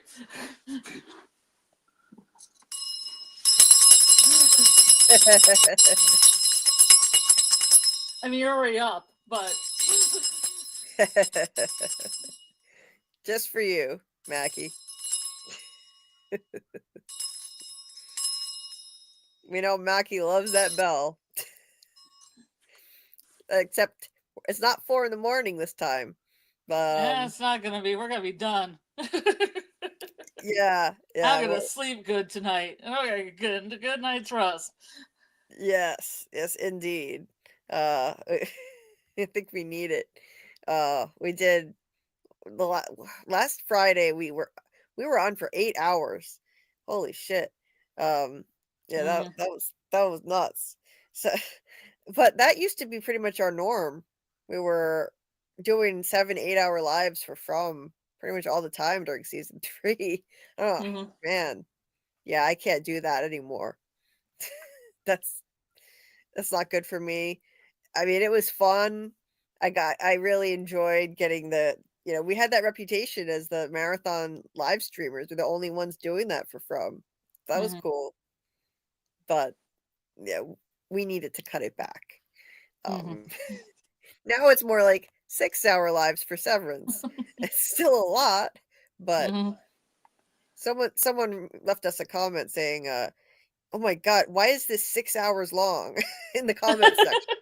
Why is it not 8 hours long? Is my question. Yeah, 6 hours is nothing. It's a blip. Well, It amateurs. was in the comments. Amateur hour. What did you say? Amateur hour. Amateur hour. Yeah. Yes, this was in the comments of our Monday Severance live. But why is this 6 hours long? It was like, I mean, sometimes I look on YouTube and there's deep dives that are only 30 minutes long, and I'm like, amateur hour, everyone. Amateur hour. I've seen 30 people. minutes. How can you deep dive in 30 minutes? 30 minutes is nothing. Ridiculous. You know, I've seen people about that. Yeah, I thought that's what you'd say. The goats. I've seen people label videos that are less than 10 minutes long as deep dives, and I'm like, are you serious?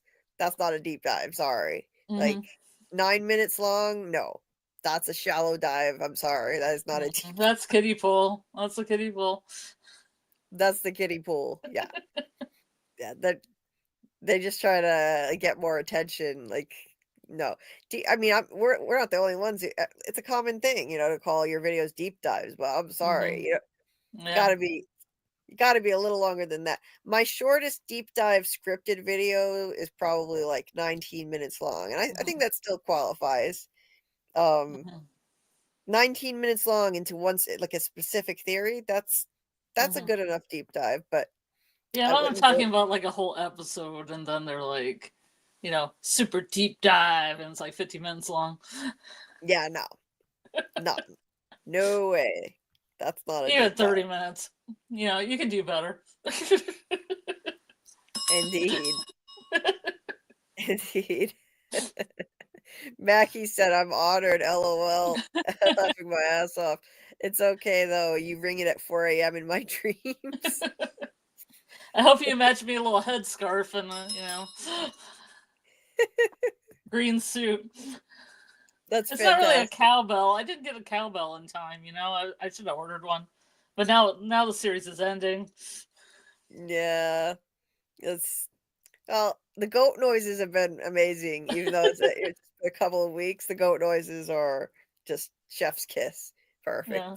But the cowbell sounds different than the Boyd get into your house bell. It does. It does. And it doesn't sound anything like this. No. That's phenomenal. A said, yeah, 10. That's right. 10 minutes isn't a kiddie pool. That's a puddle. Yeah. Yeah, the shallow dive. That's putting your feet in the pool. Yes, Maggie. Indeed. And Kelly. Yes. The 8-hour, yeah, we had the deepest of the dives with the 8-hour stream on Friday. We were still like right on topic, and not. I mean, we were really on it, doing theory talk and stuff the whole time, really. So, yes, we had 3 to 4 hours of From Academy on John Griffin, Jack Bender, Jeff Pinkner, the man in yellow, the boy in white. Yes, we did, Doc. And dogs. And the dogs. We sure did. And Doc, you do amazing research. We love your contributions as a guest co-host on the panel with us.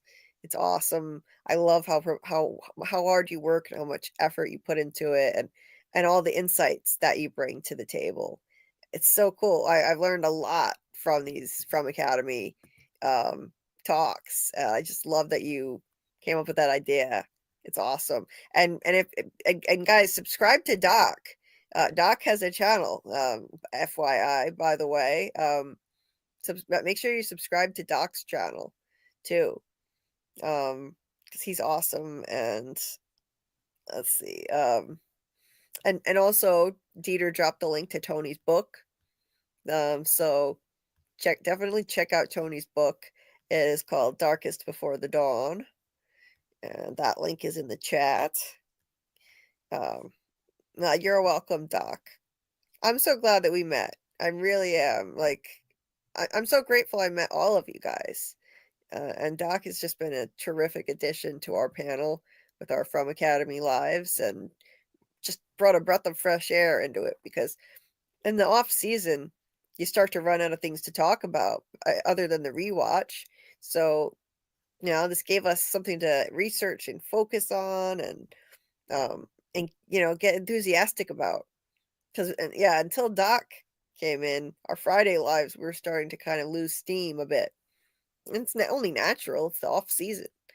But now we're right back on it. So, and yes, Dieter dropped the link to Doc's channel, so definitely subscribe to Doc. Yes, Dieter, we love Doc. He's terrific. So yeah, tomorrow night is the oh God, Dieter. Julie likes to go deep. Tony was just telling me what, just be prepared. People are gonna make jokes about your channel name. Believe me, it's already happened. It's fine. I can deal with it. My mom told me you can't name your channel JulieBDeepDives. You can't do that. There are too many perverted people out there. But I don't care. I really don't. They can make comments if they want. It's happened to me a couple times. Once it was a little uncomfortable, but it's fine. Like, I just laugh it off. It is what it is. Anyway, technically tonight, but I still feel like I should say tomorrow, Thursday night, we have our watch party for the finale of Severance. It feels like it just started. I can't believe it's already been. This is already the 10th week. How is that even possible? Wow. 76 minutes. 76 minutes. Yes. Oh my God. And I swear to God, if Apple pulls some kind of bait and switch on us, like MGM did with From, I'm gonna smash my TV screen. And now here's 30 minutes of the new season of Ted Lasso. Oh Jesus! They better not. I'm getting deja vu. It's even the same number. Didn't it say 74 minutes, just like From was? I think 74. Mm-hmm. Yeah, it's. I think the Apple finale on Apple TV, it says that it's going to be 74 minutes. That's what MGM Plus said with From, and then we sat there and watched it, and the man in yellow ripped out Jim's throat, and then boom, fade to black. Credits. Earth and Lights. What the fuck? I was like, wait, it's over? What the fuck? Where's the last 15 minutes? Oh, I was so mad. Mhm. So mad. Yeah. And because of this, the second showing that usually it happens at 10 will be whenever it gets done. Yes. I So later. Yes. Yes, AA.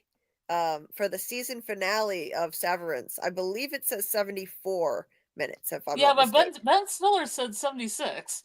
And I'm going to go Oh, by did he? what Ben Stiller said. So hopefully you get those extra 2 minutes. Oh, that would be cool. On the podcast? Yeah, it was some like thing he put on his Instagram or something. Somebody said 74 minutes long, and he said no, 76. Oh, So okay. if it's 74, then it's weird. But I tend to trust him more than other people All about right. his show. I'll go with what he said then. That would be great. I'll take an extra 2 minutes. No. Yeah. Because that includes, you got to remember, that includes the opening credits, the closing Mhm. credits, the previously on section, and most likely another featurette like we've gotten at the end of every other episode, which I love. That's great. I love the featurettes with the little interviews with actors and people working on the show and stuff like that. So it's looking like we're going to get an epic long finale, and they need it because they set up a whole lot of shit in the penultimate episode. That there's a lot of setup there. Yeah, I was mad too, Aki. A lot of people refuse to watch Earth Abides out of spite. Yes. from fans. It might have been the best show ever. I don't know. I can't see it now. I have a vendetta. Yes. Because Damn you, Earth Abides. What did I do? You didn't really do anything. I'm sorry. it backfired Still spectacularly. will watch you. Like, the funny thing is MGM thought that they were helping themselves by doing that. They were afraid people would cancel their MGM subscriptions because From is like the only popular thing they really have in terms of current shows, and so they thought, okay, let's tack this onto the end. So don't cancel MGM. Watch this. It backfired. The Fromily, we're kind, but we can be a petty bunch. You piss us off. Exactly if you make it 74 minutes because that ties into the show, and then you do that. It was like they were trolling us, I swear to God. Because you flip it around. Yeah, 7 and a 4. Oh my God. The 4s and the 7s and From. Yeah, we were all thinking, oh, what does this mean? Did they do that on purpose? Yeah, that.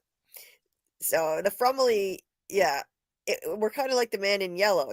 We're very kind and nice people in general. But if you piss us off, that man in yellow comes out. That inner man in yellow comes out. That righteous indignation. It's the principle of the thing, damn it. Just like Doug, or yeah. I didn't want to even consider watching it. A lot of people were so pissed they immediately canceled MGM. So talk about backfiring. I tried watching it, by the way. It was so depressing. One of the most depressing concepts for a show I've ever heard of or seen. So I was like, nah. Reality is depressing enough. I don't need this in my entertainment. Then you may not want to watch The Last of Us, Julie. Yeah, I think I'm gonna hate that. I was like, we need other shows. I don't know if I can, I was telling my boyfriend earlier today, I don't know if I can do like Last of Us and Handmaid's Tale about rolling up in a fetal position on the floor and rocking and trying to comfort myself. Oh God. We're gonna be in the depths of despair if we do that. Jesus. I know the second season is supposed to cover the second video game, and my boyfriend was just like, I wouldn't watch that. Oh God. He's just like, I love the video games, they're amazing, but I never want to play them again after I played them the first time. Right. Because they're just so dismal. Yeah. Yeah. I heard it was a good show and everything, but I mean, the only time I really like post-apocalyptic shows is if there's something supernatural going on to really, hook me in. But if it's just or Fallout has a good vibe. Right. Fallout has a quirky vibe, and there's a little bit of humor in it. So that's cool. Like, I can deal with that. But if it's just nothing but darkness and despair, Mhm. I don't know. I have enough of that in reality. Thank you very much. And if I season 1 will. ends the way the video game, the first part of Last of Us, I mean, oh my god, it's so horrible. It's so Oh God, horrible. really? Oh It's so God, yeah. bad. I I might try watching like one episode and just see, but I'm sure I'm gonna agree with you that Yeah. it's just too dark. I will be watching The Handmaid's Tale because I've seen it through this far. Mhm. It's a lot. It's difficult to get through, and it's something you could I couldn't never. believe there was so many seasons of it. There's Yeah, like 6 seasons of it. it gets to a point where even though you're watching the show and you think, "Wow, this show is incredible," it's like a work of art the way it's done. It's the acting, the cinematography, the everything is just gorgeous and beautifully executed and and sending a really important message too. But there's only so much suffering you can watch of these Yeah. people before you're like you OD on it. Like I can't take anymore. How much longer can I watch these people suffering? Mhm. It's like torture porn, you Mhm. know? That's what it starts to feel like. So I did start to think like wow, this show is amazing, but I don't know if I want another season of this. Like I don't know if I can take any more. Mhm. So this is gonna be the final season. I think it's time. Mm. Um, I don't think it's gonna end well either, because Great. Wonderful. I yeah, have read the book. I guess the first 2 seasons follow the book. I yeah, don't know. That's it's my experience. they've now gone way beyond the book and Yeah, changed yeah, a I had a lot of feeling. stuff, Yeah. and since I am so familiar with it and I watched the first 5 seasons, I might try doing some scripted episode breakdowns. I'm considering doing it. But I can't see myself doing lives for that. I mean, who's gonna wanna come to the, like, dystopian, like, "Hey, welcome to the dreary, dystopian, depressing live, everybody." It's like, uh, that's not I'll gonna bring be fun. I'll bring my red robe and my white cap. Yeah. Dystopian drama live, everyone. Dystopian drama deep dive live. Yeah, let's go. No, I don't think that would be popular. I don't think anybody would enjoy that very much. But it's definitely worth me considering doing some scripted videos on it. So I'm considering doing that. Yeah. Other than that, we're gonna have to try to find some other show to do lives about, and we'll Yeah. keep you posted People on in that. the chat, if you have any ideas, we want to watch something that's current. We want to watch something that comes out week to week, and we want something that isn't horribly dismal and depressing. So if Yes. you find something that covers all 3 of those, please put it in the chat. Yes. Yes, please. Any suggestions? Let us know, because yeah, we're looking. We've been looking and looking at different options. I would love to do something for the residents, but they're dropping the entire series at once on Netflix, and it just sucks because it's a comedic murder mystery. It looks fantastic. Takes place in the White House. There's like 157 murder suspects, and um, that's like the real number. You don't think we could do something like that, like they did with Fallout, like do the pilot and then do 2 or 3 episodes at once and then do a finish? Maybe did some people do that with Fallout? Yeah. Like Yeah, most people did the first episode and then people would like, do 2, 3, and 4 together, or a couple in the middle and then the final, like 3 or yeah. 4 episodes. Well, hey, if I'm new to all this stuff, so I didn't know people did that. Yeah, we could totally do that if we like the show, which Hmm. I think we would because it looks fantastic. It looks Yeah. really like right up our When's alley. it coming out, do you know? The same day that Severance ends. Oh, Yes, tomorrow. yes. So we So have to do yes, some research now. yes. So yeah, it's the timing of it is pretty good, but it would be a little better if it were like next week or something. Maybe just give us 1 week. Yeah. But yeah, Yeah, it's but still, dropping. you would have a week when the first one comes out to try to find somebody who has Netflix. Yeah, I don't have it anymore, but I'll see what I can do. I don't know. I might be able to access it another way. Anybody on here have Netflix? Yeah. I mean, I already yeah. have MGM Plus and Paramount Plus. I can't go any further. Yeah, I have MGM Plus and Apple TV, and I'm gonna I have to get rid of them both soon. It adds up. But I only got Paramount Plus because I want to see Yellow Jackets. And I want to support Yellow Jackets because I want to support shows that have women actors, especially older women actors in them. Oh God, yeah, that's awesome. That's awesome.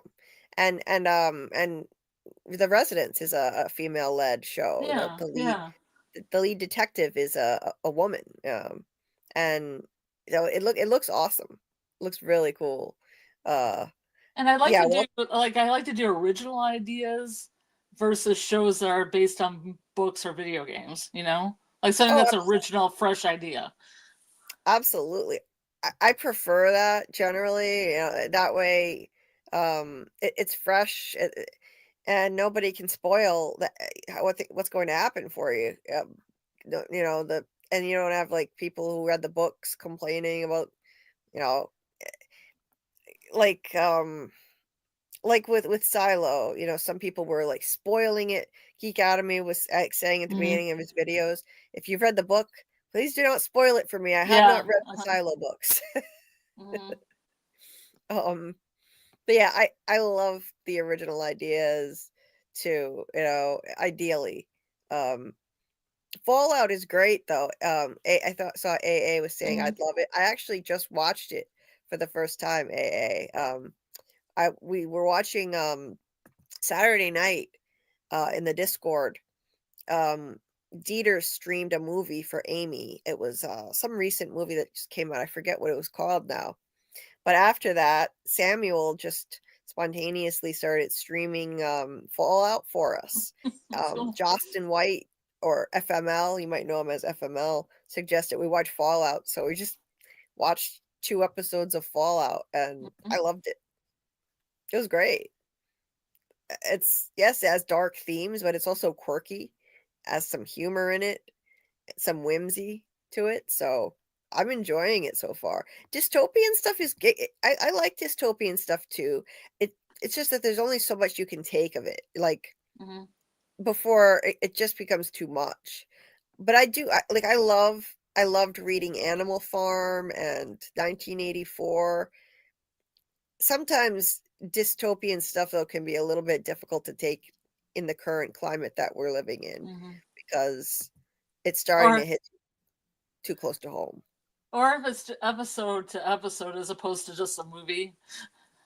Yeah. Like a whole season. I mean, it has to have dark comedy or something in it to, liven the mood a little. A little bit of comedy helps, for sure. Yeah. For sure. There is no comedy in The Handmaid's Tale, but it's a beautiful. I have a question for Doc. What is this Monarch Legacy of Monsters that you want me to join in some stream?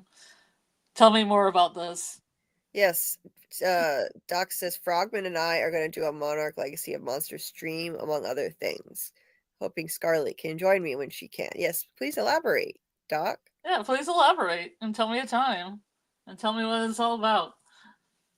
And Doc also agrees with AA. I've been waiting for a freaking release date for Welcome to Derry. I definitely want to cover that. Now it's Welcome to Derry. That's a terrible title. What the fuck? No. I'm surprised it wasn't like Welcome to Derry by the mind of Stephen King and the It universe. Just so that everybody knows, if they don't have a brain.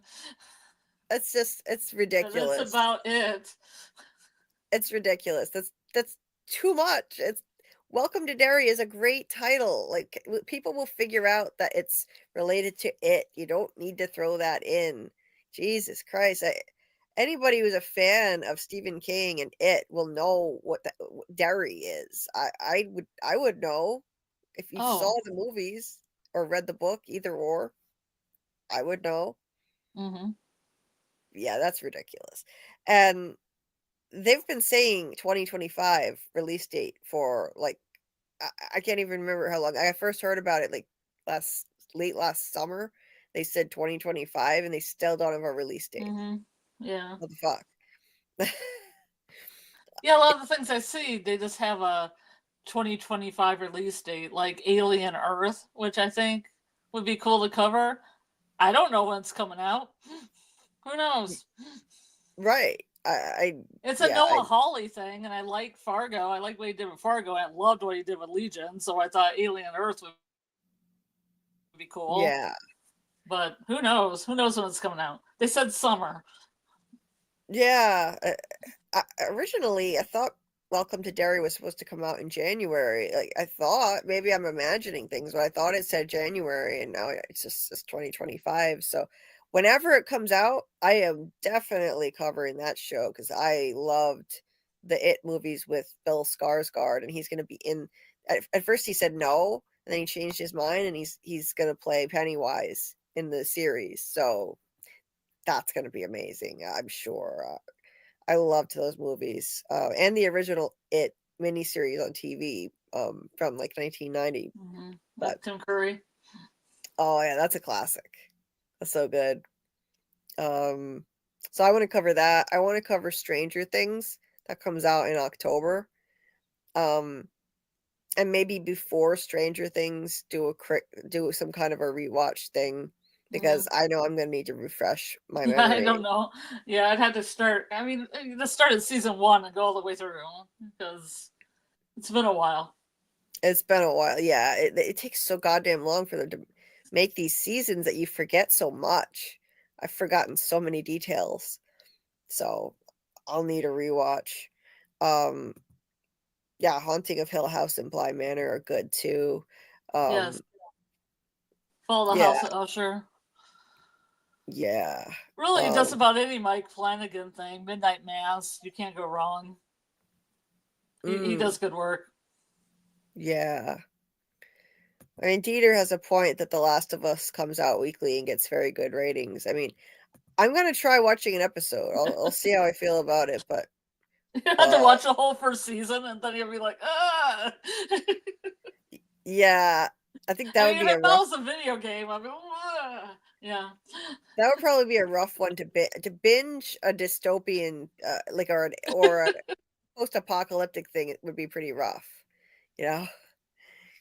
It's too much. We need a live Screamers watch party. Oh yeah, I love that idea, Doc. Yes. You said the show was on Apple. I mean, do you have Apple? I don't have Apple. If you're gonna, if that show's on Apple. Which show? The one that Doc was talking about. Oh. Which one was Doc talking about? Let me go up here. Monarch, Land of Monsters. Oh, Legacy of Monsters. That's on Apple? Is it on Apple, Doc? Oh. Did I misread this? Oh. I still have it right now. Oh, okay. Cool. And yes, AA, I would absolutely do. I mean, I've only seen 2 episodes of Fallout season 1, but I'm already sold, so I'm pretty sure I would do season 2 lives. I don't know when it's coming, but yeah, I would totally do that. Yeah, Ella Purnell's in some pretty good stuff. I mean, she was in Yellow Jackets, but she's in Fallout, and she's on Sweet Pea. Sweet Pea was like a 6-episode show that was really good. Yeah. She got a lot of winners. So you liked Fallout enough to? Oh yeah. Did you like it enough to do lives? If we do get a season 2? Oh yeah, definitely. Cool. That's cool.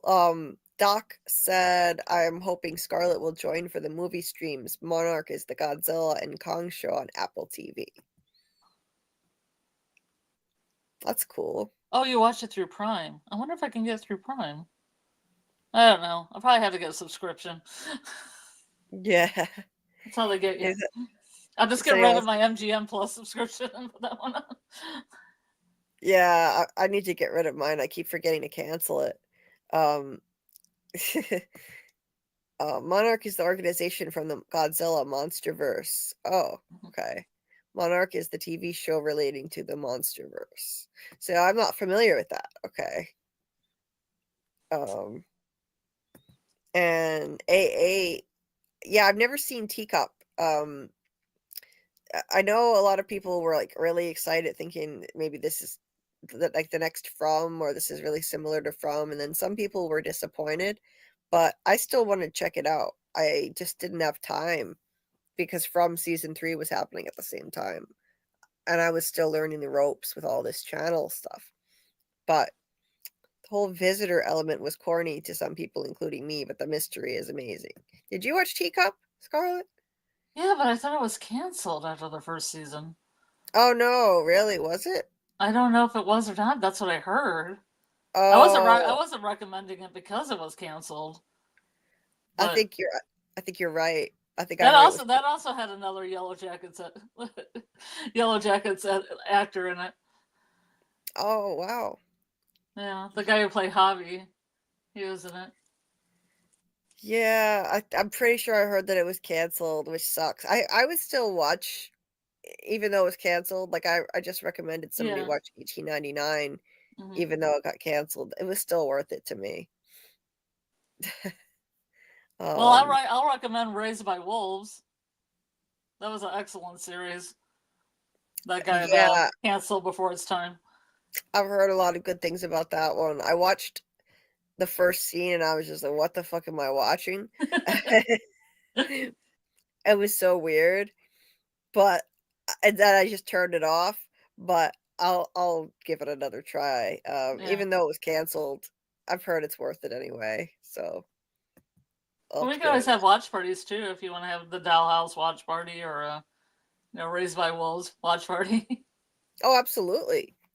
Definitely. I want to do more Dollhouse watch parties. Dollhouse is so much like Severance. I really love the concept. We watched the first episode and it was awesome. Yeah, a lot of things they say in the pilot are like things that you would think people were saying in Severance. Absolutely. Yeah.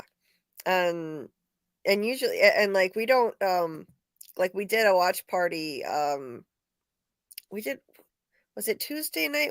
I forget when we watched that. I think it was just a random night. I don't even remember. But It's right after Young Frankenstein. oh, that's right. It was a Tuesday night. Yeah, we'll find time. We'll definitely Because nobody wanted to watch a full movie, so I suggested just an hour-long Dollhouse episode. Right. There wasn't too much.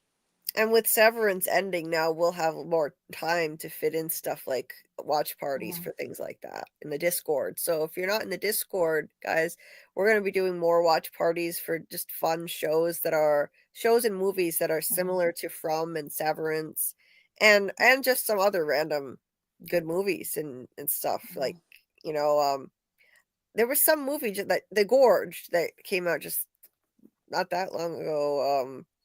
Dieter showed that, and there was one that came out this year with Millie Bobby Brown that Dieter showed in the Discord. I can't remember the name of it, but yeah, the watch parties are a lot of fun. So if you're not in the Discord, the link to that is in the description of the video. And okay, AA, I will give it a shot. If it's similar to From, even though it was canceled, I'll still watch it. It'll piss me off when it's over, like 1899 and The Society and Archive 81.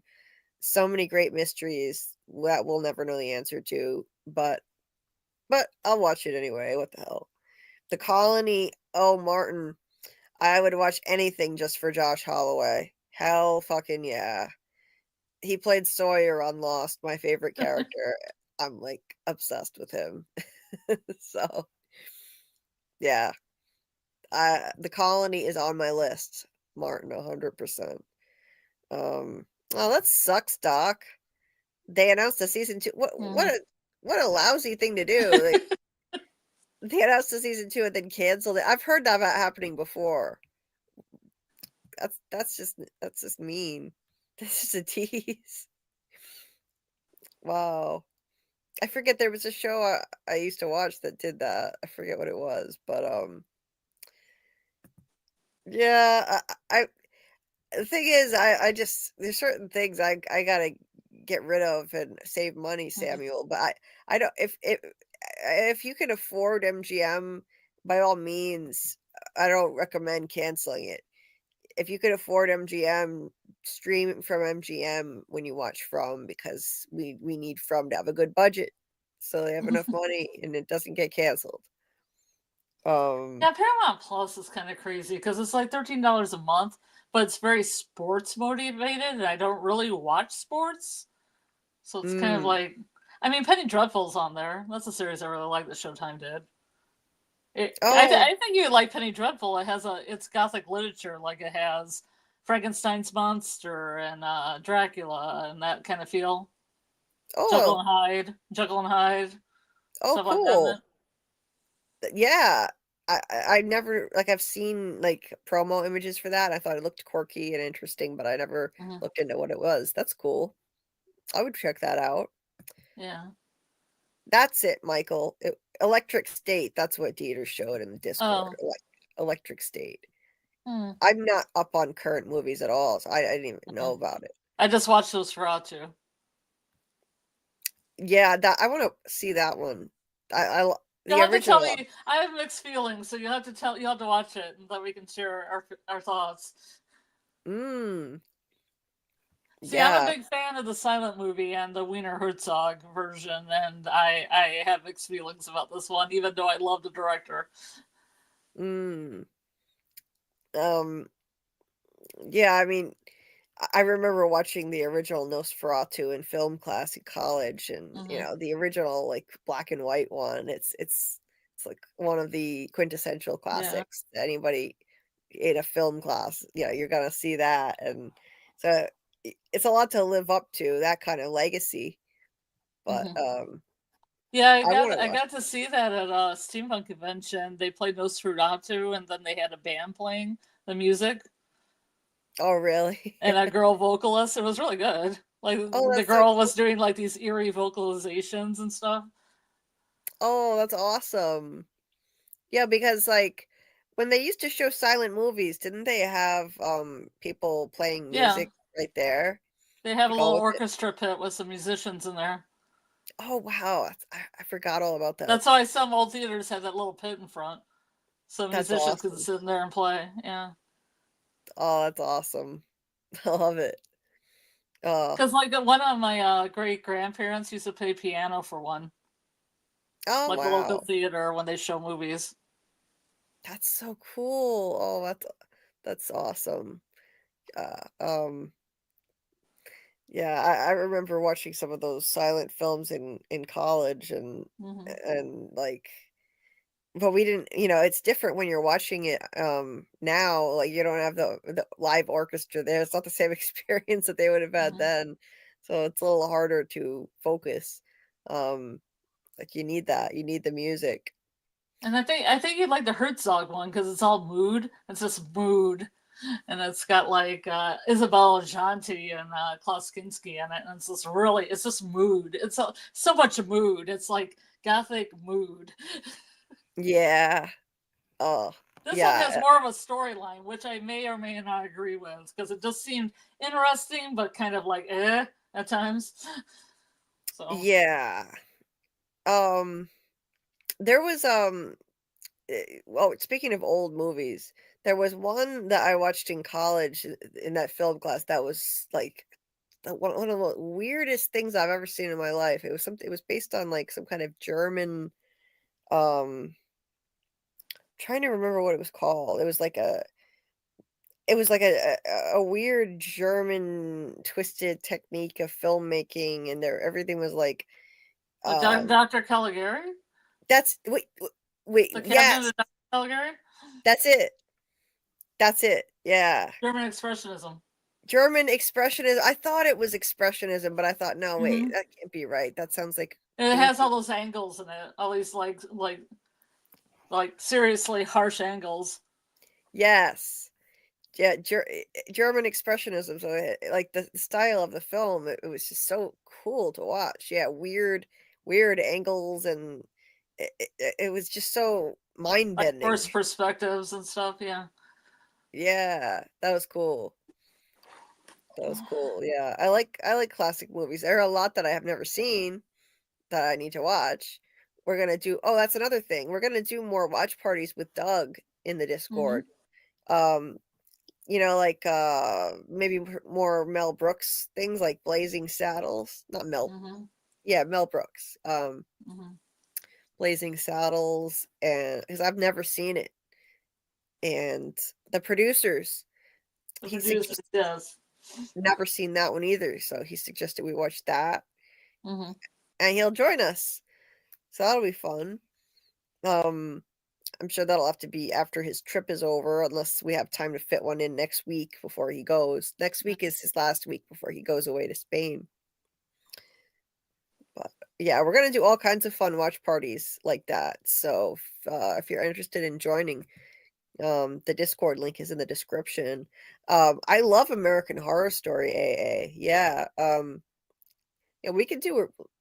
How do you feel about American Horror Story, Scarlet? As long as we pick a good season.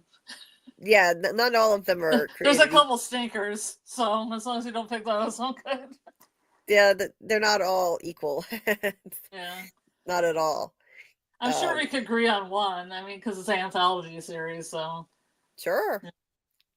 We can talk about it. Yeah, there's some that I love. We could do a rewatch for it and do some lives, just some random stuff. Especially if we're kind of in between series and we're waiting for like something new to come out, we could do some rewatches. Dieter, you're so sweet. My God, that's a lot of emojis. Holy shit. You went crazy with the emojis. Mel Brooks' Holy Trinity, Spaceballs, Robin Hood Men in Tights, Young Frankenstein. I've never seen Spaceballs or Robin Hood Men in Tights. See, I have a set that has Spaceballs, History of the World Part 1, and Young Frankenstein. So wow. That's what the company chose for the Holy Trilogy. Wow. That's crazy. Well, before I watch Spaceballs, Michael, I gotta watch the original Star Wars movies, the first 3. Because I've never seen and them. Alien. You gotta watch Alien too. I just did finally recently. Okay. I did see Alien. All So right. that one it also is makes references to Alien too. Okay.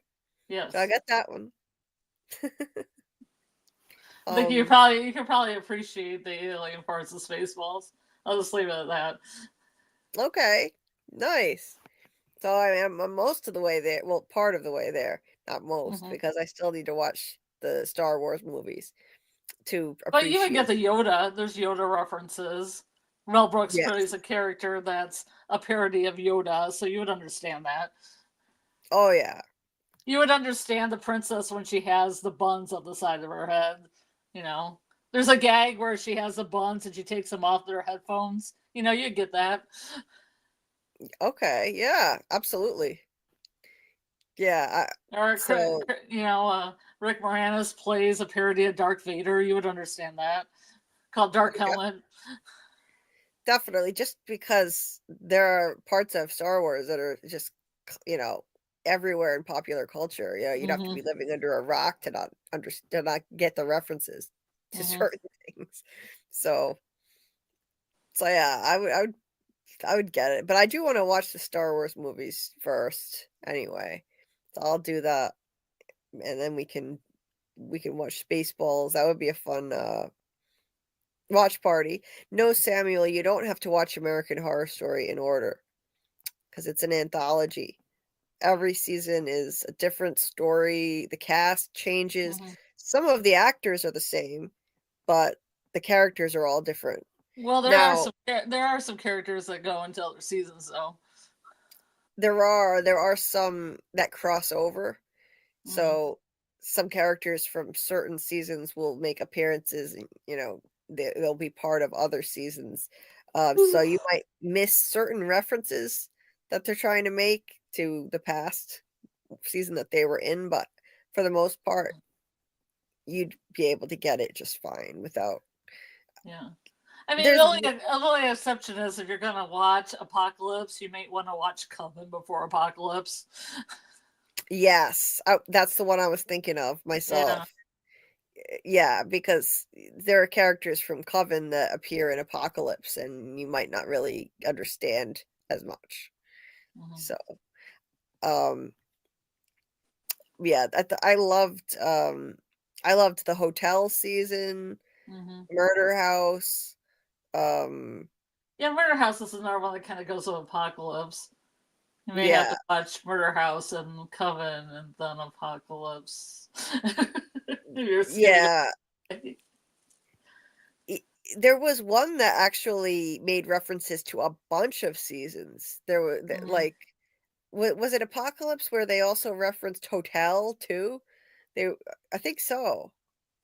Yeah, there was one that had the guy that was in the hotel. Yeah, Marsh. But I can't yeah. remember if he what other season he ended up in. There was some character that went back and visited the hotel. Yeah, there was an actress from Coven that also visited a hotel and Yep. got trapped in the hotel. Yeah, which I Yeah. loved.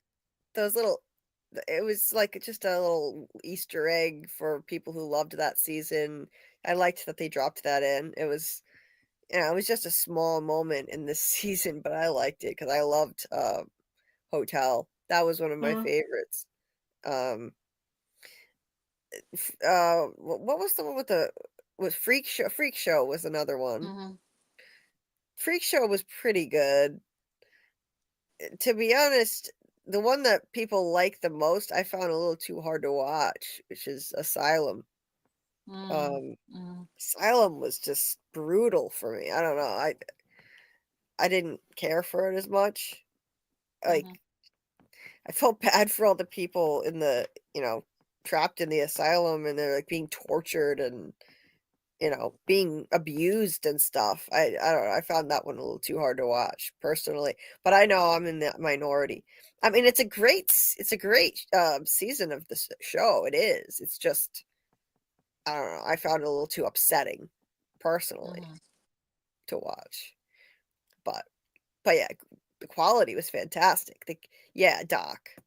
The character stories were insanely good. Yeah. But it was sad. It was tough to watch, like, one of the nuns, like, beating people and, people being experimented on and stuff like that. That was rough. Yeah, Apocalypse.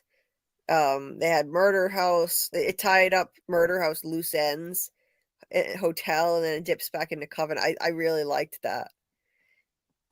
That actually saved that season for me because the first part of Apocalypse I didn't care for too much. I didn't really like the new characters that much, and then all the references. Then you didn't have to worry about that.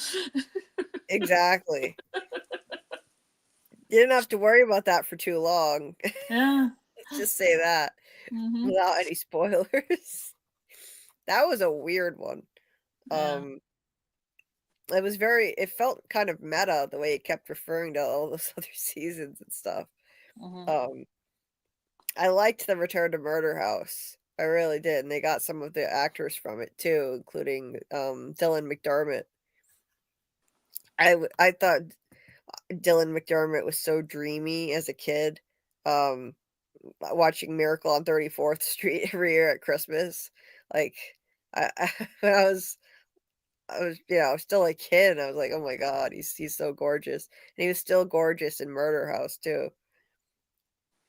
Apocalypse, yeah, that made references to all those seasons. Oh, I didn't know that 2 of the older gay actors from American Horror Story have passed away. The one that was basically about the AIDS epidemic was pretty rough.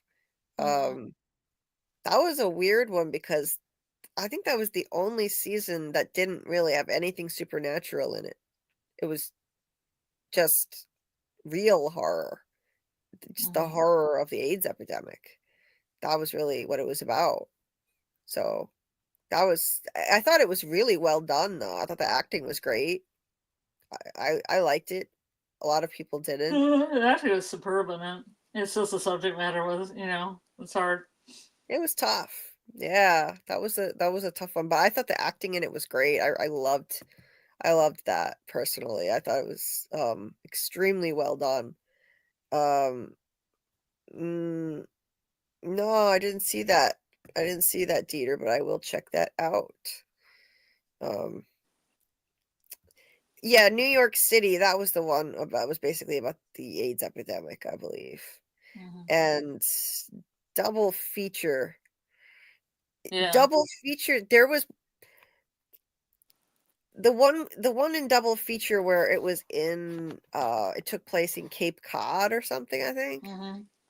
Yeah, there's a vampire part and an alien part. Yes. I actually kind of liked that. The only thing I didn't like because that it made them too short because it cut it in half. So yeah, the vampire part was pretty good. The young actress that was in it was really awesome. Yeah, I really liked the alien one I didn't understand whatsoever. It ended really weirdly, and I was like, I don't understand this. The alien. What did I just watch? Because I thought it was going to go full circle and connect to the vampire one, and I'm like, what am I watching here at the end here? It just, sometimes things just end, and you're like, that really wasn't an ending, but you ran out of film or something. It's the end. I know. Yeah, exactly what That's you mean. how I felt. I agree. Yeah, I was really confused by that whole thing myself, the alien one. It went in places I was not expecting at all. The political stuff in it, it was super weird. They had, didn't it involve the president or something? What, cult? Huh? You talking about cult? No, not cult. Didn't the alien one involve yeah, Mimi Eisenhower for some reason. Yeah, President Eisenhower's wife in it. I don't know. What the fuck? I don't know.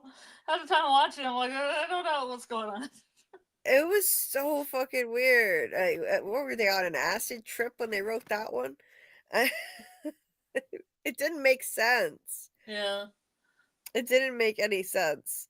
I wanted to like it. I liked it at first, and then it just went off in crazy directions, and I don't know what happened. The one with the vampires though, that was shot in, I think it took place in Cape Cod. I loved that. I actually wished it would go on longer. That was cool. And that's my neck of the woods. That's not far from me. So I liked that one myself, but I didn't watch the Kim Kardashian one. I've never seen that.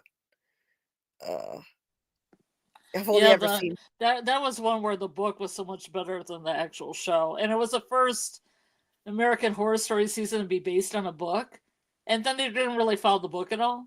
And there were people that were like, "Don't spoil it with me with the book." And I'm like, if I told you what the book was about, it wouldn't spoil what you're watching, because it's so different. Right? Yeah. The book ends really cool. I don't know why they didn't do that in the series, because it had a really cool kind of original ending. I don't know. Yeah.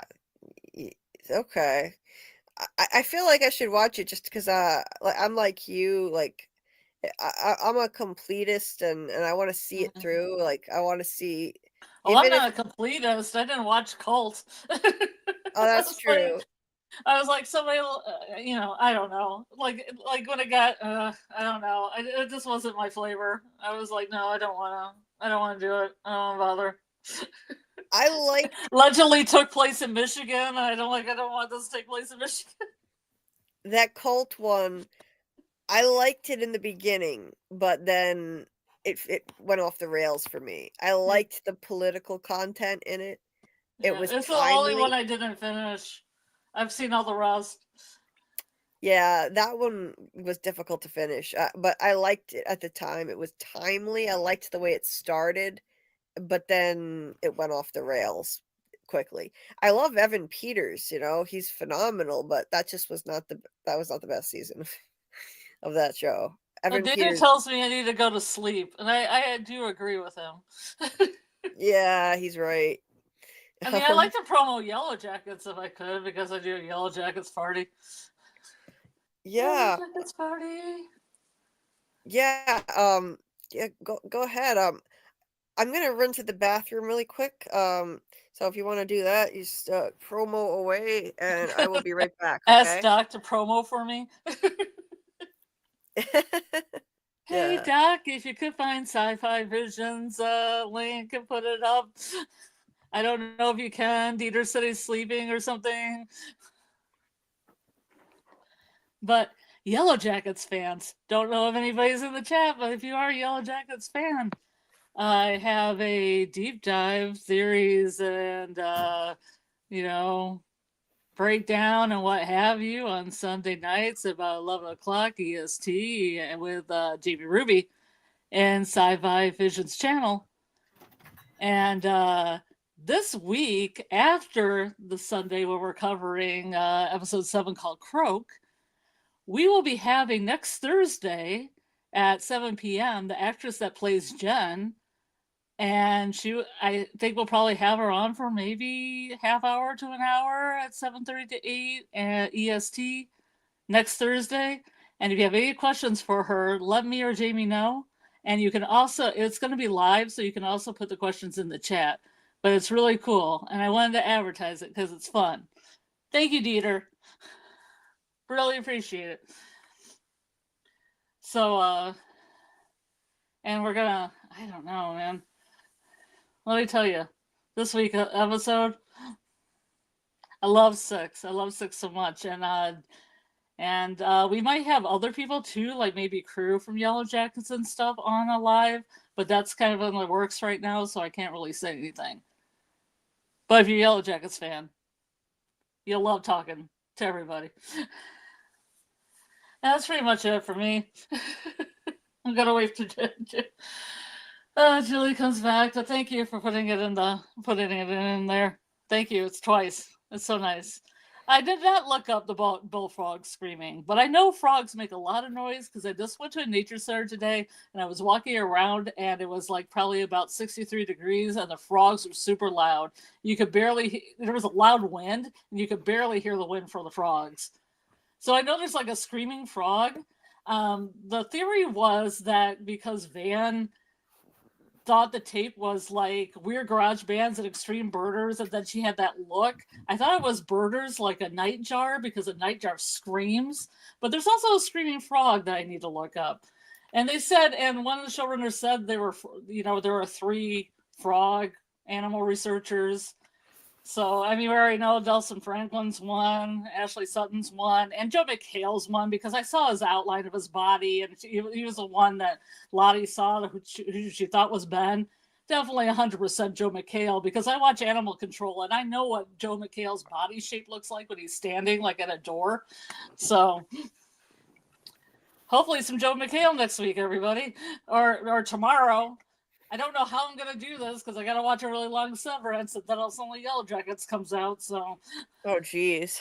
Hopefully there's no overlap. But I mean, if there's overlap, then I just got to watch it a little later. So when does Yellow Jackets drop? What time? Like usually like 12:15 for some reason. Oh, geez. I don't know. It's not directly at 12. I'm not really sure why that is. Well, so we're gonna do our watch party, obviously, for Severance as soon as it drops. So what I'll do is I'll make sure we start on time at 9 p.m. Normally, I don't know why I wait. Like I tend to wait. Like, oh, I'll give people a few more minutes, and then I think, like, why am I doing this? We're gonna show it a second time anyway. So it's not like with From. I gave people 15 minutes before I started it. After the episode dropped.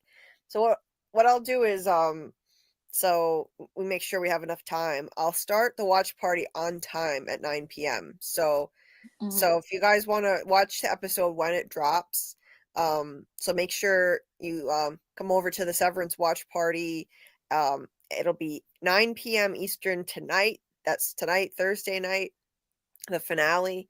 So that way it'll help you out, Scarlet, if we start on time, and then as soon as we finish the featurette, we'll start the next episode. So it'd be like 10:15-ish. Yeah. 10:20-ish. Yeah. So that's then I'm what gonna we'll watch that and immediately watch Yellow Jackets after.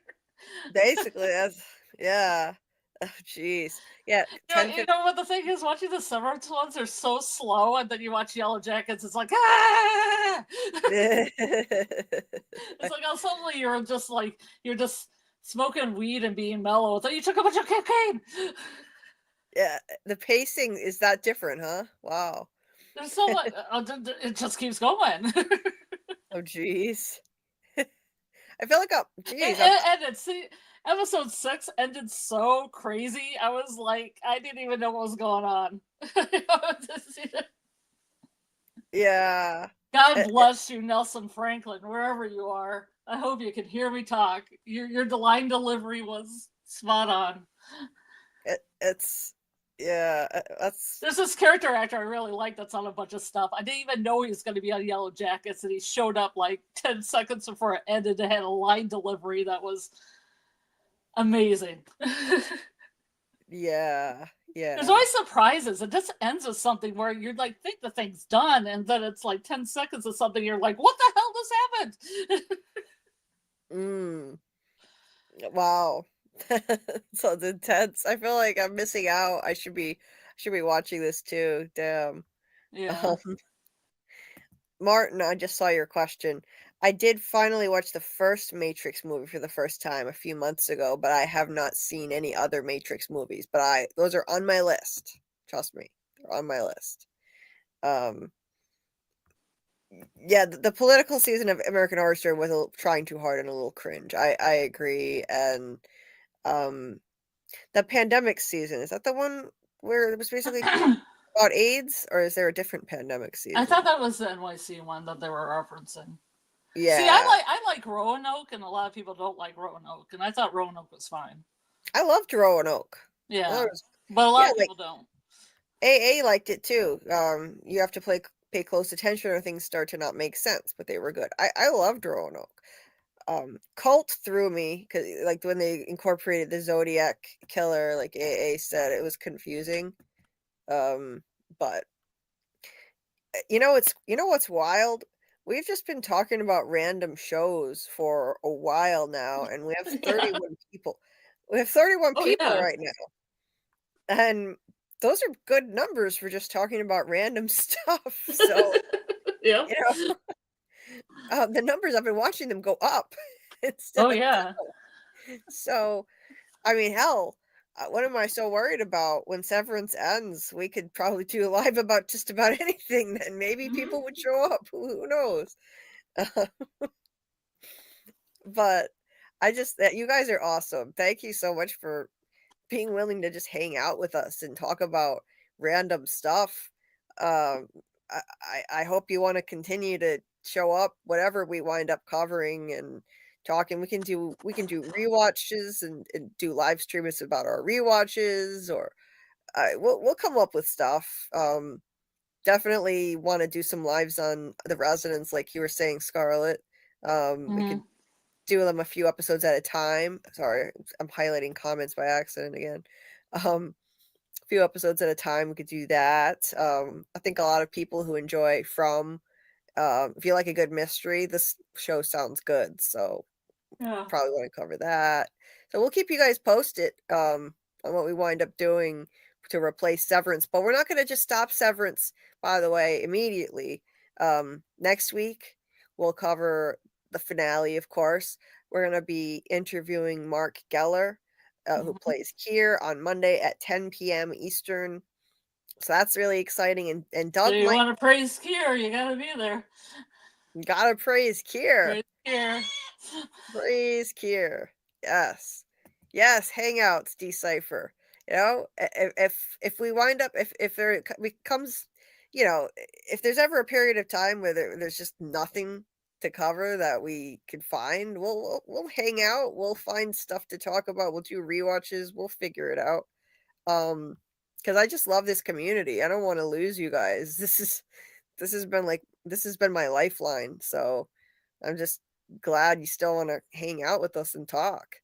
End of the fucking world is right down your alley. Okay. I've heard that's a good one.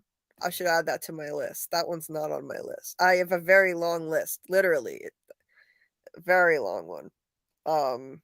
Thanks to awesome suggestions from people in this community. Anyway, Dieter, thank you. So tonight, Dieter starts the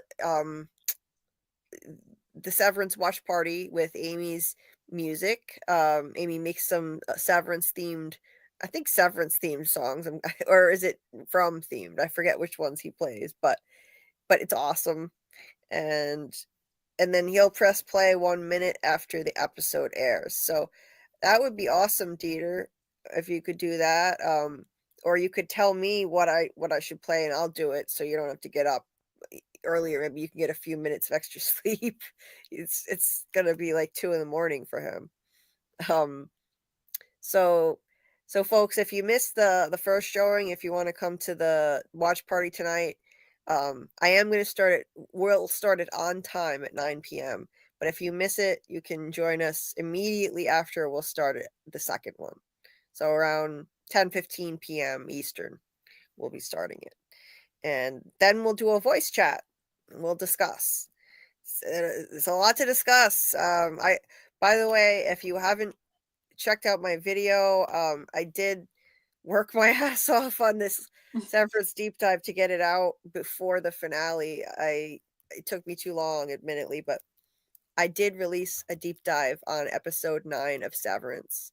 If you could please give it a view, I would truly appreciate it. It's kind of struggling right now. I think I did a lousy thumbnail or something. Thumbnails can make or break you. If you don't put the right things on the thumbnail, people don't click. And I don't like. I got a message from somebody who does videos that we had the same double any like theory, and that channel's name is Helly Refined, and it's really good videos on Severance. Oh, really? Yeah, we talked like Gabby double any theory for like a good long time on the Discord. Oh, really? Oh, God. I love that idea, that Gabby double any theory. That's awesome. That's so cool. It's so cool. She contacted me because I actually had liked her videos and had watched several of them. Wow. I thought that she had because I think I commented maybe a couple of weeks ago on one of hers wanting her to come on a live, and it was weird that she just DM'd me out of the blue because she was watching ours. Oh, wow, that's so cool. we watch each other. Who is this again? It's Helly Refined. Helly like the character, and then Refined. But I think it's Helly, one word, then R period, the rest of the word refined. Oh, interesting. That's so cool. She was watching, huh? Mm-hmm. Oh, that's awesome. That's awesome. I'll have to look her up. So shout out to her. Yeah. Videos. Helly Refined. Yeah, let me see if I can. So if you search for her, does she come up? Because I'm not seeing it. Oh wait, no, I see it. Never mind. There it is. Helly Refined. Yeah, that's cool. I'll check that out. So yes, if you could please give my Severance episode 9 deep dive a view, I would appreciate it. It's dying out there. It's like, oh no. Yeah, it's. Well, we had Helly Refined watch it, so thank you, Helly Refined. Yeah. Well, That's for this scripted one that I put out yesterday, I worked on it literally all night and all day. I didn't get any sleep, and I finally released it around like 2:30 in the afternoon, and then I finally got 4 hours of sleep and got up and got ready for this live. So I would appreciate it if anybody hasn't viewed that video. I did work really hard on it. And I'm now running on 4 hours of sleep because of that. So yeah, please take a moment to give it a view if you are a fan of Severance. It's not a recap. It's all my theories about, like, basically all the characters are, there were like basically cliffhangers for all of them in episode 9. It seemed like, okay, maybe it's kind of slow, but if you're really paying attention, they're all in jeopardy now. Like, all of it. Like, it's a big question mark. They're all off on different paths right now. They've never been more divided. You know, Mark, Cobell, and Devin, what the hell's gonna happen to them? What is their plan to try to get Gemma out? Is Cobell even trustworthy? I go through all of these different things, like, and my theories on what's going to happen. You know, can they trust Cobell? Is Mark going to complete Cold Harbor? What does that even mean? You know, if he does complete it, my theory on that. You know, and you know, I think we got more foreshadowing that Matt Gilbert's theory is correct, that the Cold Harbor room is basically them. It's going to be them drowning Gemma if he completes Cold Harbor, the file. If he finishes refining it, I do think they're going to drown her in that room, not to death, but the way that Irving shoved Helena's face under the water over and over again. That's what I think they're going to do to her until her outie dies. So that's the short version of my theory. But basically, they're going to now be able to. They can already basically kill an innie by firing them, but they can't kill their outie until now. I think they're going to eliminate Gemma's outie if they complete Cold Harbor, which is highly likely. I think they could possibly force Mark to do it.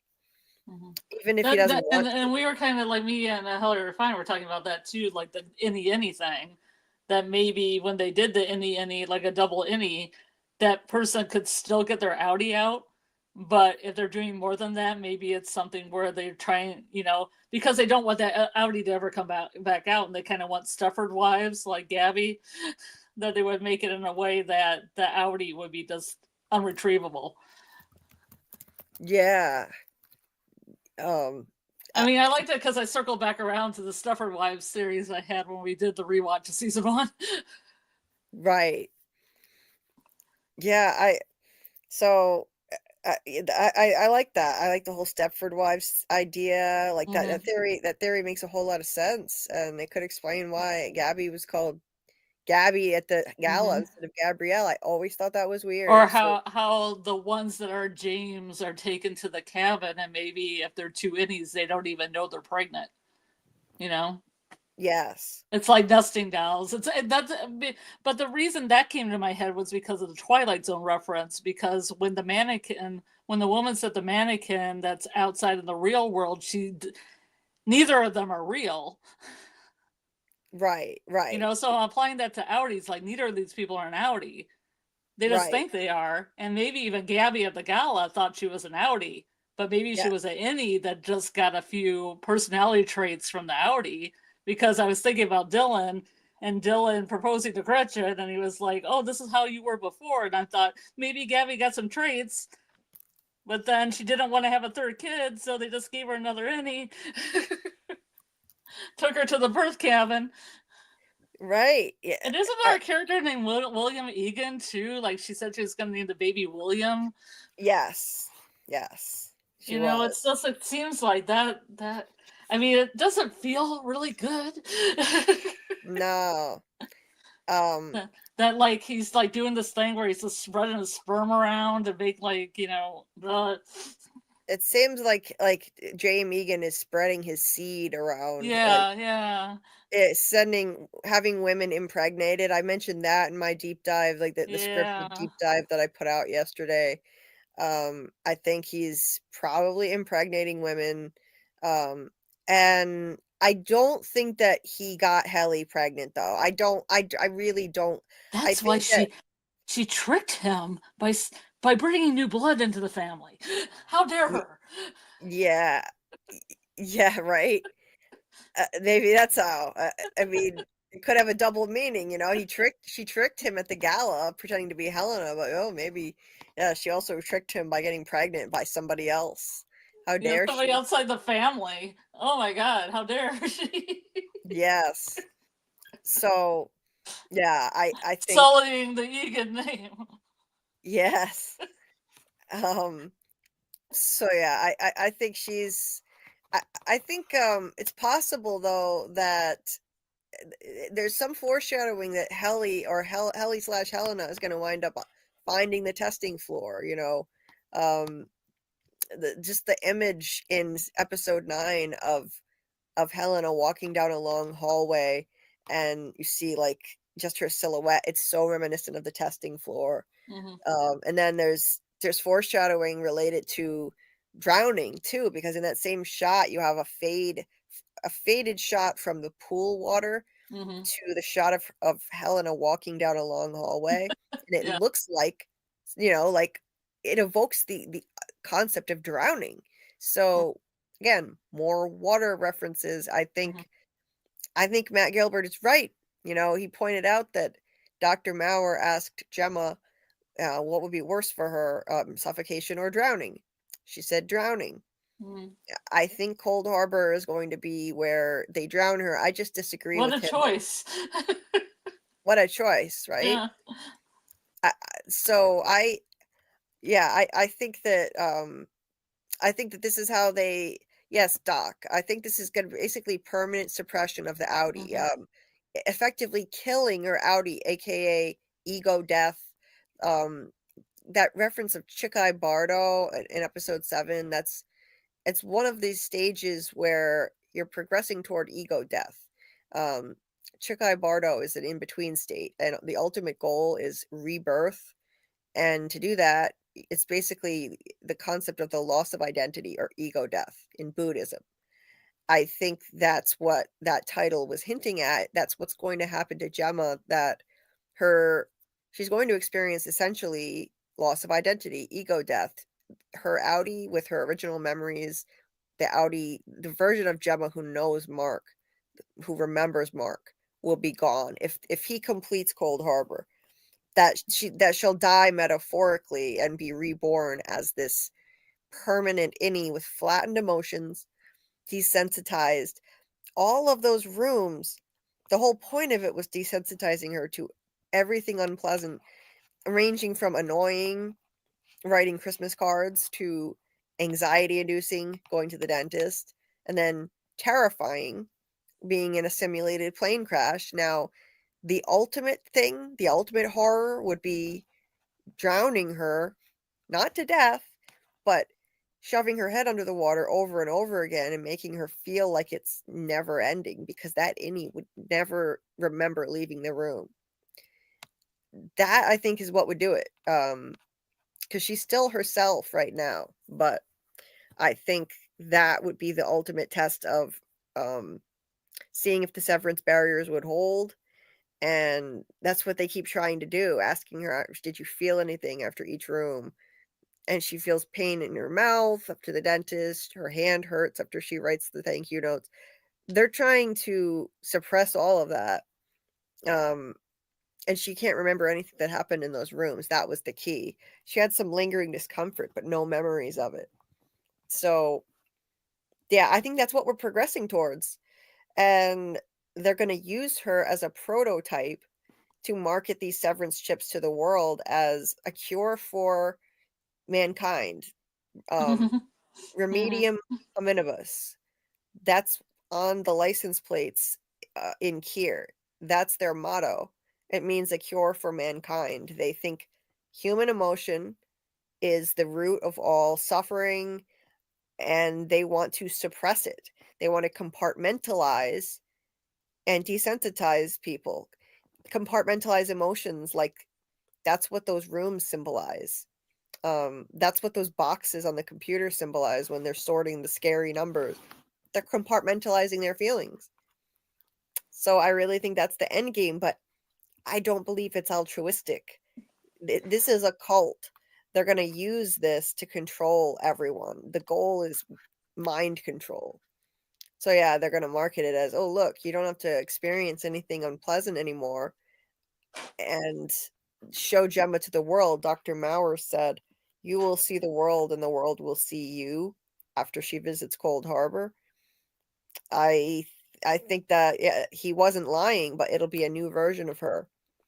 And she won't be fixable at that point. They won't be able to reintegrate her. But yeah, I think like just look at the way everyone blocks out their feelings in this cult. Like Sissy wouldn't go in Cobell's her sister Cobell's room, Charlotte. I think that was her sister. She kept it locked up. That's part of their whole cult doctrine. You just bury unpleasant feelings. That room where her sister that belonged to her sister, it was untouched. It just stayed locked up. They lock away their feelings, suppress them, block them out. Bert was trying to do that by severing himself. He said, I wanted to feel like part of myself was innocent again. And Bert, like, he was blocking out the fact that Bert was basically a goon for Lumen. He said, oh, I just drove people places. Whatever happened to them when they got there, I don't know. Bert doesn't even want to deal with the unpleasant reality that he probably most definitely drove people to get murdered by whoever was responsible for that.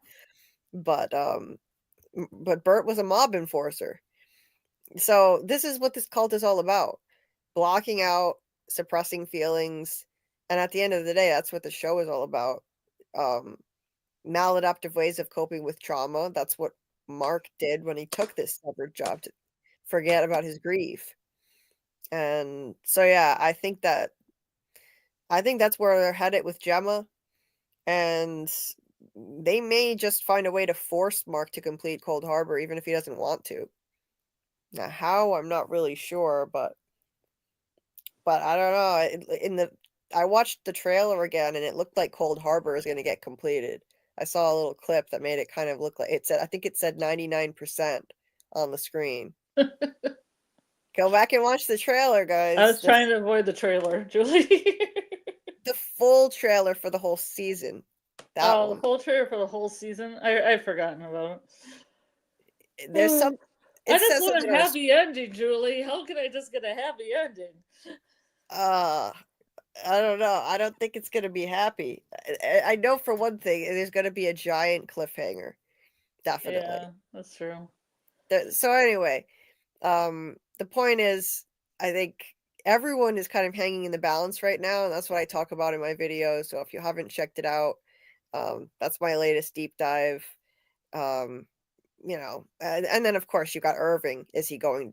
Did Bert put him on a train to go off to his death? Or, you know, is Lumen going to capture him and take him back? Or did Bert just send him off for real? I addressed that in the video. And Dylan, you know, what's going on with him? He basically just unalived himself by quitting.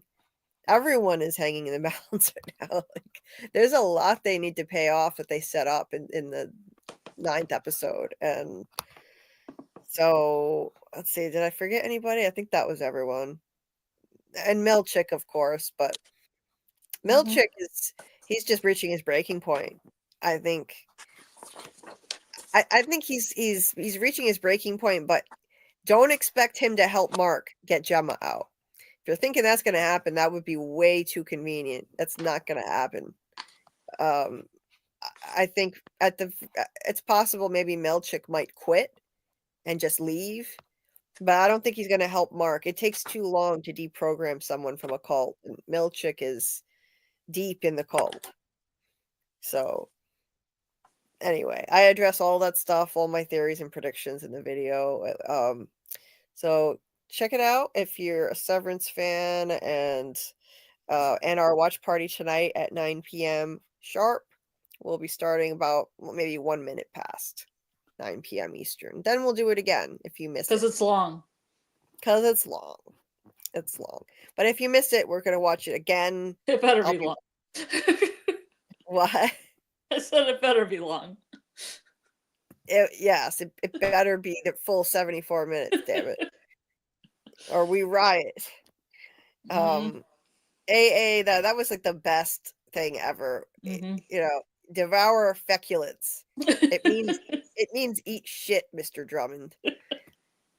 That was like one of the best lines I've ever heard in the show, if not, it may be the best, actually.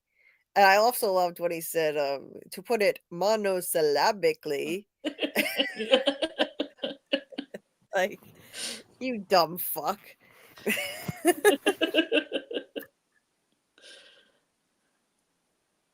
He can't follow all of that intellectual vocabulary. You know, I loved it. I loved it. Theater, yes. When Severance ends, if you want to hear my reaction to the horrible cliffhangers we get, I'll unmute myself. Hey TJ. Yeah, I think they're definitely using tones and elements of MK Ultra. I think so too. Yeah, for sure. Yeah, and it is a cult, 100%. Decipher, in a futuristic world, a regime has eliminated war by suppressing emotions. Books, art, and music are strictly forbidden, and feeling is a crime punishable by death. Oh wow. What's that That's about? like 1984. It sounds like 1984, yeah. Yeah. See, this is what always seems to happen. Yeah, they're trying to suppress feelings, and it's all about controlling people. Oh, equilibrium is what he said, but it could be 1984. Yeah. You know, because they have thought crimes in 1984. Yeah. As well as sex crimes. Yeah. Yeah, that's what always seems to happen, and it's about control. That's what Lumen is trying to do. I don't think there's anything altruistic. I don't think they even believe that they're doing this to help people. Like they want control. It's about mind control. At the end of the day. And belated good night to Doc. Thank you for being here. So glad to have you with us as always, and hope you get a little bit of sleep before work. Yeah. I don't know. I don't think Gemma's gonna die. She's not gonna literally die, but she's gonna. I think after all this buildup, if Mark doesn't complete Cold Harbor, it would also almost be a letdown at this point. We need to, we need to see what's gonna happen. If there isn't some major stop at like 99.9%, and then somebody stops it, and there's a happy ending. Yeah. Right. Yeah. that would be crazy. That would just be a tease. It stops at 99.5 or something. There was a brief shot in the full trailer where there was a screen. It didn't say Cold Harbor on it, but it did say 99%. So maybe he's gonna finish it. It ends up being just a completely different folder that doesn't mean anything. It very well could be. Trailers are deceptive. Tum water. Yeah. Trailers are deliberately misleading, so we can't, assume anything from that. But there was some stuff in the full trailer that we haven't seen yet. I went back and watched it again, and there was some stuff there, like Harmony Cobell saying, "There will be no happy ending for you, Mark." Oh, the Hollywood ending? Hollywood ending. Yes. People Hollywood ending for you, Mark. Mm-hmm. There will be no Hollywood ending for you, Mark. And she says that she looks like she's kind of lit up by like a fireplace. It looks in the shot. It's just her face. Sorry, I'm accidentally highlighting stuff. It's just her face, but it looks like she's near a fireplace from the lighting. So it's most certainly in that room at the cabin where she's telling him that. And it sounds sinister, but I really do think she's going to help them now. Maybe not for altruistic reasons, but I think she just wants vengeance on Lumen. So that gives her motivation to help. I think she's going to help. Maybe you know, the key here is that any Mark will now be able to tell them that Cold Harbor is not completed, and she'll be able to tell him, don't do it, fight it as much as you can, come up with some other plan.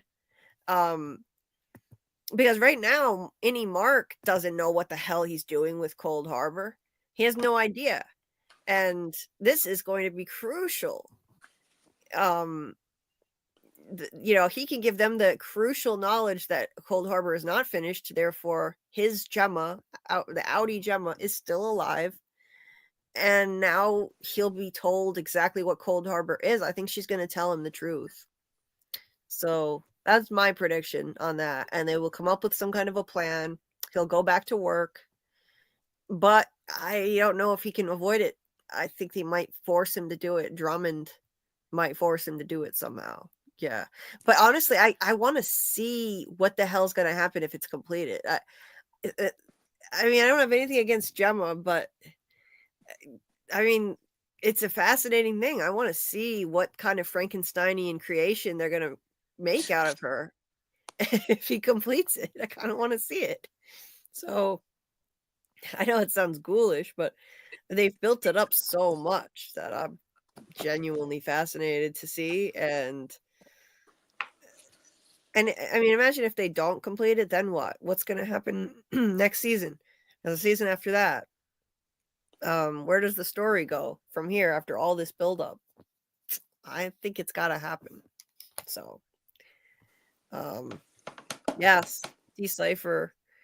Frequent themes on the Twilight Zone included nuclear war, McCarthyism, and mass hysteria, subjects that were avoided on less serious primetime television.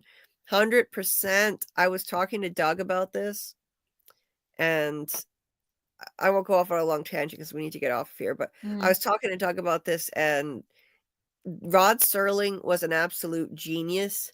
He was able to get stuff by the network by masking it in sci-fi and fantasy concepts, but he was actually making really bold statements on things like McCarthyism, nuclear war, and mass hysteria. Yes.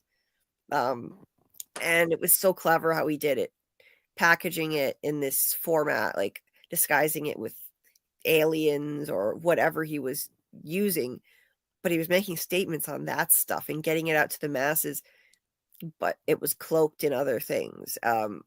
The Monsters Are Due on Maple Street is the best example. That one, it was about McCarthyism, like a witch hunt, and they just they used this concept of aliens instead, but it was really about that, how people were so quick to turn on each other and go on this witch hunt.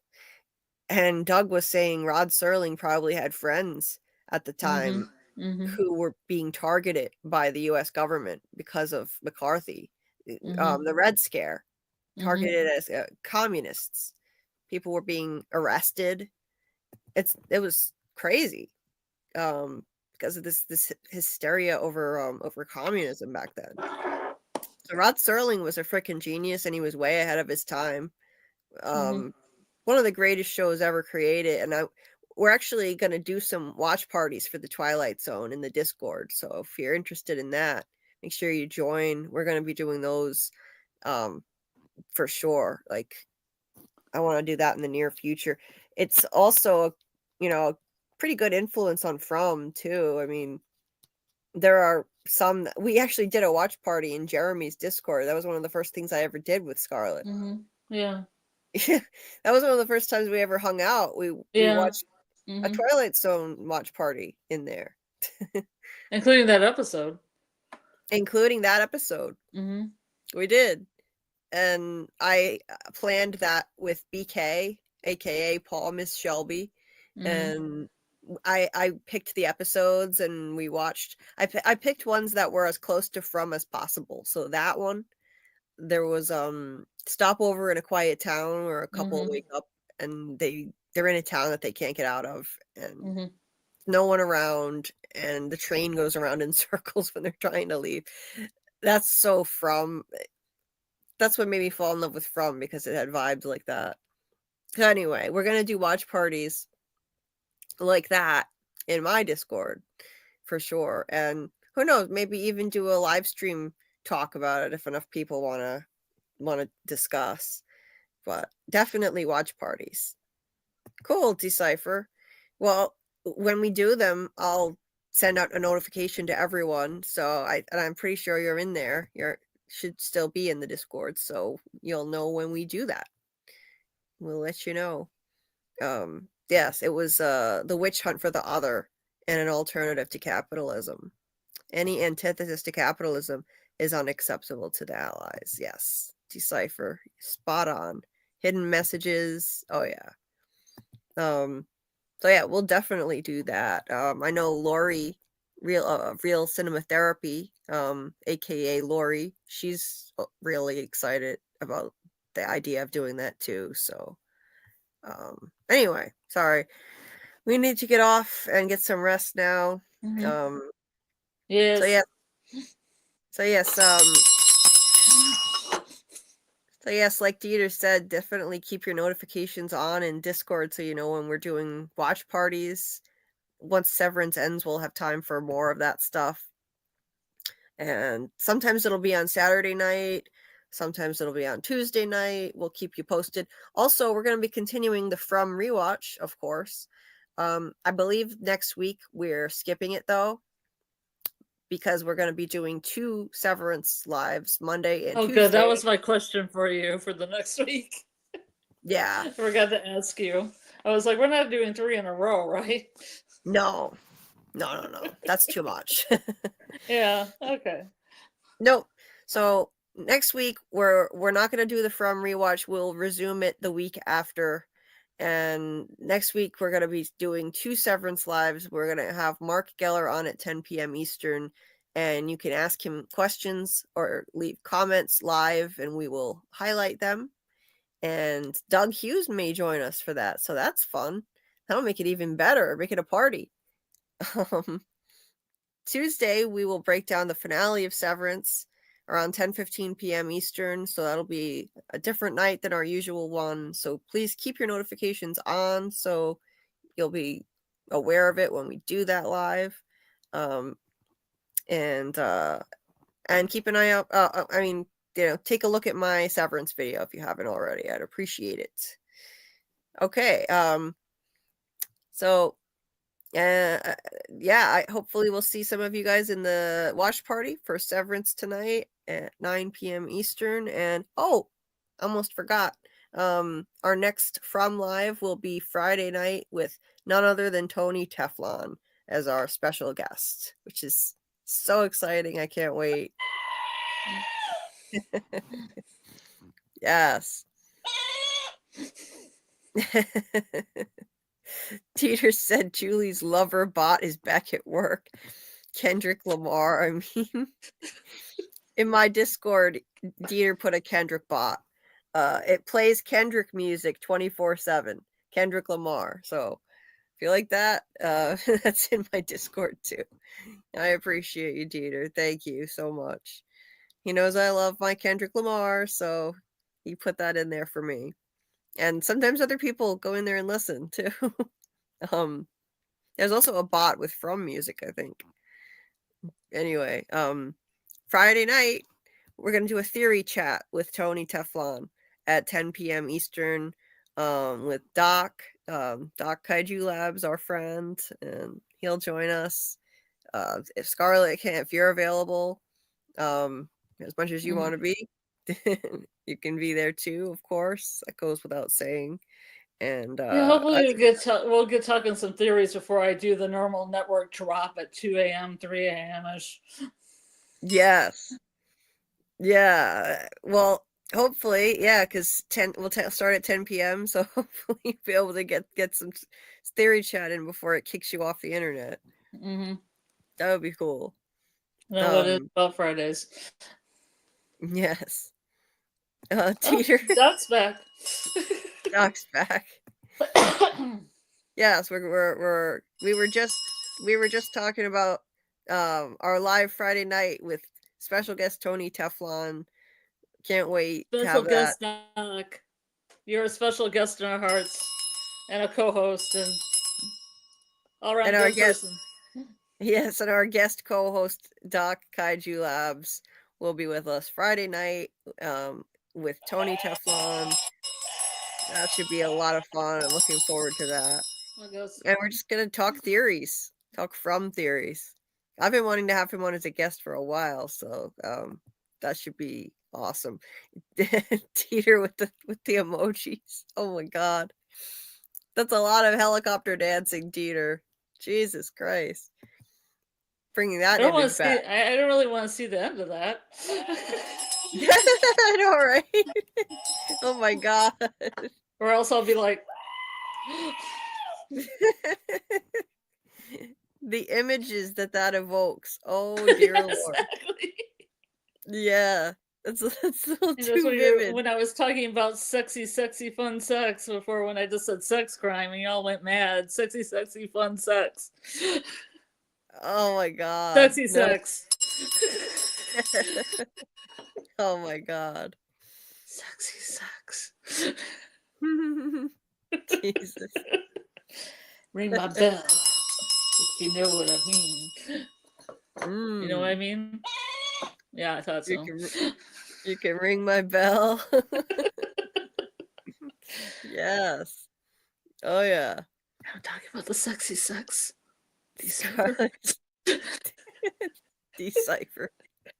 Scarlet sucks. Start my OnlyFans. Oh yeah, the sexy whispering. So happens when I get tired. Doc says, I want to see Tony literally dancing while holding a toy helicopter and telling everyone, here is their helicopter dance. An eggplant in one hand and a helicopter in the other, and this is what the people want. That would be amazing. Yes. And it's just a regular dance. Yeah. This is what you wanted. Here we go. Anticlimactic. Oh man. Spins the propeller on the helicopter. You know, dances with the eggplant a bit. Yep. There you go. Yeah. And we're all. This is what you requested. There you go. Oh, that's great. Hey, he brought it up again. Not us, you know. He brought it up on the. I think it was. What was it? Was it the Yellow Jackets live? I think he mentioned it again. It was either that or the live on Saturday night, saying if people bought his book, he would do that. So we're gonna hold him to it. We'll all just buy his book, and we'll get one hell of a show. I don't know if the world is ready for it though. Good night, Martin. Thank you. Shit get crazy, scary, spooky, hilarious. Yes. Crazy, scary, spooky, hilarious. It's a Kendrick lyric, if you guys don't know. Should be a music theme for you guys. Yeah. It fits, you know. From is crazy, scary, spooky, hilarious, right? It fits. This should be. They should put that on the jukebox in Fromville. It would fit. Hell yeah. Hell yeah. Thank you guys so much. Jeez, it's crazy to see the numbers go up and up and up when we're just talking about random stuff. It's so cool. That's because we're so sexy, Julie. Right. It's wild. 43 people. Amazing. Well, I appreciate you guys. And I would very much appreciate if you take a look at my Severance video that's like dying a slow death out there. My theory Revive video. Julie's video by hitting like. The link is there. Please help her. Please help her succeed. Yeah. It's full of sexy sex. Yes. Subliminal sex. Yeah. There was a discussion when Doug was on about a bunch of people taking their shirts off, and I didn't want to point it out because Doug was on. Oh wait, what? But I didn't know what that was all about. Everybody was talking about the shirts and taking off their shirts. Oh really? When was this? It was when Doug was on. Tonight? Yeah. I didn't notice that. What the? They were I talking about. wanted to point it out because I was like, why do people keep saying they're going to take their shirts off? What the hell? I have to go back and look at the private. I mean, look at the chat, the live chat replay. What the hell was that about? I don't know what that could have been, but Yeah, yeah. I don't have enough of it now to actually tell you what it was all about. Oh, Because the I StreamYard think. only goes so far back. Oh, I think it was because I saw KP pop in the chat at one point. Bill Chill just mentioned. Oh, okay. And everyone to take off their shirts in his honor. Okay, I get it now. Yep. Yeah. Makes sense to me now. Now it makes sense. All you had to type in the chat was KP, and now I understand exactly what you Just look at me. That's it. I completely get it now. KP, yes. Mhm. Message received. Yeah. KP is a riot. We love KP. He's great. And he said he will come hang out and watch our live with Tony Friday night too. So that should be fun. So are you gonna donate sweaty KP shirts, dear? Is that what's happening? Donate KP shirts. Oh. Because he's not wearing them, I guess. Yeah, he said we need to donate shirts to KP, Dieter. Doc said we were talking about shirtless men. Started with KP. Gotcha. Oh, okay. All right. See, this is how wild tangents get started. You know, it's just it's funny how, and it's this kind of thing always seems to happen with KP and with Tony. Like, and you never know where it's going to go. Like, you bring up something and it could lead to a conversation about shirtless men. Or the other night he was randomly talking about like black strip clubs and the wild stuff they do versus white strip clubs, and it was like, how did we get here?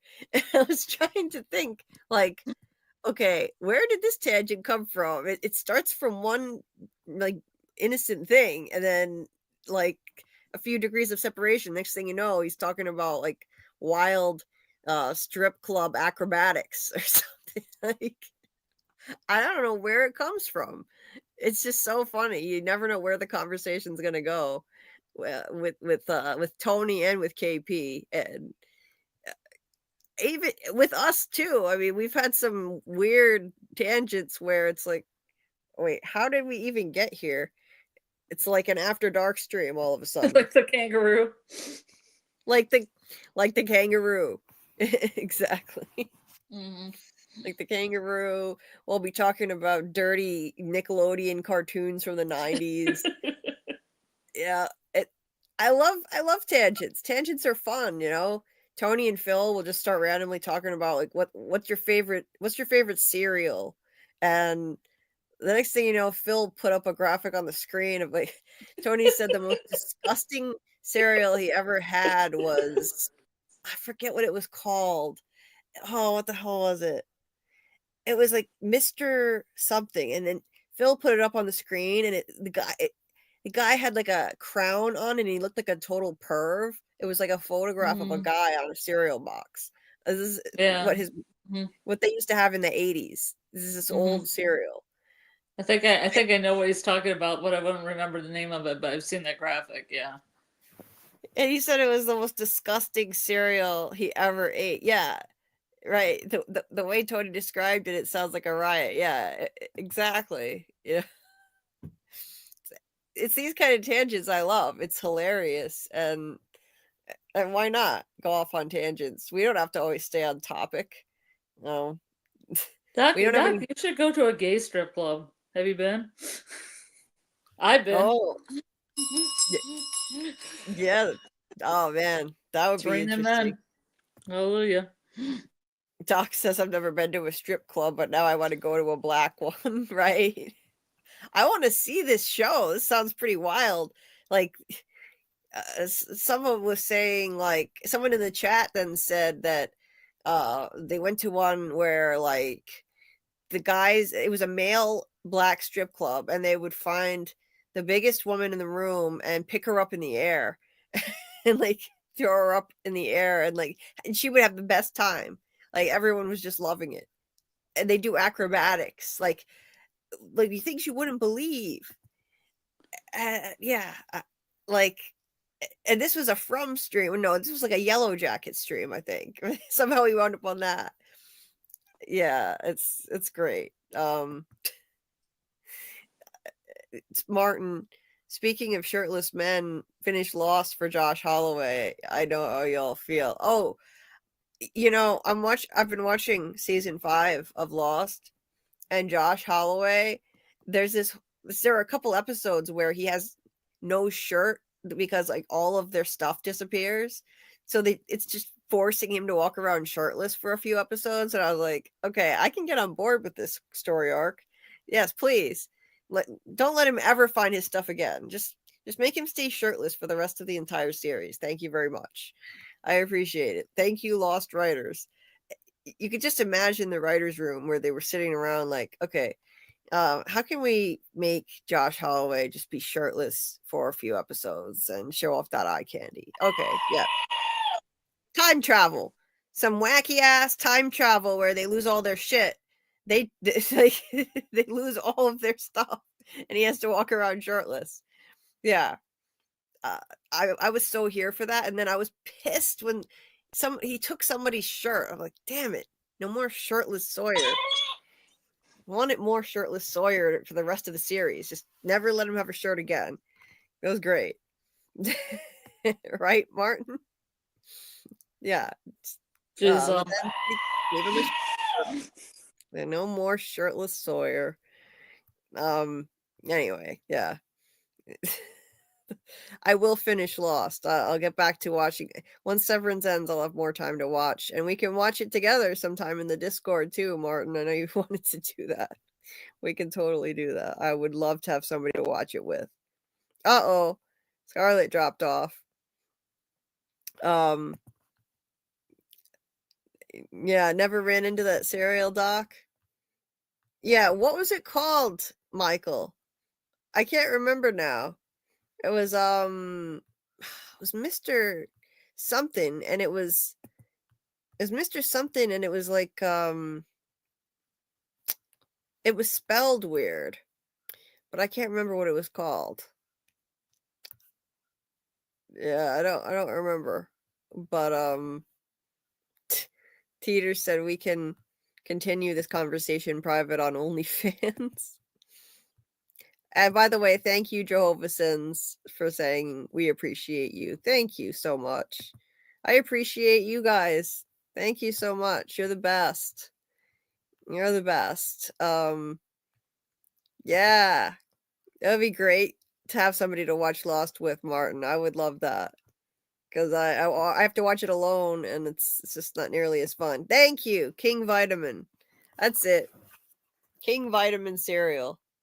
See, like, I wish I had as many funny stories and shit like this to bring up like Tony and Phil do, because it just makes it so much fun. I don't know. I don't have as much life experience as Tony, so I haven't done as many things. I've lived a very sheltered life, let's say. So, oh God, yeah, he looks like a creep. I just looked it up. It's King Vitaman, and it was made by Quaker Oats, and he looks like a total creeper. Like, I would not want to eat this cereal. I feel like I shouldn't sign off without Scarlet to say goodnight, but this is it. This is it right here. King Vitamin. Now tell me this guy doesn't look like a creep. Right here. Like, and it says King Vitaman's treasure hunt. Yeah. And they were like, I don't know. I don't want to know what's on the end of that treasure hunt. Like, I don't think I want that treasure. I wouldn't want him. It felt like he'd be staring at me while I'm eating this nasty cereal. He looks like a creep. Yeah, and apparently it was gross. Tony said that he threw a tantrum until his mom would buy it. So she bought it, and then it was gross, but she was like, "No, you're going to eat this damn cereal. I bought it, you're going to eat it." So, yeah, he had to eat that cereal. Oh man, it's no wonder it's not around anymore. I mean, look at that. What the fuck? Who thought that that was actually a good marketing idea? Exactly. Like who? The 80s was all about that riboflavin life. Yeah. That yeah, it's creepy. It's super creepy. Yeah, maybe Scarlett Googled naked Josh. Scarlett drops off the stream when she tries to Google stuff. Her iPad kicks her off. So yeah, it looks like trash honeycomb cereal. It does. It does, Bill. Yeah, honey. Oh, you just reminded me. I miss honeycomb cereal. Now I want some. Getting hungry. That poor model posing for the box. I know, right? It was just a poor choice of marketing. Yeah, Doc, it was. It's just something about him looks pervy. Scarlett is busy in naughty searches. Yeah, probably. It looks like that one bad guy in The Grinch. Yeah, kind of does. Yeah, the live action version of The Grinch. I could see it. I could see it. Yeah. This was before my time. I was born in the late 80s, very end of the 80s, so I missed out on this bit. I was just a baby when this was probably on the shelf. So um Doc, oh, you weren't crazy about Sawyer? Oh my god, he's smoking hot. He's like one of the things I don't like about season 5 is there's not enough Sawyer. I mean, not 5, season 4. Season 4, there are lots of episodes where he doesn't even appear at all. I was like, no, this sucks. Oh yeah, no, he's really hot. The guy in the hatch, he's pretty hot too. Charlie's cute. Yes, I agree. The guy in the hatch, Desmond. Desmond was really attractive, but there's just nothing like Sawyer and the way that he talks, the sultry way that he talks, his facial expressions. Jesus Christ. And he still, I looked at his Instagram, he still even wears his hair in like a similar style from way back then too. And he's still gorgeous. Yeah. So that's King Vitaman. Once again, Tony and Phil being hilarious pulled that up during a live. Well, I'm guessing Sawyer is the honey Coleman. Oh, Scarlett's back. Good. I'll have to. I'll have a chance to say goodnight. I was requested by Doc to return. I have returned us. Yeah. This one's for you, Doc. Everyone was saying maybe you were Googling dirty stuff. Scarlett is busy in naughty searches. Scarlett Googled the naked Love Josh. Yeah. Oh, I'm sorry. I just finished. Did you ever see King Vitaman cereal? Oh, King Vitaman. That's what it was. Yeah, I've seen it. Yeah. Yeah. Did you ever have that? Tony said it was disgusting. My mom was diabetic, so we could only have stuff like Cheerios. So I ate a lot of Cheerios, a lot of grape nuts, and a lot of kind of cereals that people would probably consider boring for a child to eat. That was worth it. I like Malto Meal a lot. My mom used to make that for me. Yeah. Now, how creepy and weird looking is this guy? Like, what the fuck? King Vitaman. Yeah. A face that's in my nightmares. It's nightmare fuel. The goat scream is perfect for this, actually. You wake up and that's looking at the end of your bed. When you wake up, you're like, Yeah. Oh my god. So nightmare fuel for you guys if you're heading off to sleep. There you go. He'll be watching look you in into your the eyes dream. of King Vitamin. Hit the wrong button. Yeah. He's watching you. King Vitamin's Yeah. treasure hunt. Yeah. Hunt for King Vitamin's treasure. I wonder where he hid it. Yeah. He wants you to find his treasure. Mm-hmm. Yum.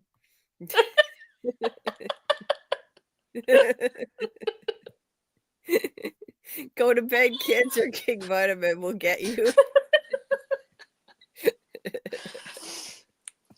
Oh my god.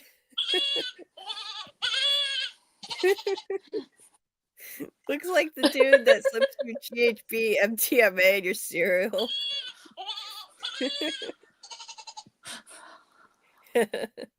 And then you don't remember the next week. Right, Michael?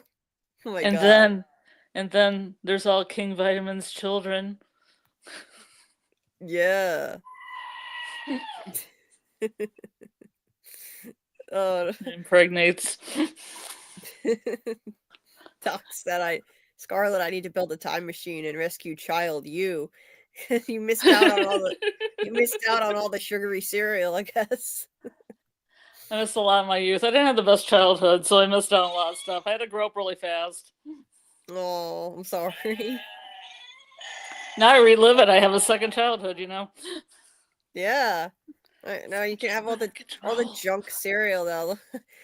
I don't like it though because my boyfriend likes it and like Captain Crunch and Fruity Pebbles and stuff, and I just don't have a taste for it. It doesn't taste good to me. Yeah, after you haven't eaten some junk for a while, it starts to not taste so good anymore, and you're like, wow, it feels like I'm just eating it tastes like I'm just eating a spoonful of sugar, like just pure sugar. But plus prior health problems, including the time I almost died, have like led me to eat a very healthy diet full of produce and other stuff. So right, it's like right. almost dying will do that to you, everybody. Yeah, I've been thinking about changing my own diet too to try to see if it makes my pain conditions any better. But yeah, I grew up eating mostly healthy stuff, and my mom would let me have occasionally Frosted Flakes. I loved when she let me eat Frosted Flakes. That was amazing. Oh my god, it's delicious. But it's pure sugar. You know? It even makes the milk taste sweet and delicious afterward. Oh, it's so good. And the Lucky Charms, that was one of my favorites. See, my boyfriend eats Lucky Charms, but I'm just not. I'll pick up some of the marshmallows. I like those, but I won't really eat it as a cereal. Yeah. I always ask him to save me about a half bowl of it, and then I try them, and I'm just like, eh. I love to. I wish you could just buy a bag full of the Lucky Charms marshmallows, even though they're like these weird dehydrated marshmallow things. Nice marshmallows. I don't even know what the hell they are, but they're delicious. Nice. They're delicious. Space alien marshmallow. Yeah. Lost from space. Space alien marshmallow. Great scare. Oh, the only thing was, I was like, there aren't enough marshmallows. I wanted more of them and less of the like whole grain cereal. The good stuff. Like that, the part that actually has some nutrients in it. I wanted less of that. More marshmallows. Just give me a bowl of Lucky Charms marshmallows, please and thank you. Yeah. I love that. Ice cream. Ice cream's good. Oh, ice cream is But again, when my mom was growing up, she was diabetic. We had to eat like sherbet, a lot of sherbet, and I discovered gelato. It's really good. Oh yeah. What, sherbet? My mom used to eat that too. Scarlet is seducing us again. Seduction. Marshmallow. It's like ASMR. I like the whispering.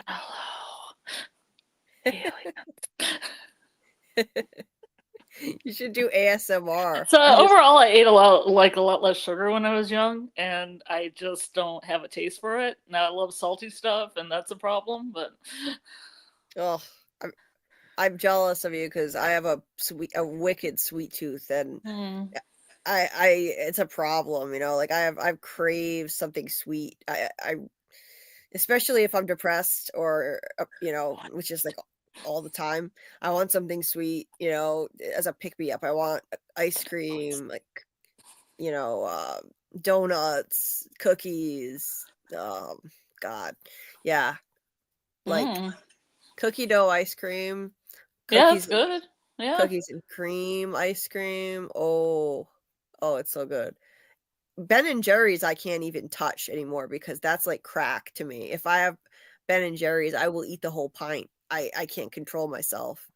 So I can't have it around. But other ice cream, I still overdo it, but not as much as that. I swear to God, I don't know what they put in Ben and Jerry's. I swear to God, I think they put something in there to make it addictive because I eat it and I feel like I'm high. And I have to have more. It's like I seriously feel like euphoria. I swear to God, there's like, oh yes. I swear to God, like I've never done drugs, but sweet mystery of life. At last I found you. You're just like, oh, you got ice cream all over your face. You're like, oh. Basically, yes. So, it's. I had some for the first time in a long time. I'm like, oh my God, why am I like euphoric right now? Even though my life is shit, I'm like, this. I felt like this crazy high. So it's dangerous for me. One time, I mean, I got hooked on it for months, and I was eating it for breakfast, and the next thing I knew, I had gained like 30 pounds. Yeah, it's not good. I eventually lost all that weight, but don't even start with Ben and Jerry's, or you'll probably gain 30 pounds. And trust me, my doctor was like, okay, if you keep on this track, this could be a problem, because I was gaining like 4 pounds every couple of months for like 2 years. And the next thing I knew, I had gained like 35 pounds. Something like that, or maybe 40 pounds. Eventually, I lost it all because I had to kick that habit. No more Ben and Jerry's. I blame you. I think they even have a T-shirt that says "Body" by Ben and Jerry's. So they know what they're doing. It's kind of evil, actually. They know that this shit is dangerous. It's so the flavor that's most like crack to me is half-baked cookie dough. It's cookie dough and chocolate fudge brownie together. Yeah, that's crack. Oh God, why am I talking so much about it? Now I want it. Oh my God, I'm gonna relapse. I'm gonna relapse and eat it. Oh shit, now I need to go get some. Don't do it. Oh no. Yeah, I'm in serious trouble of relapsing now that I'm talking about it too much. Julie ate ice cream in dark alleys. Yeah, pretty much. Bring me the ice cream. And no one gets hurt. Yes. It costs, yes, Doc, it costs a lot. It's expensive as hell. It's always been really crazy. For a I tiny... I just got some like Dean's ice cream. I don't know if you have Dean's out there. I got like 2 of them for $8. 2 containers, big containers, not just little tiny containers. That's a good deal. It's a good deal. I know we don't have that kind here. One's brown cow, I guess. Brown cow, and the other one's black cherry. That was my choice. My boyfriend's choice was brown cow. I'm not really sure what brown cow is. Brown cow. What the fuck? I think it's like fudge and chocolate with caramel and marshmallow. Ooh. Skeer. Pretty skeer. You know, You know what I miss? The frozen yogurt trend. There were all of a sudden Froyo was everywhere several years back. Like what the fuck happened to all the Froyo places? They all went under. All Oh, of a they sudden, did? Like TCBY and all that? yeah. Well, that was when I was a kid. I remember that being around. But like Mhm. in the late 2010s, all of a sudden Froyo places popped up everywhere with like Hmm. Pinkberry and Yeah. Orange. What's the other one? Orange Julius? Or Not is it Orange. something else? Orange Leaf. Orange Leaf. My favorite was Orange Leaf. And they had my absolute all-time favorite was they had coconut froyo and pineapple froyo, and you could swirl them together so it tasted like a pina colada but without the alcohol. Nice. Oh my god. There's Heaven. snow truck. There's icy truck. Well, icy snow cone trucks that come to the school in the summertime on like Tuesdays, so you can get like some snow cones. But then I had to make my kids eat them outside because they all get cherry and shit. It's gonna stain everything in the classroom. But I get pina colada because it's clear. It's pretty good though. I freaking love pina But colada. they want to get the flavor. ones with the dye in it. They just want the strongest dye so they could just get it everywhere or like drip because they're not eating it. Oh, jeez, yeah. Clear one. Get the one that's like alcohol flavored. Of course, kids. Oh, It's not really alcohol flavored. Maybe it yeah, is. I I don't know. It'd probably make them asleep. probably would. I don't like any pina colada stuff that has alcohol flavor in it. Just take the alcohol out and then it's heavenly for me. Oh my god, so good. Yeah. So I missed that. Orange Leaf, all of the Orange Leaf places went under. There's one, I think there's still one in like southeastern Massachusetts, where I could go if I really were desperate for a fix of Orange Leaf. It costs an arm and a leg. Froyo is way overpriced, but it was Weird. a luxury I allowed myself once in a while. I think that'd be cheaper than ice cream, but I guess not. It's not at all. Then there was a place where I used to get graham cracker flavored. It had some weird things like graham cracker flavored, toasted marshmallow. Pretty scary. Oh, it was good. Yeah. And then they all went under. Okay, COVID did the places in. Okay. Because you would serve yourself. You'd go around and you would serve yourself and you'd put all the toppings on that you wanted. The toppings would be out in the open where anybody could just pick up the scoop and put it in. And then I remember a couple years ago, I went to one of the last Froyo places around, and they had to change everything. All of the toppings were like behind glass, and they did it for you. And so maybe a lot of Froyo places just decided to, go under instead. That sucks. Well, that explains it. They could have just done it for us. I mean, we don't have to serve ourselves. Why did they have to close? I mean, this was a luxury I shouldn't spend money on. But once in a while, it was good. God, I miss it. Pinkberry sucked, though. Everyone loved Pinkberry, and they had like the most boring flavors ever. There wasn't a single one that appealed to me. There was a huge like cockroach outbreak, and a bunch of them around San Diego. Oh God, cockroaches! Yeah. I never been to one because of that. Because I was like, no, I don't think I want you. Jesus. No, thank you. There was cockroach flavored froyo. Cockroach flavored froyo, yum. There was a pizza restaurant that my mom and I got pizza from the time I was a kid around here, and it just got shut down forever because the health department found horrible violations. Like the entire kitchen was disgusting and full of dead bugs, and like it was filthy. And they had like rats. And like, this is a place my mom and I got pizza from since I was a little kid, and I miss it. But at the same time, those were mushrooms you were eating on your pizza, Julie. I mean, I miss it though, but it's like at the same time, would I ever want to eat from there again, even if they were open? I don't know. Yeah, maybe there were. It was like, yeah, instead of mushrooms, it was probably bugs on the pizza. Yeah.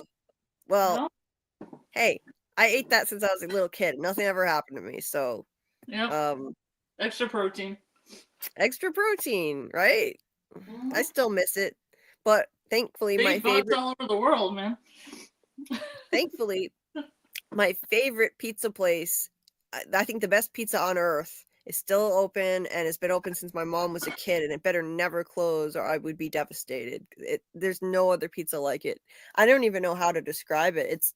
It's got this thick crust, really fresh tasting cheese, like not like typical cheese. It tastes fresh. You can tell they're using fresh cheese, thick layer of it on top, and then on top of the cheese they put thick globs of sauce on top of the cheese and under it.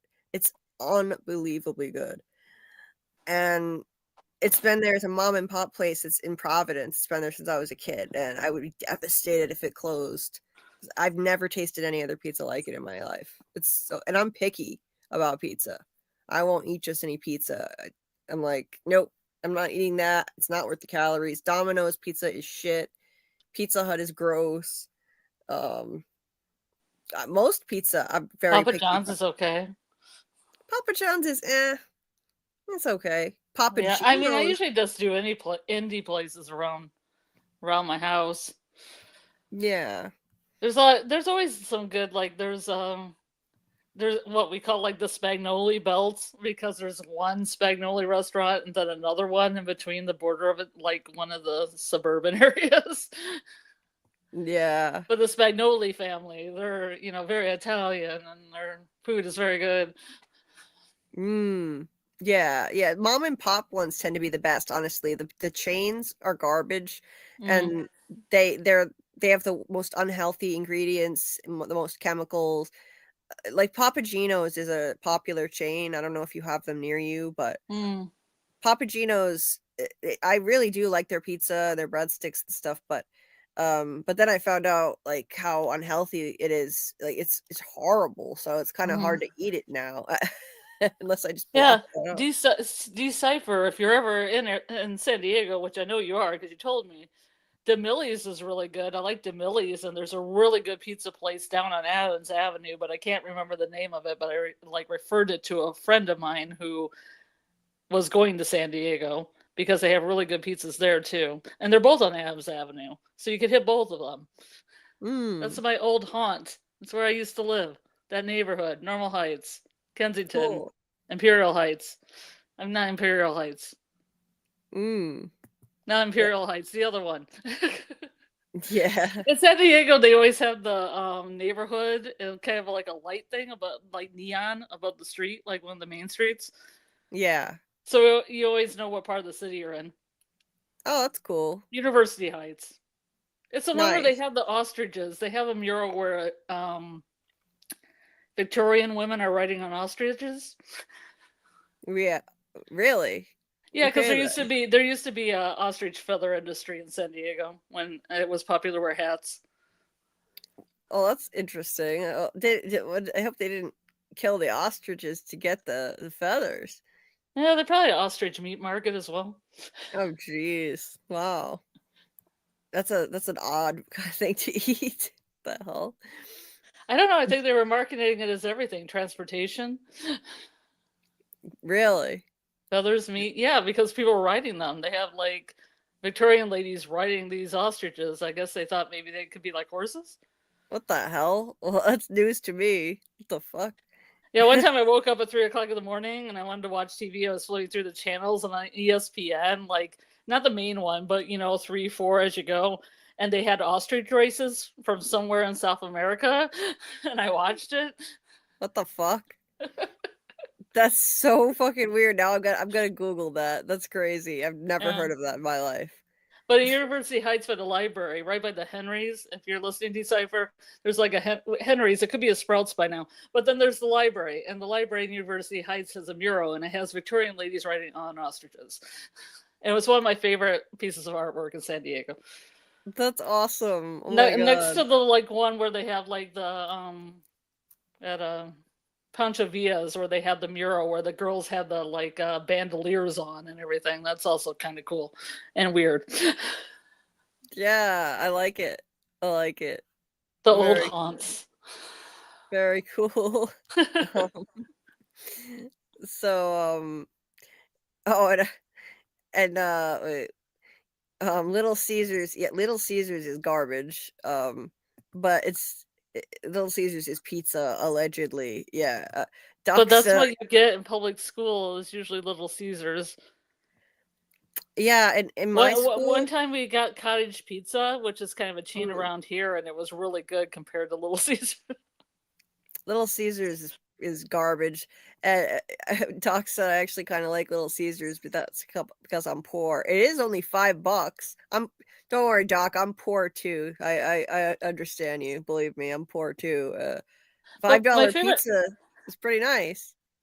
my favorite mural of all time, Decipher, was if you remember if you go to Hotel Circle, there's this like building, and it used to have a guy that was really happily he was butchering meat, but he looked really happy, and it was a really beautiful looking mural, and then they painted over it, which was one of my like really sad moments when I lived in San Diego. Like the happy guy cutting meat. It was depressing. That's weird.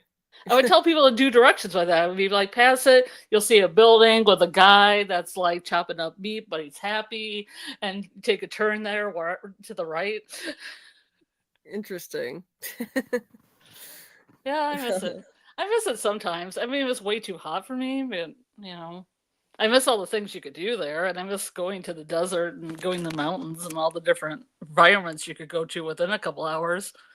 That's pretty cool to have that kind of variety. And the beach. Yeah, like the beach off season. To have all of that accessible to you, to have that much variety must be wild. Yeah. Yeah. That's cool. I went to a lot of band shows there. I went to saw so many bands. I can't really see too much around Michigan. There's only been like a couple bands I wanted to see that play Lansing. Nice. Unless I want to drive to Detroit or Chicago, which I have. Right. Wow. That's crazy. Jeez. Yeah, it's weird. It's like a college city. It doesn't really act like a college city, and I don't know really what to do about it. Yeah. Well, usually college cities like Ann Arbor, and at least in here, Ann Arbor, Kalamazoo, San Diego, what you will have a lot of culture around it, but Lansing really doesn't, and it's very confusing. Yeah.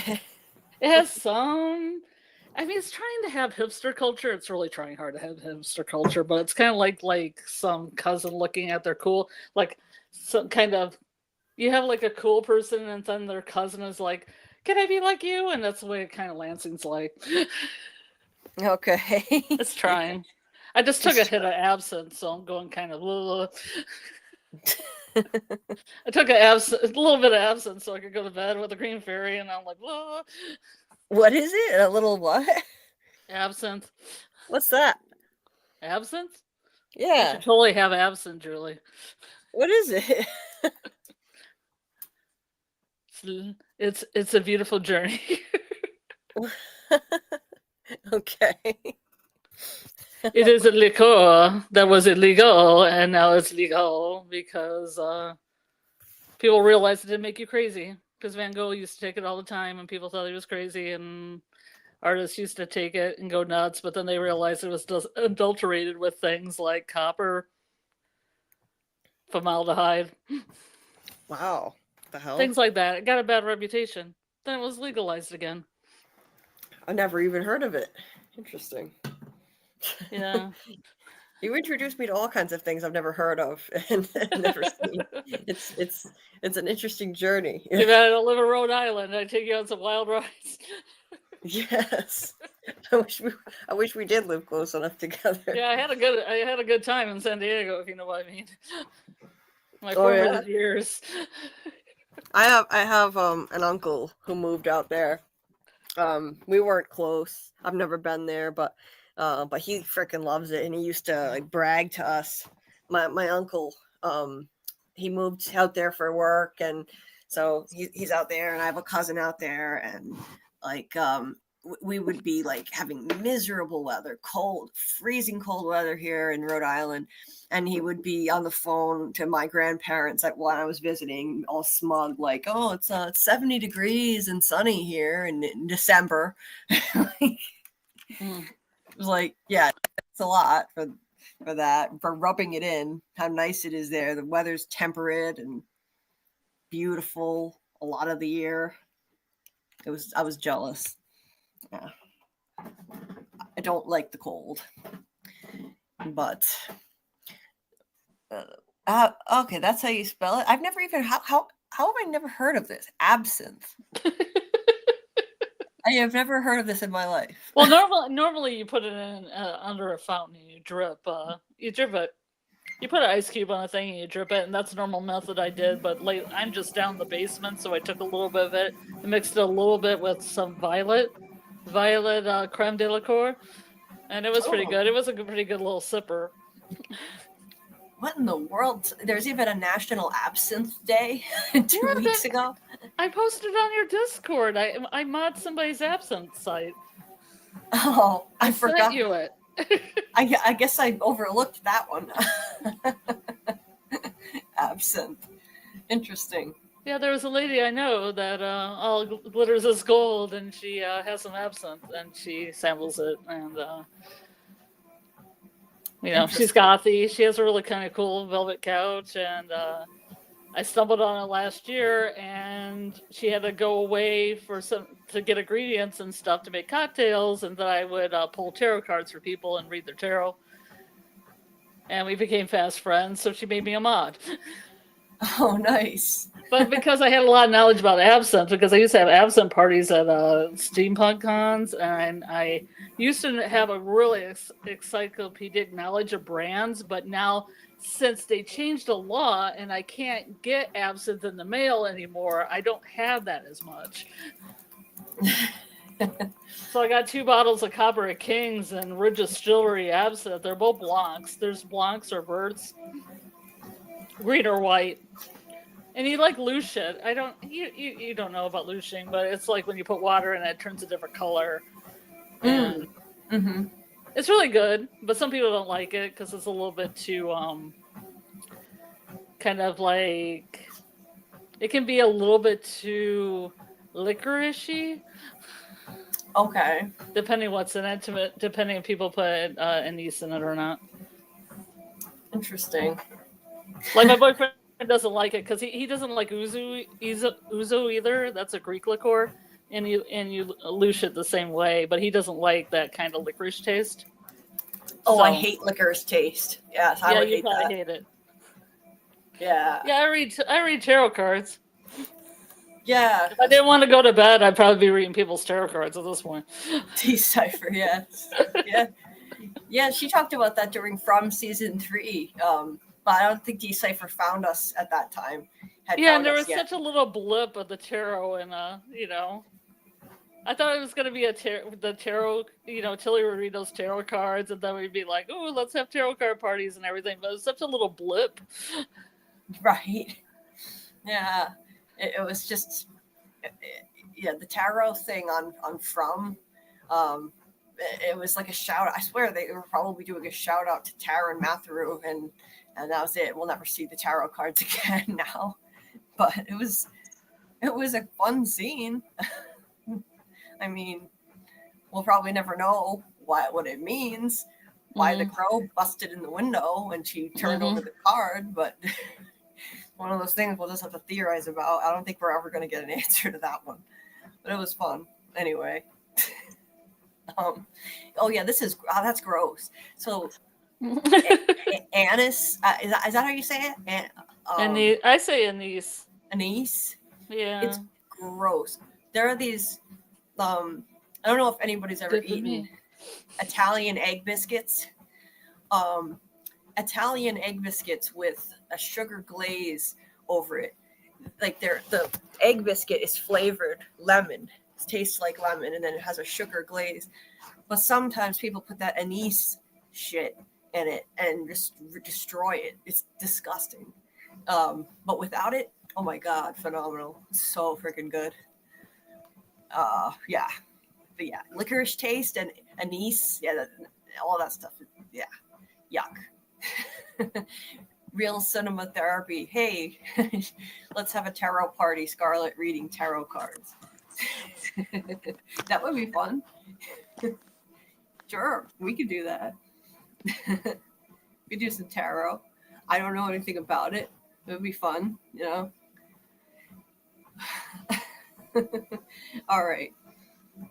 We should. Man, it's now at the 6.5 hour mark. What the hell? We just reached 50 people. That's the most we've had in the entire live, Scarlet. What the hell? How is that possible? Why does that happen? I guess we must have a lot of Europeans who show up. Like, I could just take another little like nip. I mean, a thimbleful of alcohol will get me drunk nowadays. I don't really drink that much. I mean, I just really go to my head. I don't drink at all. I can't. But I mean, one time I drank something that went to my head a little bit, but like I've never actually been drunk in my entire life. There's a lot of stuff I've never done. Oh my God, 52 people. What the hell is going on? What is happening? I didn't even say sexy, sexy, fun, sexy. What is happening? Are all the hello to all the Europeans, I guess. Hello, Europe. Hi, Europe. Oh my God.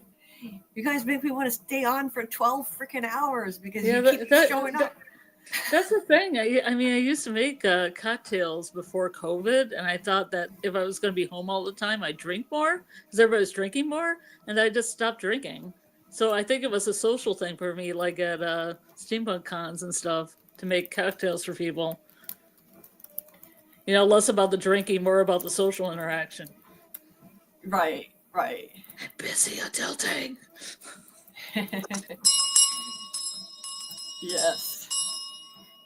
I teach your children. Yes. Scarlet is busy adulting. Teaching children. Yeah, how to grease gear. Yes, indoctrinating the kids. You gotta get them young. You gotta teach them young. Mm-hmm. Yeah. Give them a Kira doll. Yeah.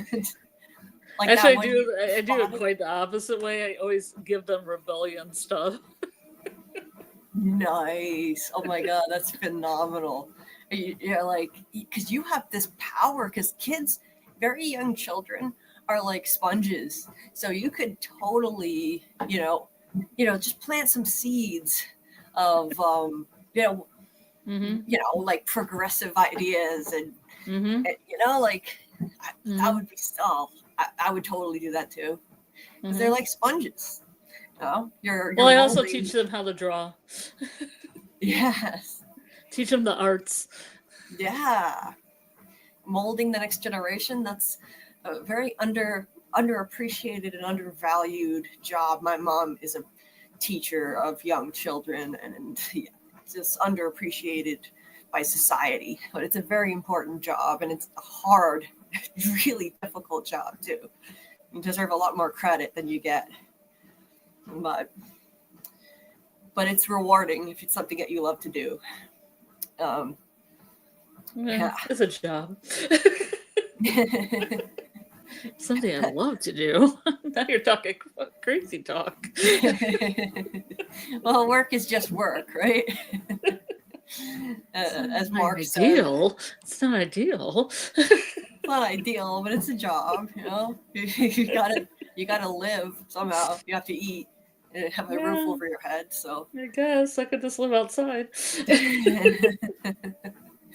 It was really funny because I don't know if you appreciate this, but with the nature center they have a bunch of yurts that people have made out of like logs, and then like on the same walk I saw this girl carrying a deer skull, and I thought it was on Yellow Jackets, and I was like, I have no idea what's going on. What the hell? I wanted to live there. I thought I should start asking people if they wanted to be my cult. What the fuck? Oh my God. We're gonna talk about that on my Yellow Jackets live because I was like, that was crazy. I think it was a skull from home too, because I don't think she got on the trail because it was like cleaned and white. I wanted to put it on top of her head like an antler queen, but Wow. I mean, yeah. Well, I've watched enough of Yellow Jackets to get that reference. Yeah, I feel like I'm missing out on, a party. Everyone's really happy with how the season's going. Apparently, I hear a lot of positive buzz. People are really into it. Buzz. Oh, buzz. No pun intended. That was actually not even intentional. Yeah, it's supposed to be a really crazy ride on episode 7, so everybody's getting like real anxious. Mm-hmm. I mean, not only that, but Joe McHale, all right. I love Joe McHale. Oh, I think he's so funny. I used to watch him on Talk Soup. He used to like make fun of. It was like some kind of show spoofing talk shows or something, spoofing other celebrity shows. I don't know. The Soup? Weird.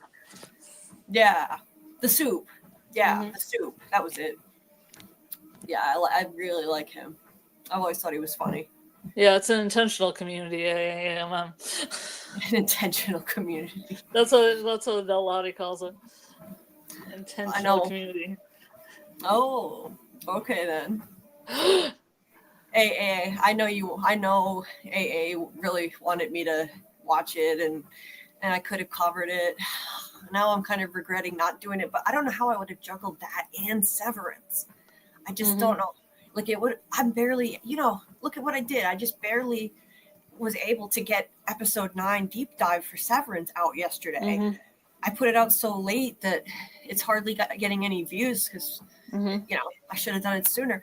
I just don't know how I could have done both. I probably would have, if they were further apart, maybe I would have powered through the stuff that triggers me and forced myself to watch it anyway. Yeah. But I was just too overwhelmed with all the other stuff, though, that we were covering. I take the From Rewatch very seriously. I know if we weren't doing that, I probably could have done both, but I don't know. It's all right. I might still change my mind and start watching the show. I've been considering it because I feel like I'm missing out now. We'll see. Because there aren't enough shows like that have mysteries to dive into, like AA is saying. Looking at the landscape now, I'm starting to regret not covering this. But it would have been great because From and Severance and Yellow Jackets are all original ideas. They're all mystery box shows. They're all pretty good. Yeah. And it's hard because there's not anything to fill in their shoes after, So it's difficult. Nothing else really can follow that. That's a hard act to follow. Also Silo, a lot of people put Silo up in that group. So you got Silo from Severance and Yellow Jackets, and then nothing. I see nothing on the horizon. It was like an embarrassment of riches for a few months, and nothing. I would have covered Silo if I had time, but I just didn't. It started when From was still on. I was too busy with From, and then we dove into the rewatch, and the beginning of Silo really didn't grab me, so I could have made the extra effort to maybe catch up and do some coverage, but a few weeks behind. But they got to spread out these great series more. Don't drop them all at once. Damn it! I know it's different streaming services, so they don't have any control. Maybe they're trying to compete with each other, but no, there is no competition with streamers because you can watch anytime. It's just my rotten luck, they all come out at once, and then now it's like a desolate landscape of The Handmaid's Tale and and The Last of Us. It's all apocalyptic dystopian nightmares. With no dark comedy or very little dark comedy. That's all that's on the horizon for us. So we're gonna plunge into darkness. Well, The Residents. Let's just do The Residents. Well, I definitely want to do that. Do it anyway. I like that idea. If anybody has Netflix.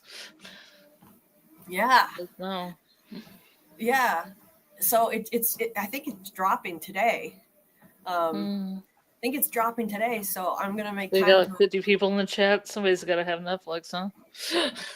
One of you? Yeah. Netflix is a common streamer, so I highly recommend, guys, if you haven't heard of The Residents, look into it, check it out. I think it's dropping today, and it's a comedic murder mystery that takes place in the White House, and there's like 157 suspects. Literally. Ridiculous. Yeah. And the lead detective is like a badass woman, and I haven't seen like much about it, but from what I've seen, it looks like a fantastic concept, and it has really high ratings on Rotten Tomatoes. It's like it was almost 100% positive or something. It was a lot. So check out The Residents, because I think that's something we could cover. We have to figure out how. Next week's going to be a pretty busy week. Yeah. So because we got that like interview, and then I've got a Yellow Jackets interview on Thursday, so it's a lot. It's a lot. And the only time she could do it was 7 p.m. So it's like really hard for me to fit, my schedule. It's really hard for me to fit that in there, even if it's a half hour. Yeah. Yeah. So next week's going to be tough. We have the interview with Mark Geller Monday night, of course. And Tuesday night, breaking down the Severance finale.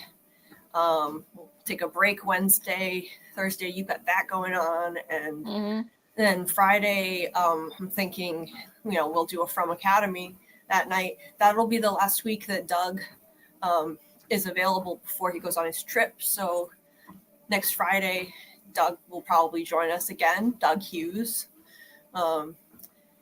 So yeah, I don't see a way to fit in The Residents next week, any kind of live, but maybe the following week we could think about it, see if we like it, and yeah, it's worth considering. Definitely want to check it out. MGM is putting out Stephen King's The Institute with Jack Bender directing. Oh, is that new, Doc? That sounds promising. I'm gonna look. Thank you. I'm gonna Google that, Doc. 8-episode series. Okay. Well, I love Jack Bender and Stephen King, so I'm gonna Google that one. Yeah, it'd also be from adjacent. Yeah, Alice in Borderland was cool. I never finished it. I started it, but I didn't really like the direction it was going in, so I stopped. It looked like it was going to turn into some kind of cheesy romance between this guy and this girl in it. And you know how I feel about romance. So I stopped, but I heard it's fantastic, but then it got canceled. Like everything else, practically everything else that's good, that has mystery. But Dieter, I do a lot of other stuff offline. It's not easy to stay on top of things. I should have gotten that video out before yesterday, but at least it's out there. I worked all night and day on it, and lost sleep as a result. But I'm still proud of it, even if people don't watch it. Like, I'm proud of it anyway, because I worked hard on it, and hopefully I can. Well, I'll definitely get my finale breakdown out a lot sooner. I'll get to work on it sooner. The Long Walk is also in the works. It's a dystopian novel by King. Okay. I like dystopian stuff as long as it's not too dark. If it gets too dark, then it's just like, it's a downer. It's like hitting too close to home, too close to reality. Do you think Mark Geller is going to notice my name? Probably, Dieter. Probably. Okay, Doc, that sounds cool. I'm going to look that one up. Let's see, what was it called? Stephen King's The Institute. All right.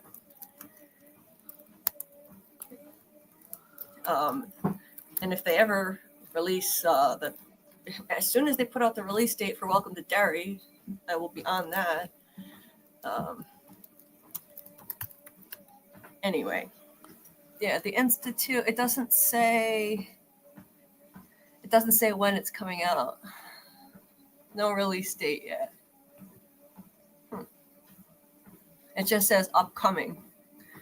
And first look images from filming were released in 2024. It's expected to be broadcast on MGM Plus in 2025. So it's just like Welcome to Derry, 2025. No other info, but well, that's interesting.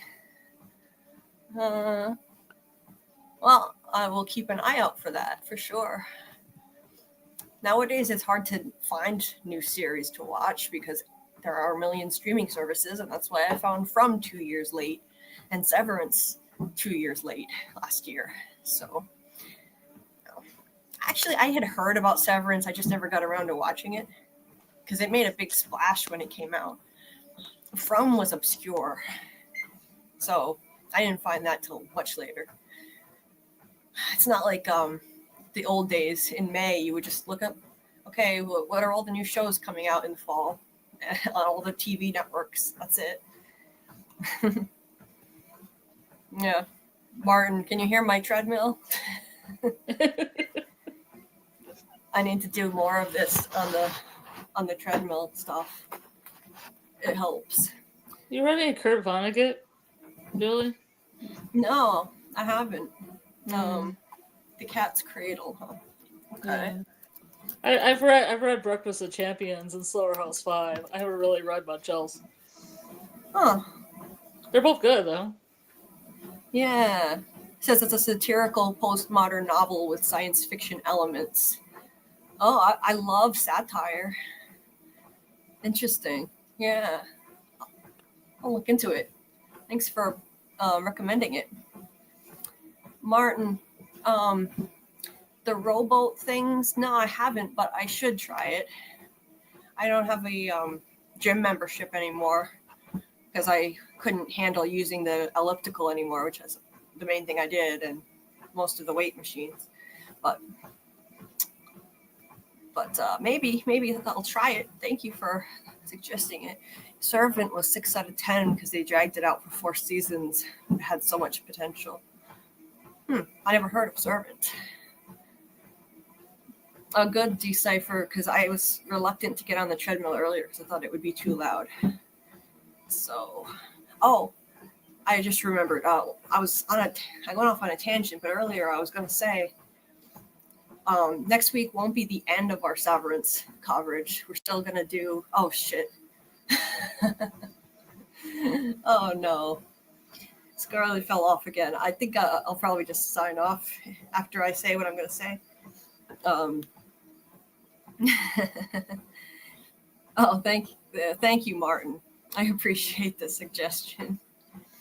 This is not something I would do during an interview or with a guest or anything, but toward the end of a live, I really need to on the treadmill. I was going to say, okay, I know there's something you can buy that can actually remove background noise. Infinite Umbra told me about it. Thank you, Decipher. Yeah, I'll have to look into that. But it's because I have to do this to manage my pain. If I don't do this every few hours, it's completely out of control, the pain. So that's why I continue to, I shouldn't have waited this long because that was really bad, but at least I'm doing it. Samuel, I would totally do that, but my pain is horrific in my legs. I can't jump. There's so many things I can't do. I appreciate the suggestion, though. I can't jump. I can't kneel. I can't even sit cross-legged because my legs are so messed up. I'm in the process of looking for new doctors because the ones I've seen have not been able to do anything for years. Many doctors, many opinions, second and third opinions, nothing. So I gave up a year ago. I just gave up and I stopped going to doctors and I stopped going to PT. And I got sick of it. I was going to doctor's appointments and physical therapy about 4 days a week, and it never helped. So I gave up, and then the pain got worse. So I think stopping the physical therapy might have made the pain worse. So I'm going to go back and try again. It's not easy, but thank you. I appreciate it, AA and Samuel. And thank you, Samuel and AA. I appreciate it.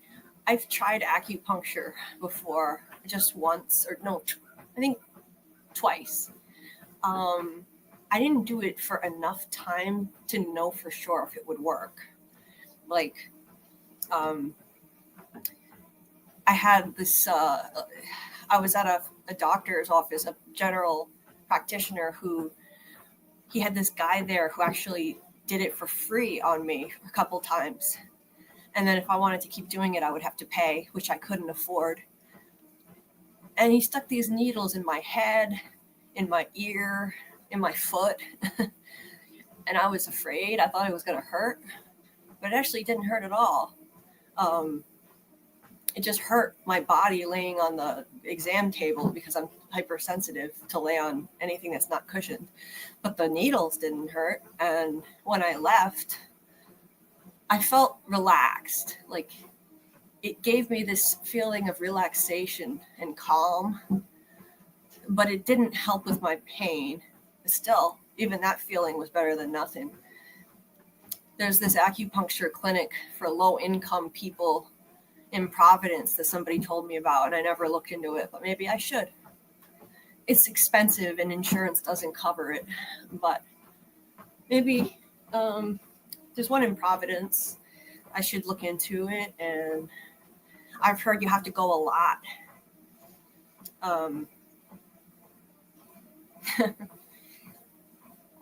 Yeah, I didn't have acupressure.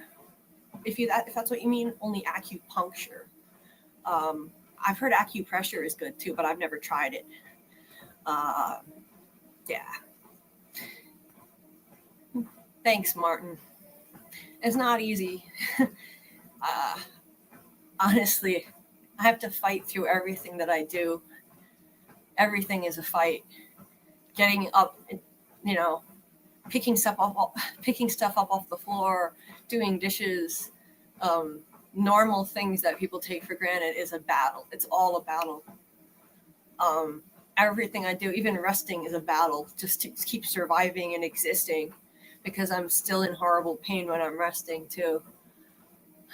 But this channel has been life-changing, so I really appreciate you guys and all your support and your kind words. Thank you. I feel less alone. Thank you, Martin. I really appreciate it.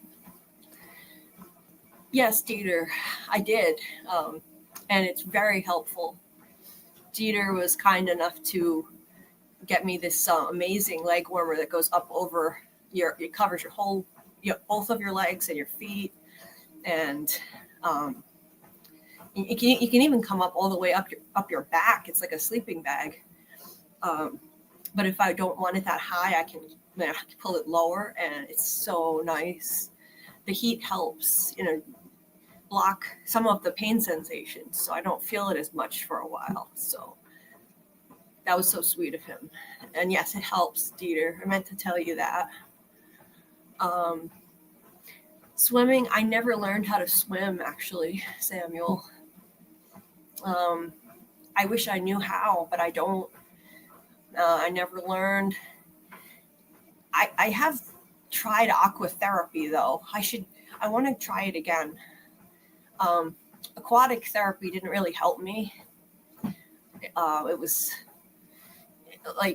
just a pain. I had to drive in traffic to get there on the highway, like loads of traffic. And then I would go there, and it didn't really seem to help.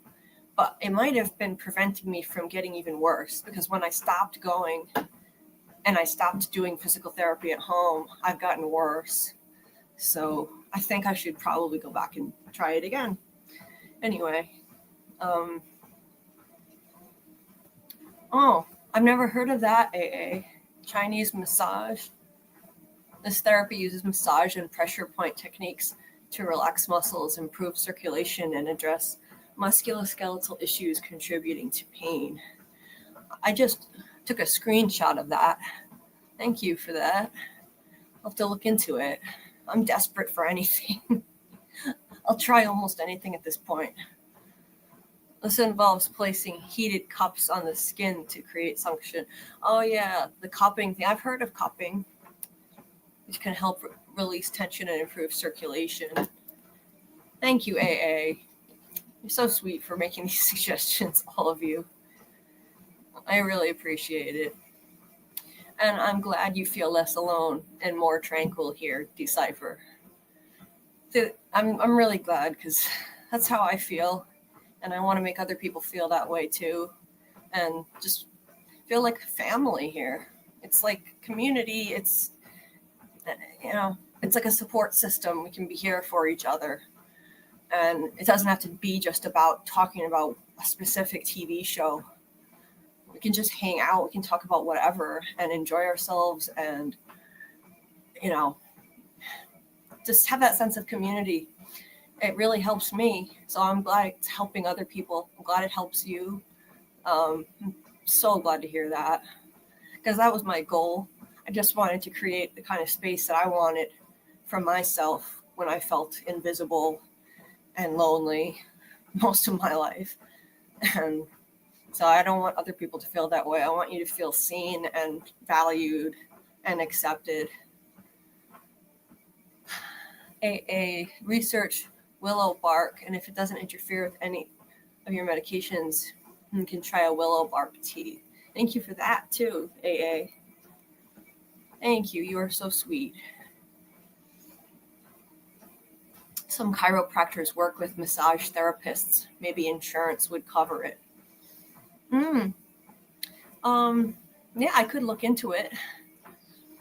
Right now, I'm looking into an osteopath.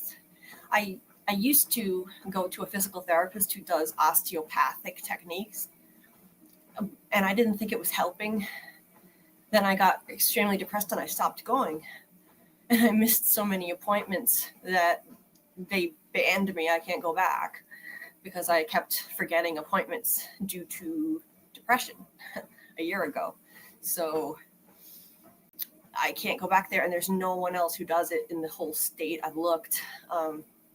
Not physical therapists anyway that do osteopathic techniques, but I'm looking into going to see an osteopathic doctor. I went to see one a couple of weeks ago, and it was horrible. Like, she wasn't the right fit. She wasn't gentle. They're supposed to be gentle. She was rough with me. She caused a lot more pain. And I talked to Doug about it because Doug, was giving me advice on osteopathic stuff. And he said, no, it's not supposed to be that way. So this lady was really rough, and she wouldn't even let me talk. I was trying to tell her about my pain. I never even saw her before. She didn't know much about me, and she's already like bending my neck different ways and my legs and my arms. And it was like, what the fuck, lady? Let me speak. She intimidated me. So clearly she's not the right fit. But I got recommendations for other osteopathic doctors. So I'm going to keep trying. It's discouraging to keep going to people and hitting dead ends, but I'm going to keep trying. And this community has given me the motivation to do it. I don't think I would have that if it wasn't for this community and all the support that everyone's given me. I feel like I can fight through this again. So I appreciate you guys so much, even though I still don't have much hope. I'm trying to have hope and motivation, at least to try again. Yeah, aqua aerobics, you'd be surprised how little I was able to do in the pool. Basic things really hurt me. It's crazy. I feel like I live in the Twilight Zone. None of the doctors understand why the pain is like this and all that, but it's like a horrible episode of the Twilight Zone I can't get out of, and it's not so fun, even though I love that show. It's not fun when you're living it. Trust me. Dieter, thank you. Thank you for all of your kind words and support. I really appreciate it. Streaming from the pool. Yeah. Yeah, I could stream from the pool. If I had one in my yard, I could, but I don't. So, no, Decipher, I haven't heard of Reiki. Reiki. What is Reiki? Japanese healing technique that involves the practitioner using gentle touches or hands-on techniques. This sounds a lot like osteopathic techniques. It's gentle touches to relax the body. That sounds similar. Interesting. Hey, Scott. I'm trying not to talk too loud so I don't wake up my mom. Well, hopefully you can hear me. Nice to see you, Scott. Yeah, this lady wouldn't even let me speak. She kept interrupting me, and she was very unpleasant. And I was just trying to explain to her about my very unique, bizarre pain condition and the things that I can't handle, that I can't do. And she wouldn't even let me talk and just ordered me around, get on the table, and, you know, it was awful. It was traumatic, actually. And it left me with more pain, but that's not how osteopaths are supposed to be. So I must have just gotten a bad one. I'm not going to give up. I want to try another one. I have a recommendation for another one. So it's okay. I honestly, if I didn't have the support from this amazing community of people, I really don't think I would have been motivated to try again like this. But I am.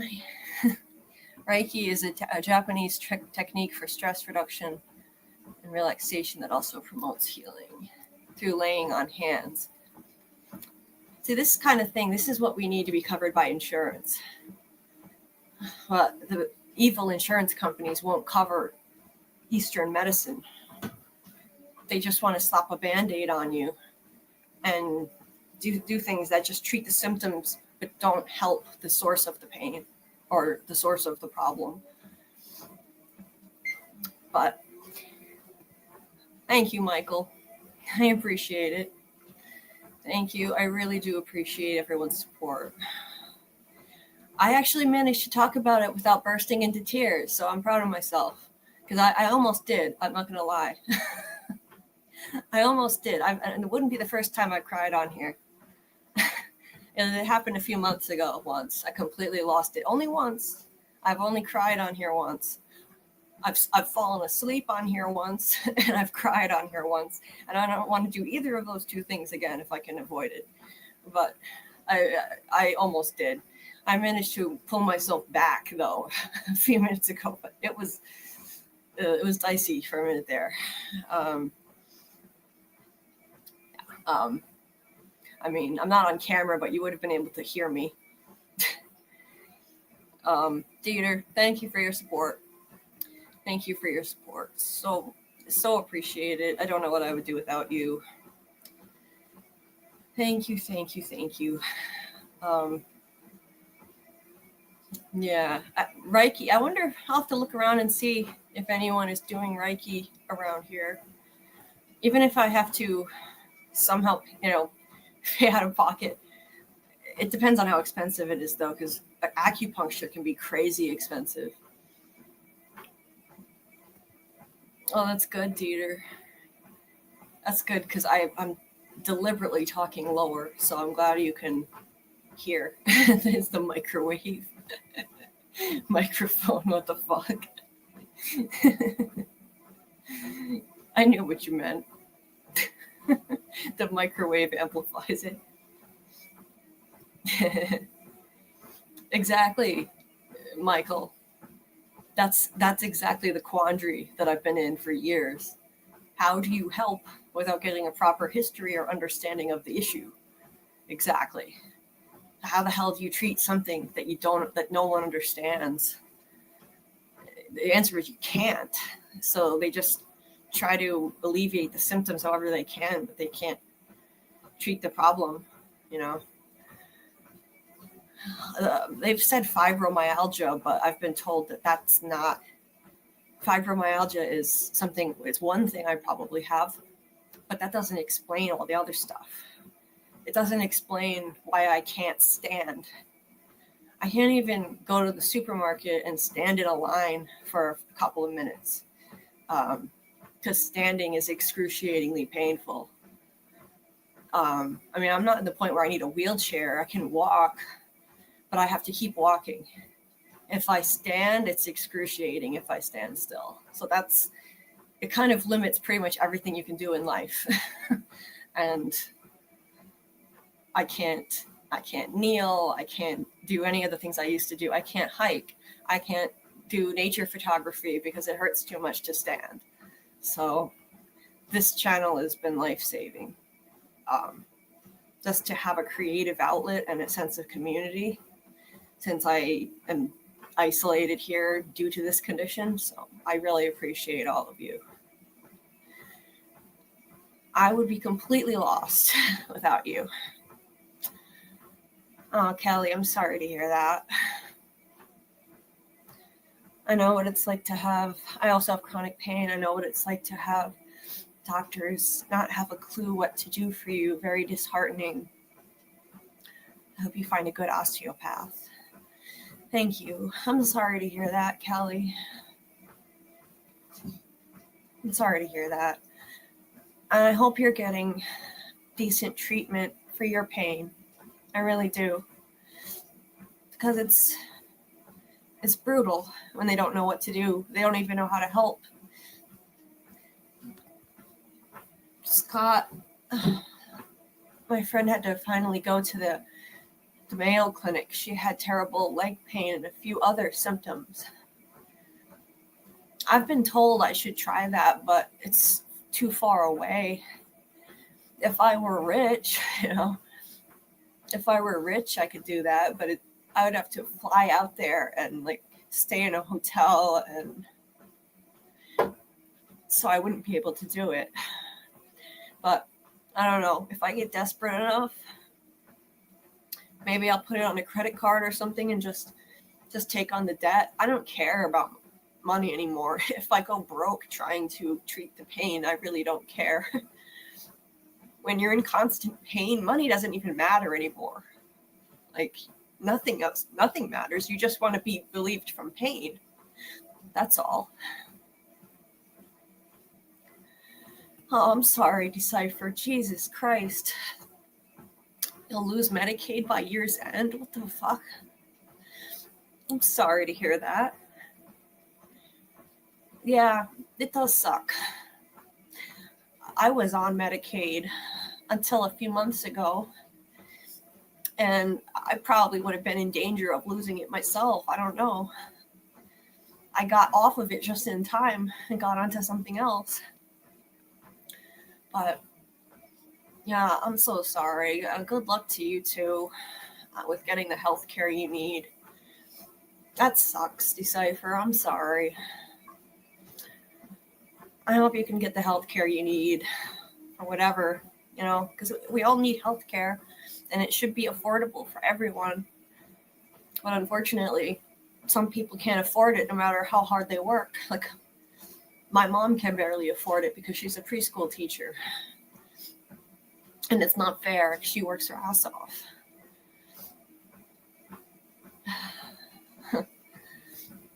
For the Fromely. Well, yeah, Martin, the Fromely is amazing. There's going to be a pause because I have to take a drink. I'm not leaving though yet.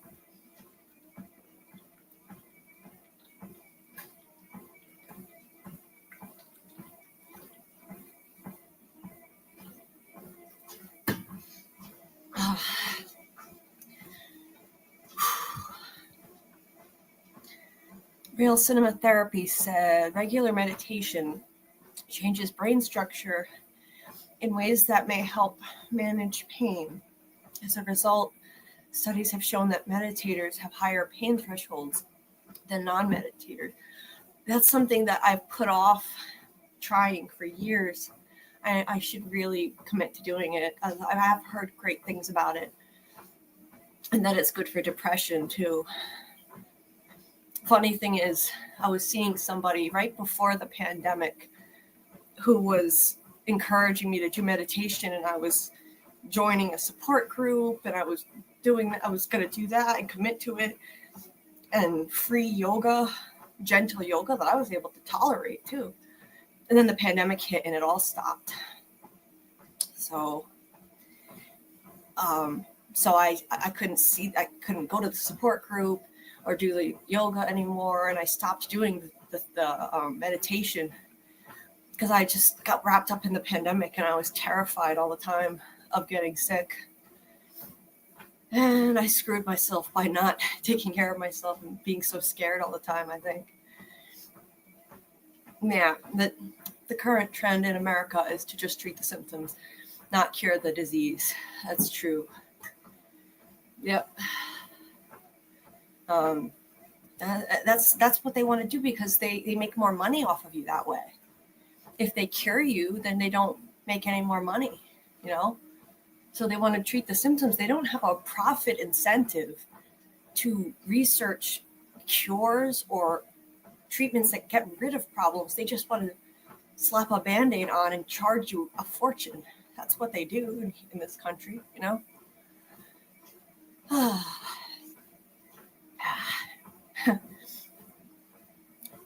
Thank you, Dieter. You'll find another crazy bastard. No, I wouldn't find anyone like you, Dieter. I wouldn't find anyone like you. The Mayo Clinic does outreach in many different places too. Oh, I didn't know that. Fibromyalgia, lupus, and three others have very similar symptoms and are tough to nail down too. I got a blood test 2 different times to check for lupus, and it showed no inflammatory markers both times. But then years ago, I got a test that said I had markers for lupus before any of this even happened to my legs, which is weird. And then I got referred to somebody who did another blood test and said, oh no, that was a mistake. It was a false reading.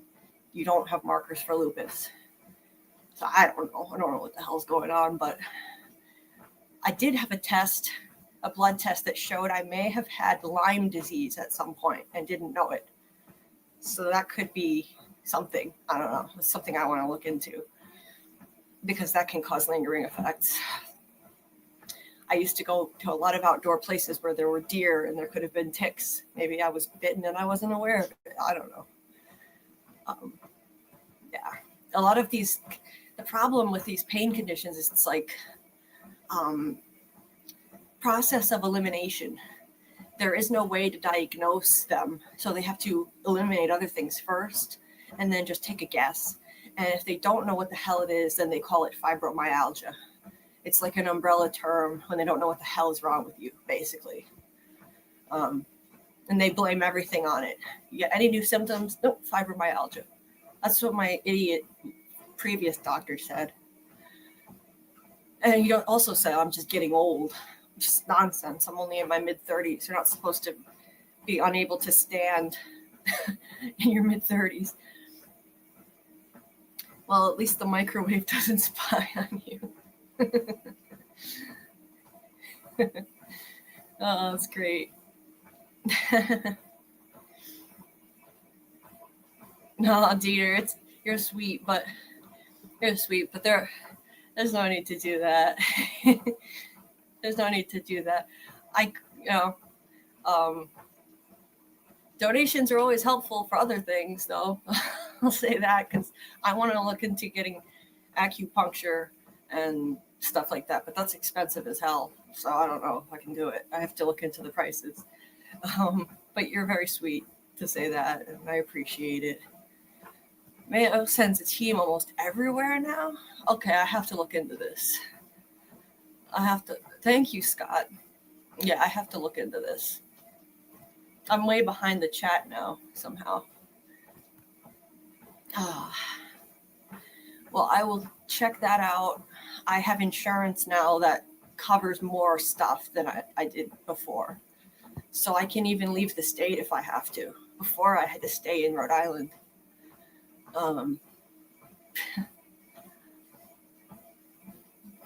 Jesus, this Medicaid is going to be gone? What the fuck? Oh, God. Well, that's horrifying. I'm so sorry, Decipher. That's terrible. Yeah.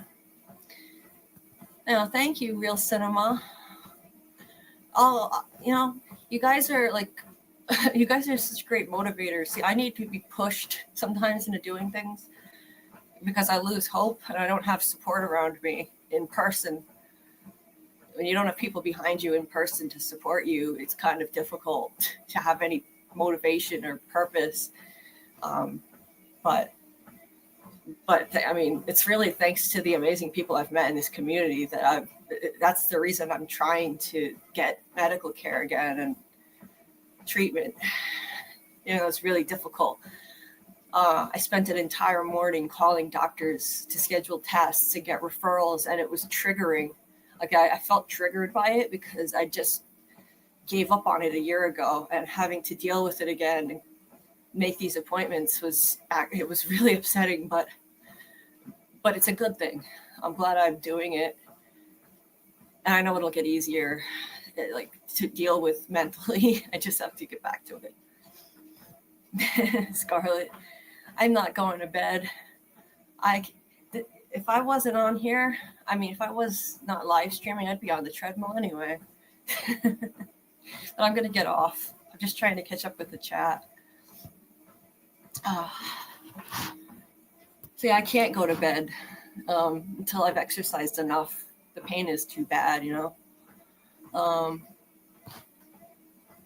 Let's see. Yeah, I could go on for days about how messed up U.S. healthcare is. This is why many people don't want Mario's brother to see the game over screen. What? Yeah, breathing exercises. Yeah. Yeah, I used to do those. I should do them again. Now I just block everything out, or that's what I've been doing. Just try not to focus on it, but that doesn't help. Good night, Scarlet. I appreciate it, Martin. Just the fact that people care enough to say things like that. Online friendships are just as real and valid as in-person friendships. I've made better friends who care more than any friends I've ever had in person. So even this kind of support helps more than you know, believe me. I feel much less alone. So it truly does help. Okay, Scarlet's iPad lost power. No worries, Scarlet. I kind of went off on a tangent, in case you hadn't noticed, about this damn pain condition. Yeah, I'll look into it, Scott. Thank you. I will look into it. I make a note of all the things that people suggest because I'm willing to try almost anything now. I'm going to be getting a few tests, but it'll take months. And every test I've ever had comes up with nothing and no answers. So anyway, yes, check out Scarlet's Yellow Jackets interview coming up. I believe it's tonight, I think. Well, that's the link. Make sure you check out, if you watch Yellow Jackets, check out that interview at that link that Scarlet dropped. Oh yeah, Lyme disease can really have a bad long-term effect, especially with pain. I think it attacks your limbs. Yeah, I don't know a lot about it, but I've heard that some people get pain conditions from it and doctors don't understand it. I had a test. It was weird because I had one test that came up negative for Lyme disease. And then I had another one that came up positive that I had it at some point in the past.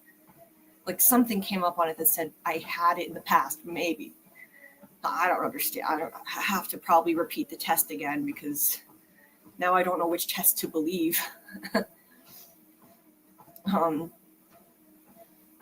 Real cinema, yeah, I can file for SSD. Or, yeah, definitely. Yeah, put it in the laptop fund instead. Definitely. Yeah, that definitely helps.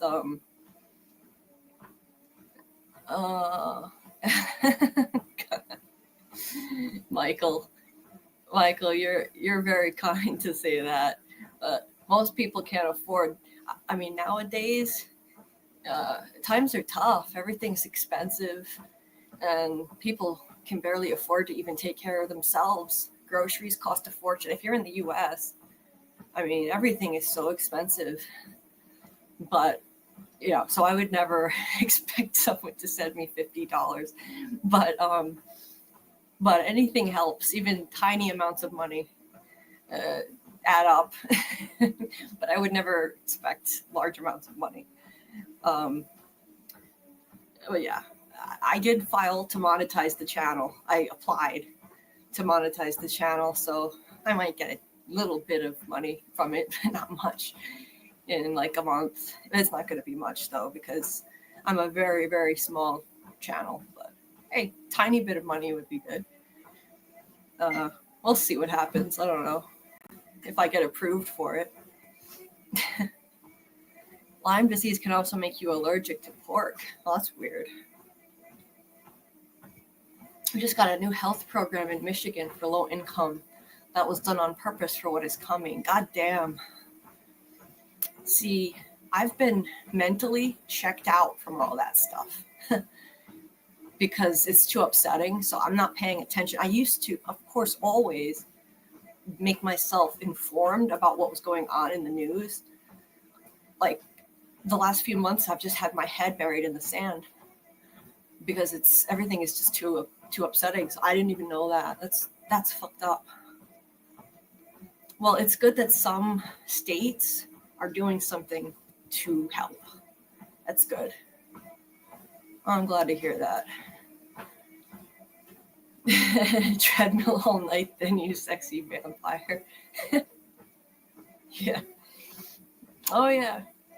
Treadmill all night for me. That's basically what I'm doing. Doc set an alert for the Yellow Jackets live. Yes.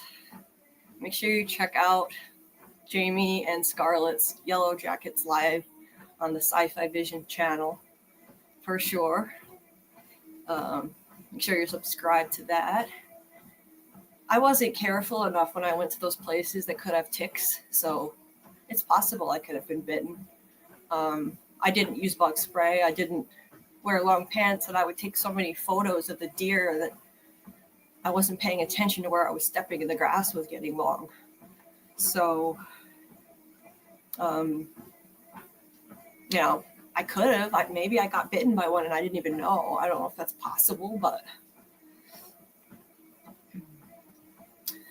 Doc says, I've been too excited about life lately. Hard to go to bed, but then it's hard to get back up since I love sleep and dreaming, and I need more sleep than normal people for some reason.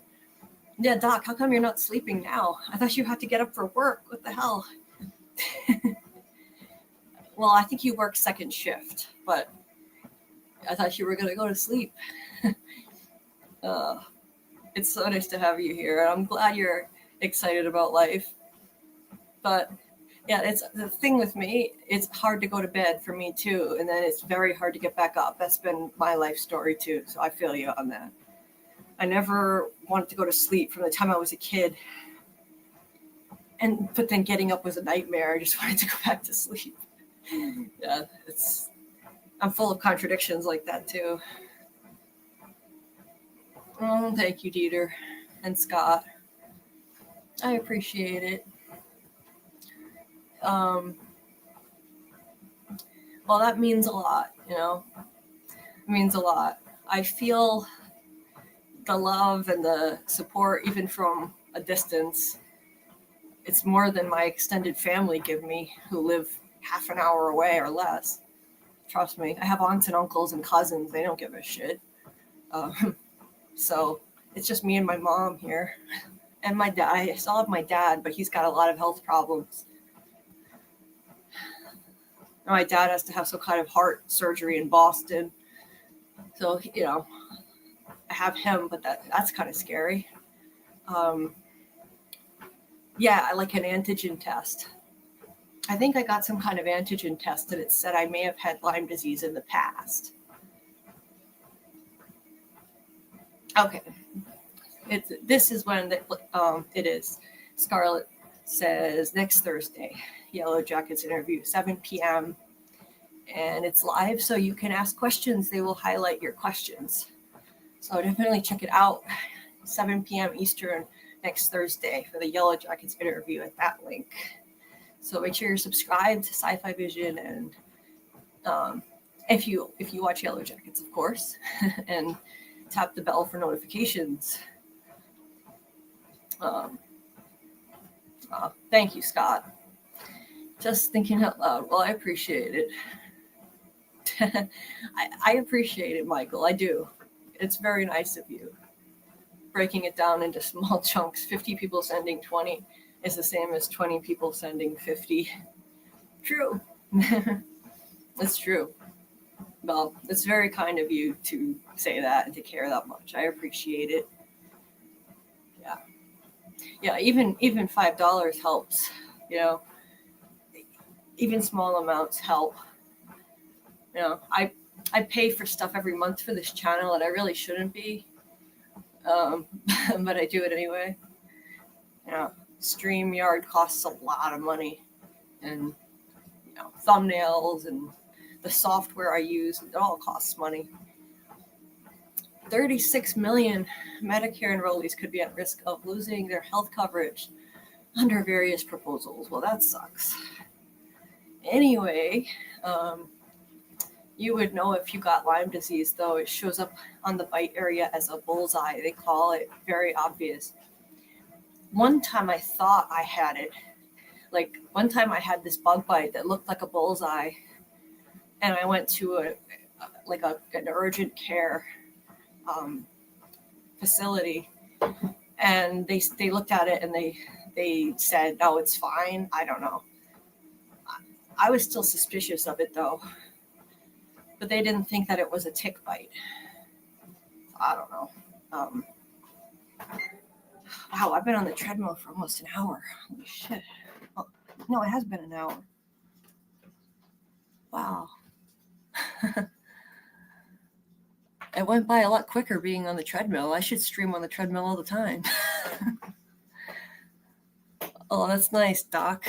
I can fly and stuff in my dreams. Well, I wish I had cool dreams like that. I just have unpleasant nightmares and dreams about family members who passed away, which upset me. That's all I get. Give me some of those dreams, Doc. I want to borrow some of your flying dreams, please. Oh, that would be great. And thank you, Doc. I just talked to him yesterday. My dad had a heart attack a couple weeks ago, and he's got to have some kind of heart surgery, and for some reason it's too complicated to do in Rhode Island, so he has to go to Boston to do it. So that freaks me out. I don't know what that means. I'm running out of family members. I only have my mom and dad. That's it. My grandparents were very, very important to me, and I lost them both within the last several years, and that gutted me.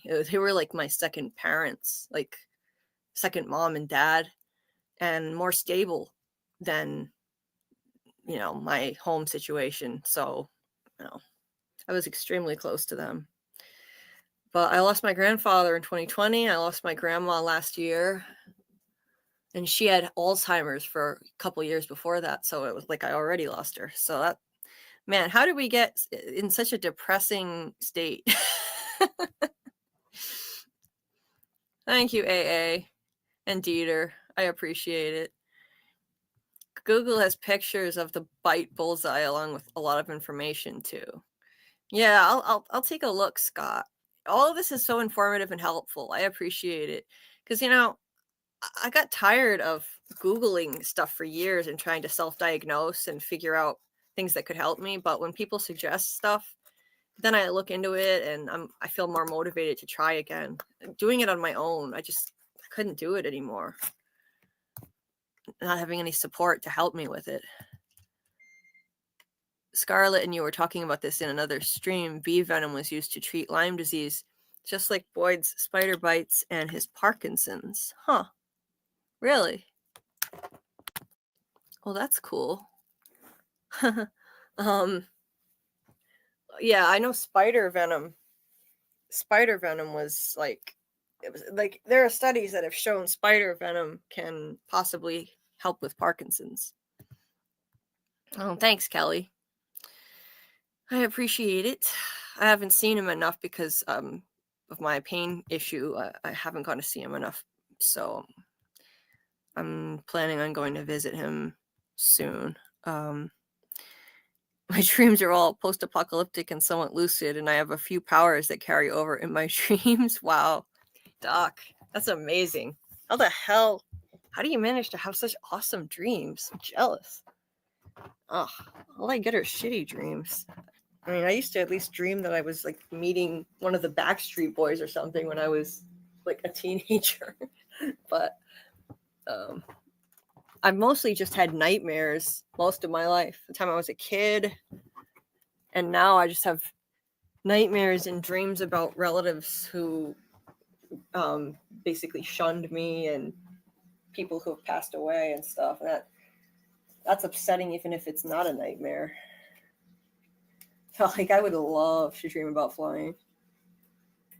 For some reason, I dream about going to Disney World a lot, and I have no idea why. And it's always a big disappointment. I get there and like all the rides are closed, or like all my dreams are shit. I'm telling you. I go there and like I show up and all the rides are shut down and have been replaced with like shitty rides. All my favorite things are gone, and it's such a weird recurring dream I've had for many years. Or I get there and like I'm not allowed in for some reason. It's very strange. I once flew a broom in my sleep and kept on getting higher and faster, and somehow it was still objects to crash into, and I woke up in a shock. What the hell? That's crazy, Martin. Were you dreaming you were a witch flying on a broom? That's hilarious. Very good book on arresting and reversing heart disease through low fat, less than 15% of calories, whole food, plant-based diet. Well, my dad definitely needs that because he has not eaten properly for years. So I appreciate the suggestion. I'll talk to him about it. He doesn't eat right at all. Yeah.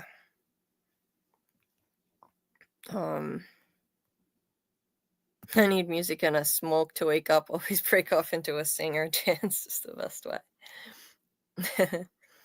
That's awesome. Yeah, to help you get motivated to wake up. I haven't been paying attention to any like movies coming out in a long time for some reason. I just lost interest in movies. Maybe, I don't know, because it hurts to go to the movie theater and sit in a normal seat. So I just don't even pay attention to it anymore, but I should, because I like movies. I've always been more of a TV person than movies, but maybe I should look into movies. Dieter has been saying I should cover movies on this channel if I have trouble finding TV shows, especially to cover. I don't know. Interesting. My dad has some kind of diabetes too, Michael. I think it might be type 2. I'm not sure which type it is, but he also has diabetes from his poor diet. His father had it too in his 60s. So it's like he's following the same trajectory as his father, and that freaks me out because my grandfather on that side, my dad's father, passed away in his 60s from complications of diabetes because he didn't do what he was supposed to do. So my dad needs to start listening to doctors and stuff, you know. premonition dreams and stuff run in my family. Well, that's cool. Doc, ugh, I envy that. Oh man. You know, I read a book when I was a kid. I read a book when I was a kid about how to make yourself lucid dream. And it said that, like, if you read this thing before you go to sleep, then you could make yourself dream in a lucid way so that you realize you're dreaming while you're dreaming, which is, it's trippy.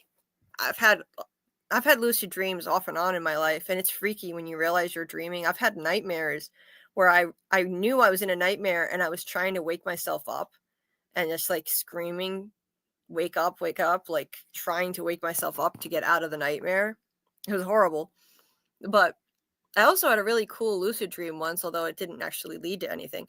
I read a book that said that if you train yourself how to lucid dream, you can get some insights that you could use in your life.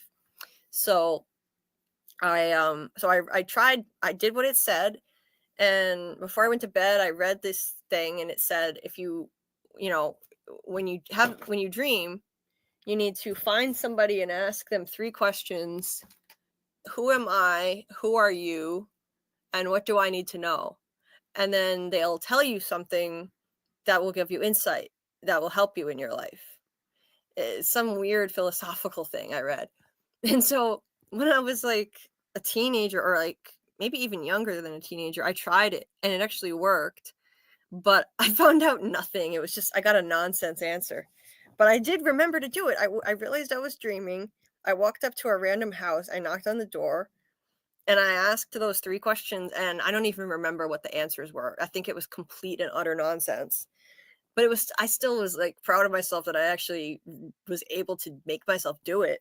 I realized it was a dream and I remembered to ask those 3 questions. I just didn't get anything out of it. But it was a cool thing that I was actually able to do it. Thank you, Real Cinema. I will check my DMs. I appreciate it.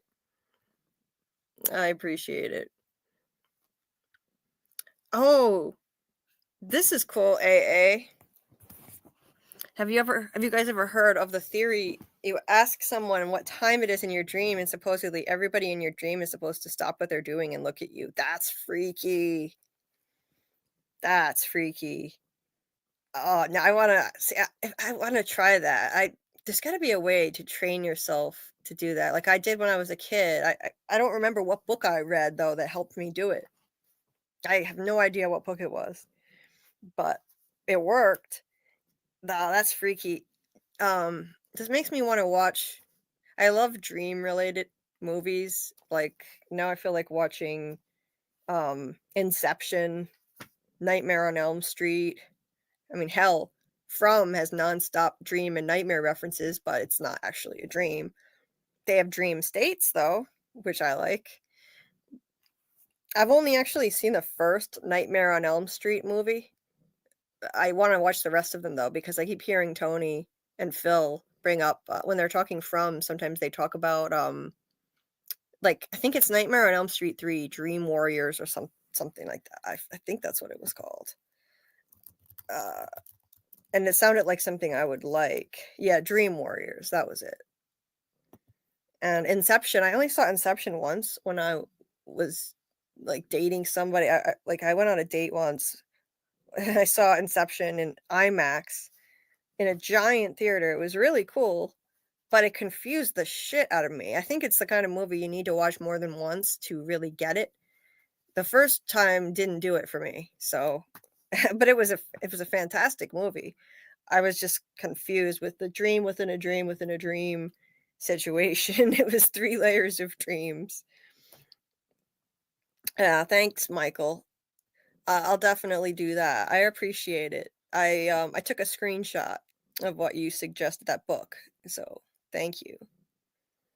No, that's awesome, Doc. When I was doing Spidey cosplay and wearing all the Spidey stuff, I started having dreams of trying to swing on web shooters and crashing into things like people's living room windows.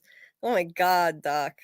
I need to have your dreams, please. Tell me what are you eating before you go to bed that allows you to have these batshit crazy dreams? Because that sounds amazing. I had a dream that repeatedly happened for 5 days, and I woke up at 2:45 a.m. every night. On the 6th day, my dream came true. I have never had anything like that in my 62 years ever. Wow, Scott. That's crazy. That sounds like some crazy horror movie shit. Like some ghost was haunting you in your dreams and waking you up at 2:45 a.m. every night. What the hell? That's wild. Well, I hope it wasn't a bad dream. Like a nightmare. That's really crazy. Thank you, Rail Cinema. I appreciate it. When I talked to him on the phone yesterday, his voice sounded better. So I felt a little bit reassured by that. He didn't sound as out of it. When he was in the hospital, his voice didn't sound right. Yeah, thanks, Dieter. Yeah, yeah, maybe I'll start looking into what movies are coming out since I don't see a lot of shows that look good. Maybe there might be some good movies coming out. I mean, I like the last few hours, we've all just been hanging out talking about random stuff, and people are still here. So, I mean, I really appreciate that. So, I mean, if we can do that, well, maybe we could talk about movies that are coming out or other random pop culture stuff. I like to talk about random shit like Tony and Phil too, like cereal, like stupid, silly things. Like it's just fun, you know. Like we were talking about earlier, cereal and ice cream and just random shit. It's fun. Like I just love this community, whatever it is we're talking about. So I don't want it to break up. I don't want it to break up. I mean, obviously, we're still going to do lives like this, but it would be good to do a live on some new stuff, like some new movies or TV, and try to keep the gang together here. That's the goal.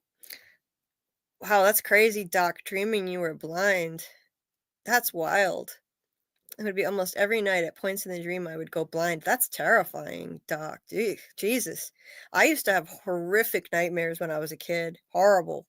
I would be lost and I couldn't find my way home. It was usually me being lost and alone, looking for my mom and dad and terrified. That was it. Yeah, we can dissect a good movie. Sure we can. And I would like to do a couple of lives maybe on The Residence if we wind up liking it. Even though it's dropping now and people can binge it now, it's on Netflix. And next week we're going to be too busy, but maybe the week after we could try a live and talk about The Residence. Oh my God, Dieter, talking about wet dreams in the chat. Jesus. Fun fact, girl dads live longer. Wow, Samuel, really? For every daughter a man has, he adds 74 weeks to his life? That's wild. Daughters are more likely to make sure you eat well, take you to doctor's appointments, etc. Wow, that's wild. Yeah, Doc. I wish I knew what book I read that allowed me to do that. That helped me. I read it right before I went to bed. You're supposed to read it before you go to bed and really focus on it. And I remembered to do it in my dream. I couldn't believe it. But it got me nowhere. I didn't get anything from the questions I asked. But it's interesting, you know. Now I really want to ask someone in my dream what time it is. Me too. Me too. I wish I had some kind of control over what I dream though, because it sucks. I like, yeah, I don't have pleasant ones at all. I wish you remembered those answers. Dreams can be so important no matter how odd. That's the crazy part, right? I wish I remembered them too. I mean, maybe they had some kind of symbolic meaning. I was just a kid, so I thought it was just nonsense. But now, the way that I dissect shows, who knows? If maybe it had some kind of symbolic meaning what they were saying. It was just like random things, like maybe one of the answers was a color or something like that. I think one of the answers was orange. And I was like, what the hell does that mean? The questions were, who am I? Who are you? And what do I need to know? And I think one of the answers was just orange. Okay, what? That doesn't help me. That doesn't tell me anything. I could look into what orange symbolizes, but it sure doesn't tell me much in terms of insight. Yeah, Michael. Um, I've only seen the first Nightmare on Elm Street, and that was just a few years ago. And I never got around to watching the sequels, but I've heard they're good. Yeah, like Dream Warriors could be similar to what's going on in From, maybe waking dreams where people are actually awake. I can never remember to ask the time, but if you guys do, come back and tell me what happens. Oh man, I want to try to, like, maybe if I focus on that really hard before I go to sleep and ask what time it is, I'll remember. That sounds freaky though. Number 2, what are you talking about? What are these numbers? What do the numbers mean? I don't. I missed something here. Doc says 3 and 4, and then Michael says number. Oh, okay. You're talking about Nightmare on Elm Street. Gotcha. All right. I only got 4 hours of sleep before all of this, so yeah. Excuse me. I'm a little slow. Number 2 is skippable nonsense. Okay, in terms of Nightmare on Elm Street, the rest are pretty good. Good to know. 3 and 4, cool. Yeah, those are going on my list for sure. Oh wait, I already highlighted that one. 2 was the closeted homoerotic one. Whoa, really? There's a documentary about it. Interesting. This is fascinating stuff, guys. You only, no, I didn't go just once on a date. I went on dates with 13 different people. 13 different people, and only one of them turned into a relationship. Yeah. I could tell stories sometime about my online dating woes because they were pretty bad. There was one guy who he was obsessed with Civil War reenactments, and he was always fighting on the Confederate side. And then I found out that he basically was a racist and a Confederate sympathizer. That's why he was so obsessed with it. I discovered his Facebook, and it was like, oh my God, holy shit. He was like, then I found out he was doing World War II reenactments, and he was like praising Nazis and shit. I was like, oh my God, what the fuck? How did I not know this about this fucking monster before I went on a date with him? Obviously, I never saw him again and ignored his messages. Yeah, I went out with some real prizes, believe me. Yeah, it was not a great experience, let's just say. Some real assholes, you know. There was a guy who had the most annoying voice I'd ever heard, and like he couldn't read social cues at all, that I was not interested and it was not working, and he kept moving in closer and closer, and I had to open my car door and like block myself away from him to get him away from me because he wasn't reading my social cues that I was not interested. And it was I just wanted to die of embarrassment. It was awful. I had a terrible experience with online dating. Oh my God, awful. And then there was a guy who faked an injury from work, I discovered, so that he could go on workers' compensation. And he said that President Obama was friends with Osama bin Laden. He said this on our date, and I wanted to just get up and leave right then and there, but I didn't have the guts to just get up and leave. So I stayed, but I never saw him again either. Yeah, believe me, online dating can be a minefield. It's not for the faint of heart. Dreams symbolize parts of ourselves that we repress. These parts come out in dreams. When we lucid dream, we are able to confront those parts by asking who they are and what message they have for you. Oh, wow. That's really interesting. I gotta find this book. I wish I knew what book this was I read about it. But so this isn't just nonsense, this stuff that I read in a book when I was younger. Interesting. I didn't know that much about it. That's so cool. Doc, that's wild. You had nightmares with monsters as a kid and loved them. You still, oh my God, you weren't afraid of them as a kid? That's amazing. Lately, for some reason, I'm at college and velociraptors have swarmed. Oh my God. Can I trade brains with you? Because I want that brain that has these kinds of dreams. That sounds like so much fun. The only college dreams I have are a recurring nightmare where it's final exam day. It's the last. I've had this dream like ever since I graduated from college. I go to school and I discover that there's an entire class that I completely forgot about for the whole semester, did not attend, didn't do any of my work for it, and I was going to fail. I have had that recurring nightmare since I graduated college in 2010.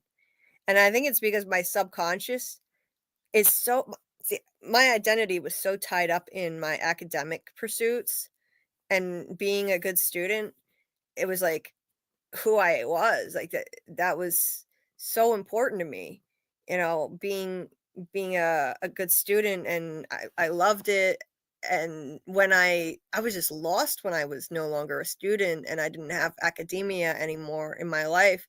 So I think that's my unconscious trying to like understand why the hell am I not in school right now? It's like subconsciously I feel like I should be. And so I'm having these nightmares that I forgot a whole class all semester. I wish it would stop. I hate these nightmares. I know it doesn't sound like that upsetting, but believe me, it's not fun when it's recurring for 15 years. It's been 15 years. But I have worse ones than that. I mean, that's not that bad. My brakes go out in my car all the time in my dreams. I need better dreams. Me too, Kelly. It sucks. I dream about all my asshole relatives who don't care about me and stuff like that. Had some crazy world-ending volcanoes popping up everywhere dreams on and off for a few weeks a few years ago. That's wild, Michael. I think maybe when we had the wildfires in Oregon or something. Nice. Well, I mean, not nice, but it's fascinating. It's not a nice thing to have a dream like that, but certainly interesting. Wildfires, yeah. Ugh, you were caught up in that. There've been some horrible ones the last few months. Yeah, that's so scary. And there were the ones like the insane lightning storms and or tornadoes while we're driving down the highway. Oh geez. I don't dream like that. I don't really have dreams about storms. I also have dreams about escaping and or living through a Godzilla attack. No surprises to be had there. Oh yeah. Um, I live stream so much now that I dreamed I was live streaming recently. I dreamed I was still live streaming, so that one was a good dream. I know I've got other stuff to do, Dieter. Let's all talk about Josh Holloway's if she dreams about him. Yes, please. Yeah, let's manifest dreams of Josh Holloway for me. Sawyer. When he was Sawyer on Lost. Yes. Yes, please. Hey, TJ. I'm surprised I'm still on too, to be honest with you. I wasn't planning on it, but it just kind of happened. Yeah. Glad that I could keep people company when they're also up all night.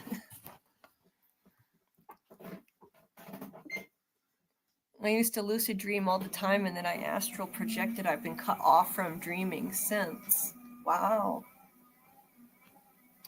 That's cool, TJ.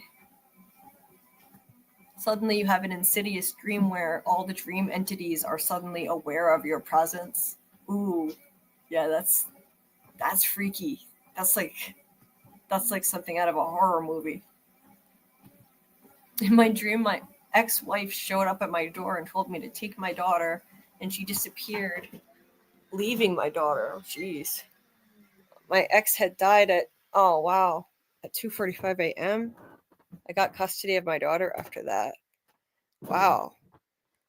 Wait, so that's not in the dream. That actually happened, Scott? Oh, geez. I'm sorry, Scott, if I'm understanding you correctly. Jeez, that's awful. TJ, I felt so vulnerable, like my soul wasn't in my body. Yeah, that sounds scary. Dreaming about astral projecting. I got so scared I jumped back into my body. Yeah, it sounds a little freaky. Look for the significance of orange in your life. Yeah, maybe I should. Maybe orange means something. It's the only answer I can remember now. I don't remember what the other two answers were. I think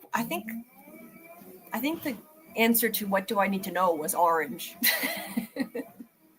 Orange. Yeah, that tells me a lot. And my mom saw me floating midair and I woke up screaming, literally falling. I was 4 to 5 feet above my bed, flat on my back. Holy shit, TJ. Jesus. That sounds terrifying.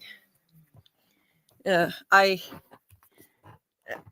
think I had one dream where I was flying when I was a kid. That was cool. I haven't had many good ones. That one sounds scary. That one doesn't sound good. But like, I've had a dream where I was flying. I had one where I was with the first nightmare I ever had was one of those falling dreams where you feel like you're when you hit the ground, you wake up.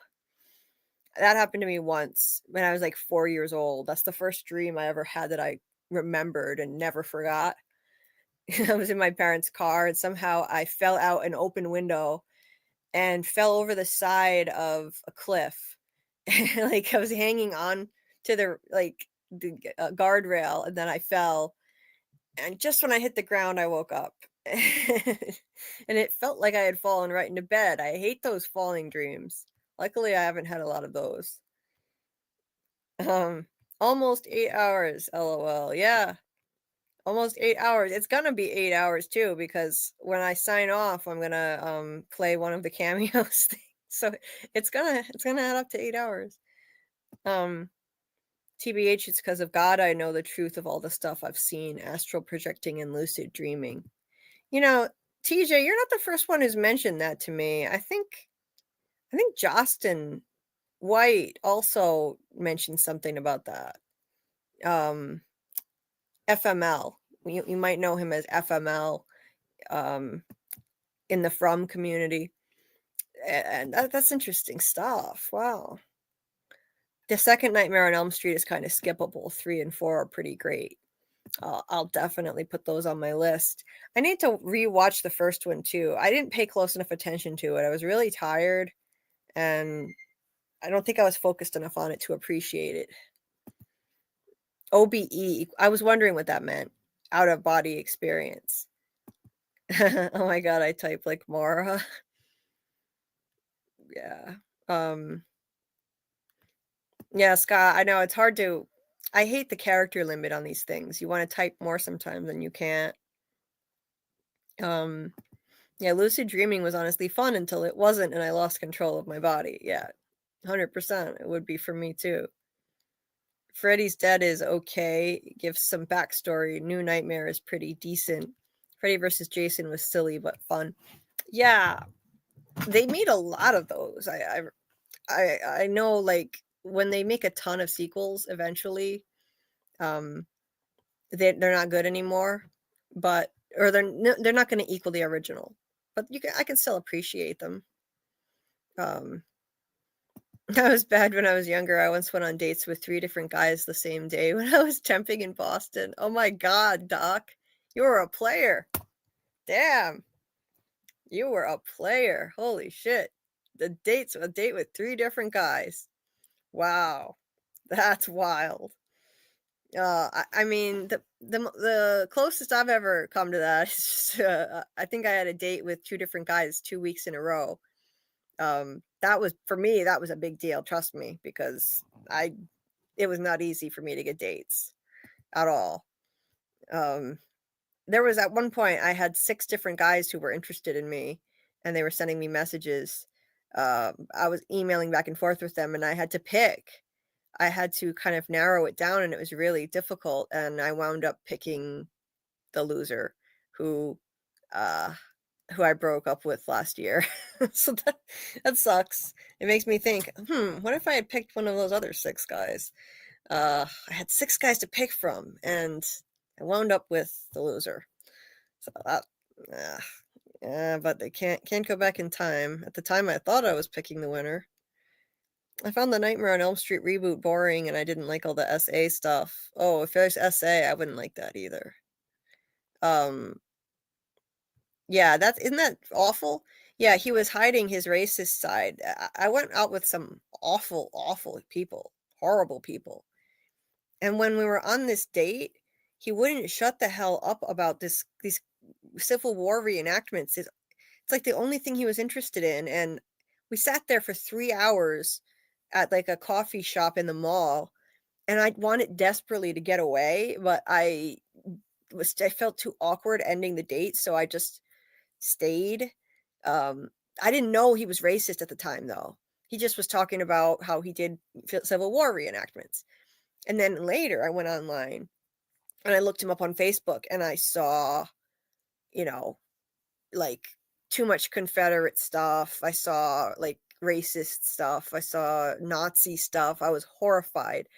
Oh God, you have no idea. And then the first date I ever went on, I won't even share what happened with him, what he did, but the guy I went out with, the first time I ever went on a date in my entire life, he is currently in prison now for something horrific. And I won't say what it was, but let's just say it's just about one of the worst things that you can do. And that's the kind of luck I've had with men, guys. So there you go. And he hit it so well. Everybody loved him. He was a nanny for children. I mean, how often do you see a male nanny? He was a science major. He was so smart. You never would have dreamed that he was a monster, and now he's in prison. So, yeah, it's like I really got a bunch of winners. The guys I went out with, seriously. It's awful. Good night, Michael. I appreciate you hanging around for so long. And have you guys ever seen the girl's school project that ended up making the news a while back? Apparently she proved all the presidents except Martin Van Buren are related to King James of England. Huh. No, that's cool. Interesting. Yeah, the nightmares will stop when your mind is at ease. Problem is, my mind is never at ease, damn it. I keep dreaming of accidentally driving off these winding bridges like the ones going into Fall River from Somerset that freak me out when I have to drive them. Oh, that's scary. So you do have nightmares. Usually the driving ones are escaping Godzilla. Oh, that's hilarious. Just imagine Holloway's arms all comfy around you. Yeah, that would be good. Josh is, oh God, Dieter, you are too much. Yeah, Miss J's, I'm still awake. Still awake. Yeah. Hugs for Scott. Yes. Sending hugs for Scott. Anyway. I was trying to catch up with the chat here. You don't want to hear my count. I done lost my count before. I was 19 to 20. Never mind trying to add them all up by now. Not hard for me to count. I only went out with 13 people. There was one who you could say was maybe the 14th, but I left the date immediately, pretended I was sick because I didn't want to be there. So, New Nightmare is seriously good and scary movie. I didn't like it as a kid, but love it as an adult.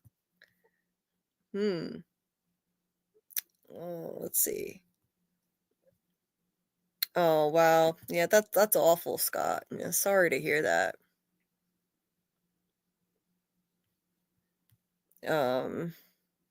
Oh yeah, I had a system because I did online dating. So I would go on dates, and my mom would call me to make sure that I wasn't going to be like you know, abducted and taken off in the trunk of somebody's car, or, taken away. So she would call me to make sure that I was okay when I'd go on these dates with people I met online. Yeah. Sometimes you need someone to call you with the fake emergency too. Yeah. Um anyway, yes, sociopaths and psychopaths hide it well. They do. Anyway, good night, Michael. I met a lot of great ones, but I'm just one of those that prefer to be alone. Mr. Can't hold me down. Oh, Martin, ugh, I envy you because I'm the opposite. Damn it, I don't want to be alone. Ah, that's always been my worst fear. I hate being alone. But anyway, but it's great to have an awesome online community like this, and I appreciate you guys. I'm gonna wrap it up now. Tonight we have the finale of Severance watch party at 9 p.m. Eastern, and we're gonna start on time, maybe 1 minute after.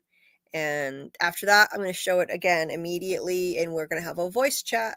So, so if you're not in the Discord and you want to join, it is in the description of this video, the link to the Discord. And let's see, if you haven't checked out my Severance video, that is the latest video on my channel, and is my episode 9 deep dive. And it has all the theories and predictions I have for the finale, which is tonight already. Wow. And then Friday, we'll have Tony Teflon here as a guest at 10 p.m. Eastern. So that's going to be super fun for a theory chat. Not going to want to miss that one. Maybe we can debate Tony on what the best cereal is, or ice cream, or any of this random shit. It's fun to have random tangents. But no, we're going to talk from theories. We're going to talk mostly from theories. And good night, Kelly. And thank you for dropping the link to the Discord, Dieter, and my new video on Severance. Appreciate it. And thank you all for keeping me company. You got me through my hour on the treadmill. I appreciate it. I wasn't even aware of what I was doing. So I'm going to try and do this more. You can be my treadmill buddy. I'm going to stream on the treadmill all the time.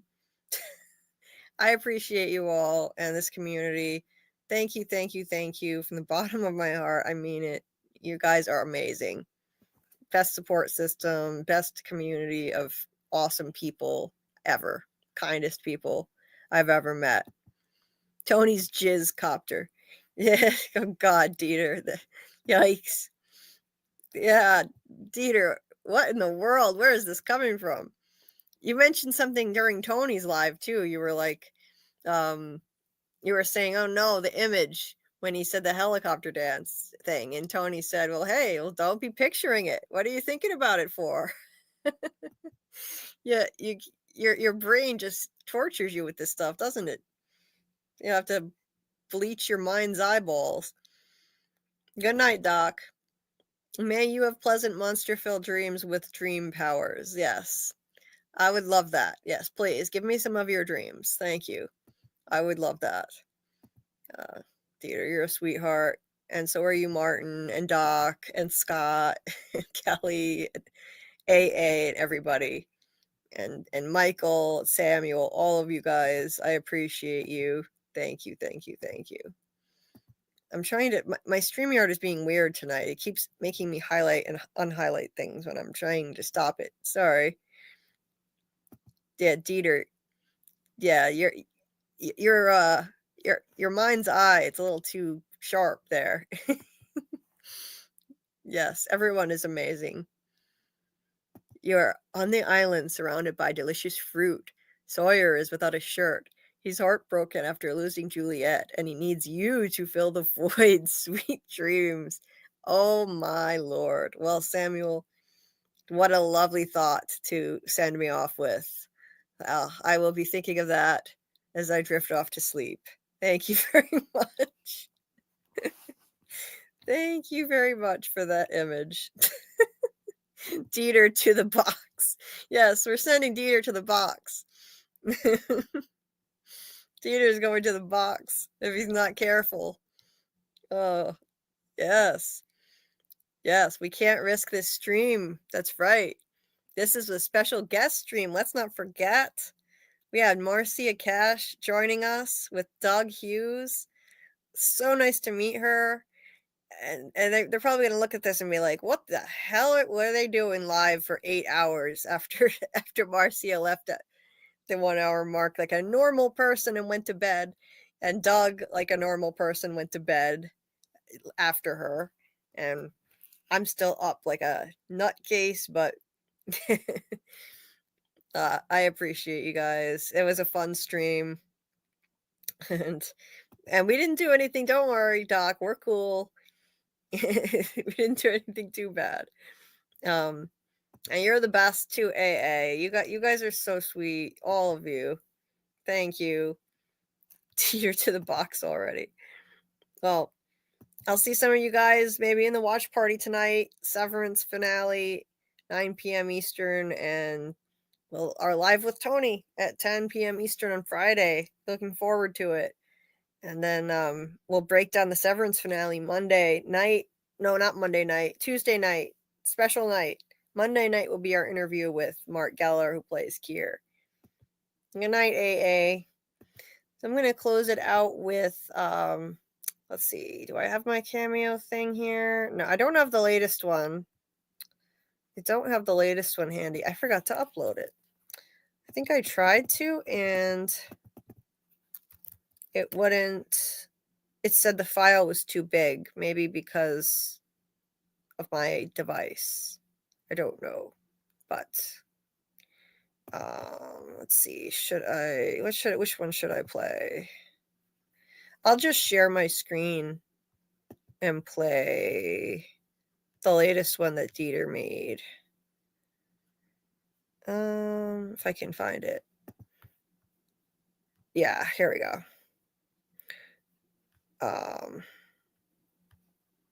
Thank you all so very much for being so awesome. Love you guys, and we'll see you next time. We'll stick together, even when the shows are drying up and we're having trouble finding stuff to watch. Let's all stick together, because this gang is awesome, and I appreciate all of you. So have a good day or a good night, everybody, and we'll see you next time. I'm going to close it out with this awesome cameo compilation that Dieter was kind enough to make for me, and our awesome Fromely cast members here did this. So have a good day or a good night. Dieter, you're going to go to the box if you're not careful, Dieter. I'm watching you. We're going to have to send you to the box. Have a good day or a good night, everybody. Love you guys. Julie, hi. It's me. Why am I screaming? It's me, David Alpay. Hey, Julie. It is also Julie here, name twin. Hi, JulieBDeepDives. It is Avery who plays Sarah on From. It's frozen. I just want to say thank you so much for watching and supporting the show. Why is it frozen? I also want to give a shout out to your co-host, Scarlet It's M. frozen. Okay, never mind. That one's frozen. I'm going to play the old one. Because that one is frozen. Julie, hi. It's me. Why am I screaming? It's me, David Alpay. Hey, Julie. It is also Julie here, name twin.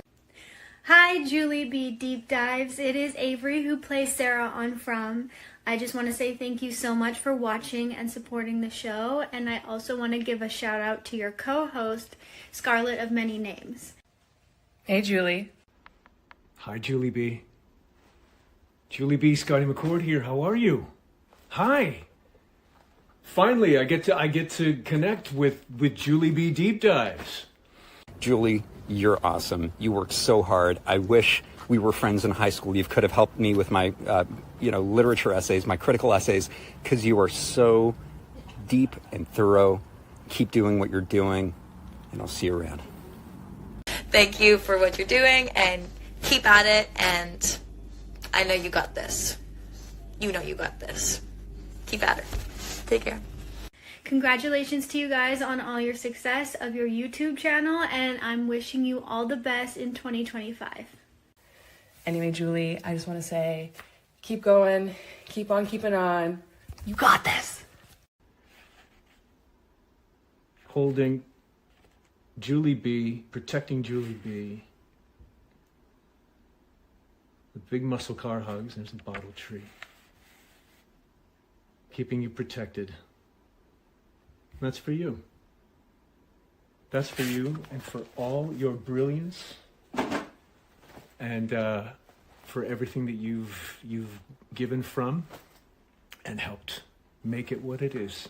So, Julie B, thank you. Thank you. Thank you for season 4. We'll see you in season 4. It's coming. Hold tight. Maybe binge the show until we get there. Dive deeper. Julie B's Deeper Dive. You're doing great. It's amazing.